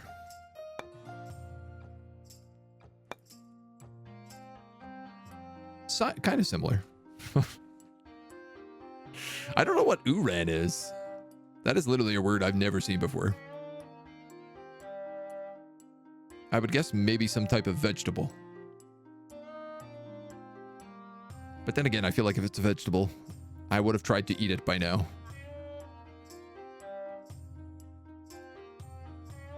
Oh, uranium. Oh yeah, no, don't eat uranium. Can't recommend that. I've never heard it called Uran. Convert to a new faith.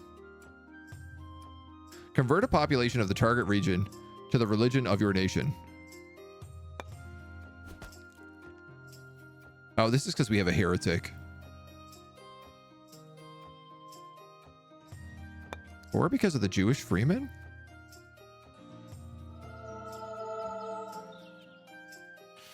I hope that targets the heretic. That's certainly my goal. Bohemia name is Uran. Silver was there too, actually in the same spot. Way too many calories in uranium. Oh, it's just so calorie dense. We have a huge army, dudes. 171 troops.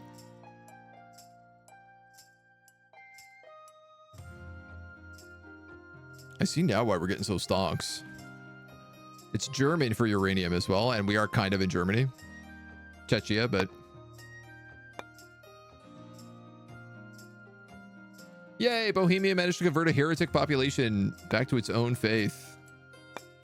Absorb vassal. The vassal ruler will become one of your members of your court. Vassal relationship must be a 50 or better. If he has more than 5 regions, there's a chance tied to the current relationship that the integration fails.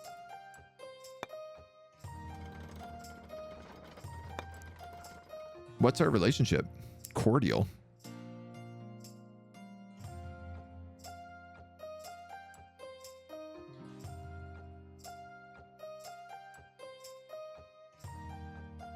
I will give you a gift. I have gold to spare. And, boy, then I guess I'll just start donking up these dudes. Brandenburg.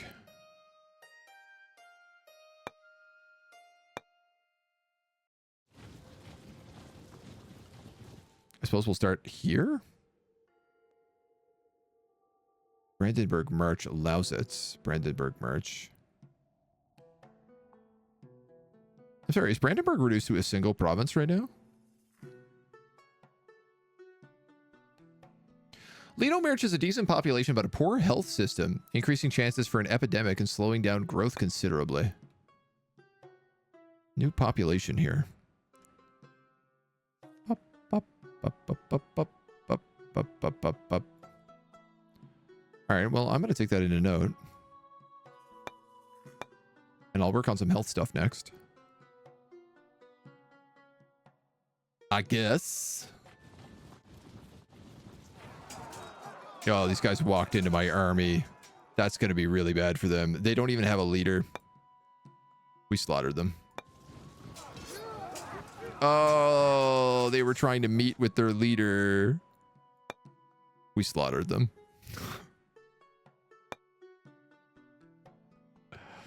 Ooh, that's not good for you, Brandenburg. Looks like you made an enemy. You made an enemy out of me. Hell yeah, we're in the green, baby. Get that authority going. Switching your nobles to the military task can greatly speed up the recruitment process. They can also generate more money as merchants. Oh. Likewise, your clergy can become industrious monks and produce infrastructure in case of emergency. Leos of Bohemia dispatches emissaries to Moravia seeking to cement the bond between them. Sends them $160. And these guys go, cool, 41.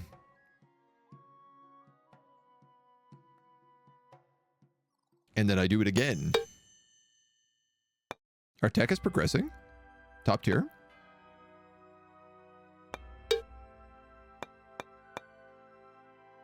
Remove civilized. As threat looms, the word of Rollclaw has issued a decree for the people to construct a new village roads. Oh yeah, we own these provinces. I actually completely forgot. Just utterly and completely forgot that we own these provinces now. You guys are making shoes. Somebody here should be probably making a little bit of infrastructure. We got an astro globe.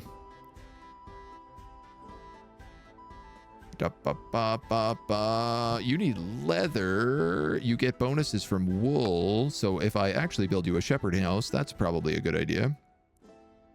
Open canals. Oh, cool, because they're on the river. Yeah, but we kind of need lead. Let's get them some shepherds. Some sheepards. And then we're going to come down here and we're going to just like destroy Brandenburg. Utterly deleting them off the map.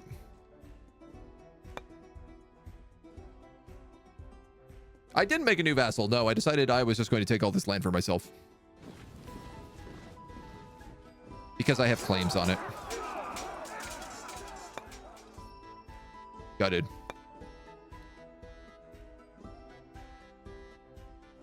Gutted these dweebs. Is this truly all Brandenburg is? It's just this one city? Did we just... Like, I guess we win the war now, right? Immediately, if we own literally their entire country? Brandenburg emissaries have reached us with a proposal of peace. Yeah, what do you want? Money! Counter proposal. Instead of giving me money...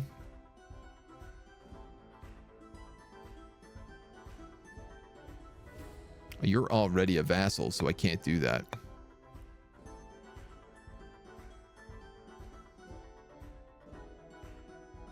I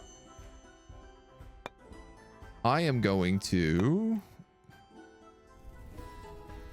talk to these guys, and I'm going to say, transaction, I siege you, Zerbst and Zeitz.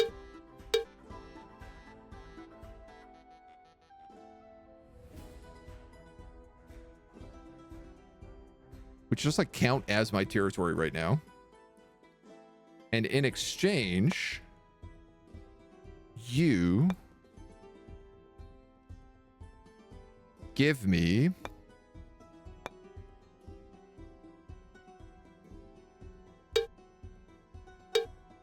something else. Maybe I just give it to them.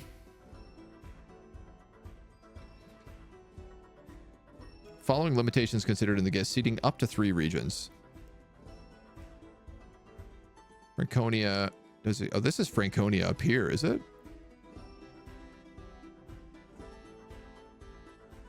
Oh, Franconia is the Holy Roman Empire. That's why he's so big. He just changed his name. Sadly, I cannot get them to become a vassal because they are already a vassal. So I think I'm actually just going to give them this territory.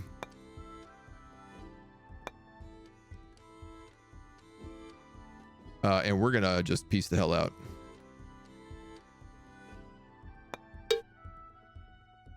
We plundered a bunch of money, which is nice.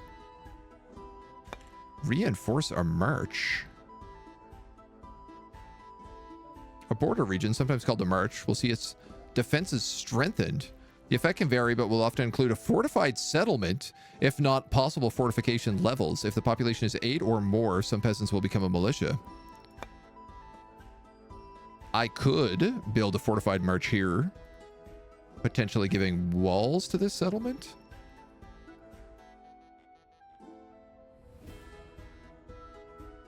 Feudal town. 6 and 8. Do that. Alternatively, something I could do here is pillage.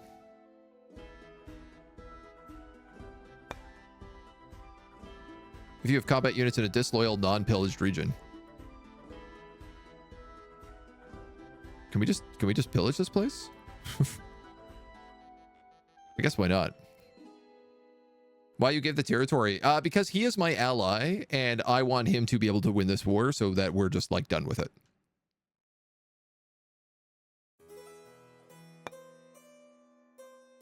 That's kind of my theory there. No less than 7 foreign claims against regions of your nation are active. Increase your relations with other nations and ask them to relinquish these claims. It reflects badly on your authority. I think that's actually just because of this territory I took that's got like 1 million claims against it. Yes, that's literally what it is.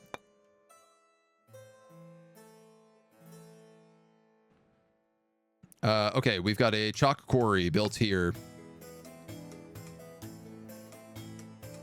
These guys need a salt house. We don't get the money from fishes, but this would give us health. We could import the salt, produce preserved food. Honestly, what this place needed was health, so that's not a bad idea. I think I'll just take that. Feels like a good trade-off. Here we got the levy camp up and running. Reinforced palisades are temporary. I don't think we need that.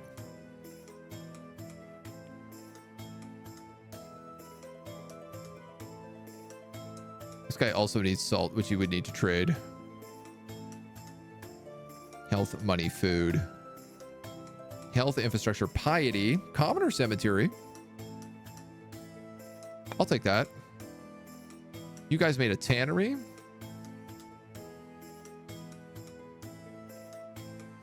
A tannery makes leather out of livestock, and then a leather workshop makes equipment out of leather. I believe that is a natural progression of things. Now, this guy is also level 50, so I can absorb him. Or he's cordial with me, so I can try to absorb him, I should say. He has also given me, it looks like, all of these armies. Correctamundo.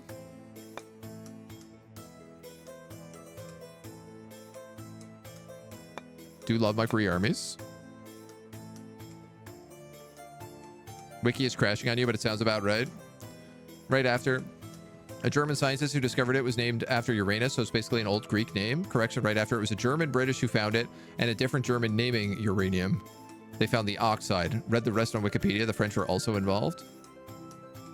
I feel like the French are involved in all the science, especially if it has to do with just piling a bunch of uranium into us. They love the radiation science. All right, what happened here? Bruno now belongs to her kingdom. A gift as Moravia as agreed.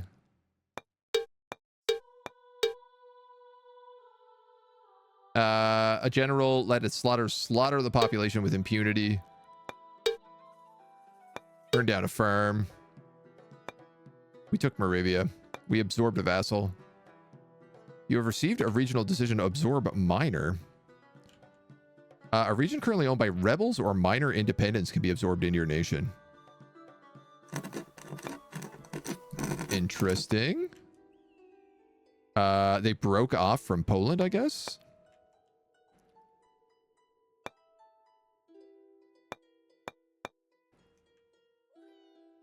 I don't know what happened here with the trade, but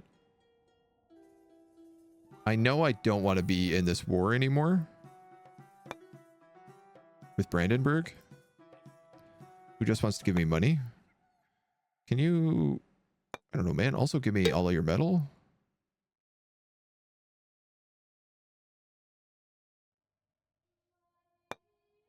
I don't think he has a choice in the matter. Yeah, you know? I don't know who he thinks he is.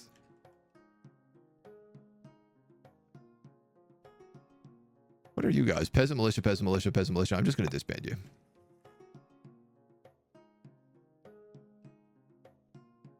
Somehow I have a Moravian army up here when Moravia doesn't exist anymore. And my army down here that was in Moravia has also disappeared.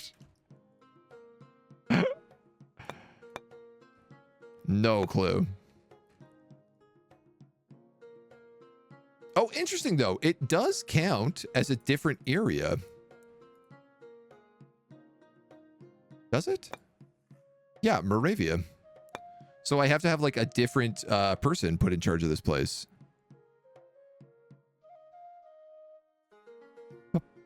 I'm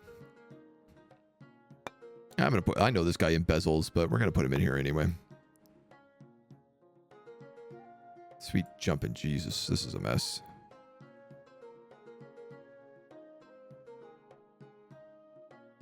Go back down here on the domain court. See if we can try to make some money out of this place. A rat catcher. A stud that produces horses. Ooh. Okay. Yes. You guys are making hovels. Absolutely not. You are not making hovels. That is not happening.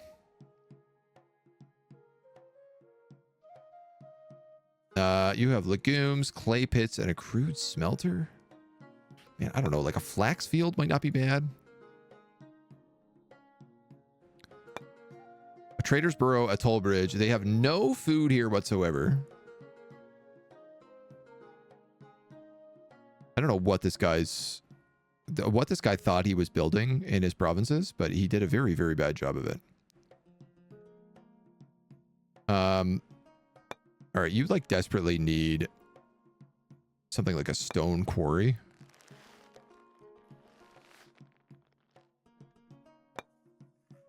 And that will have to do for you. Finally, we have Kaslav has just built the village green. Pop went up a lot. You're positive? Oh, I mean, we definitely grew up quite a bit there. We have the wooden church here, so we could build a prayer bell. And honestly, why not? I like that wombo combo.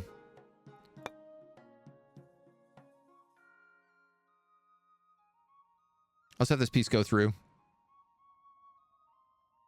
Here we go. There we go. Did they just absorb all of them? I wonder.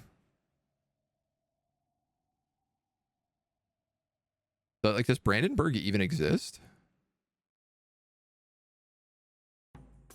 We just gave our ally back a ton of territory. I don't know why I'm losing authority so much. I'd love to see some kind of, like, report that explains this, and it may actually exist somewhere. Great. They're really happy. Welcomed us as liberators of their lands. The Slavic independence has given us Bochia. We actually got this place from them. That's very, very funny. I can't believe they were willing to go for that. But you know what? Sure, why not?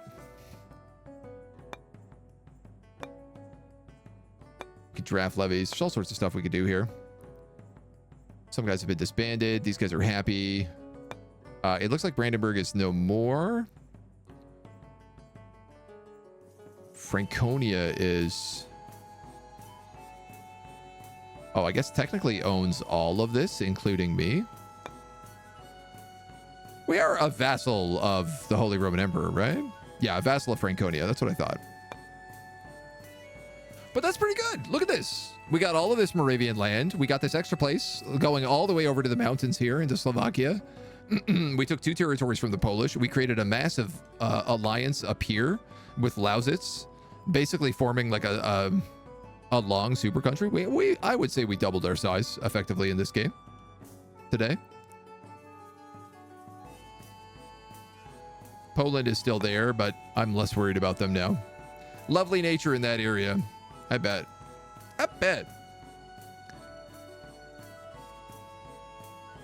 I do really like Bohemia. I think it's got some really nice nature, really nice looks. It's always like one of my favorite visual places.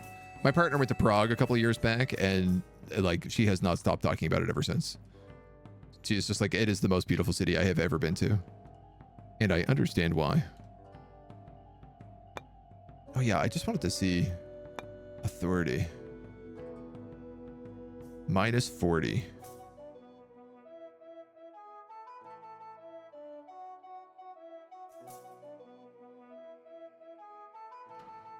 So it doesn't say why your authority went down, just that it did go down. And honestly, I just don't know. Sedition from nobility.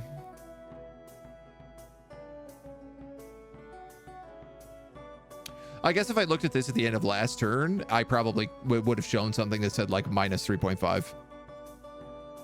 Probably from like giving away territory, if I was to take a wild guess.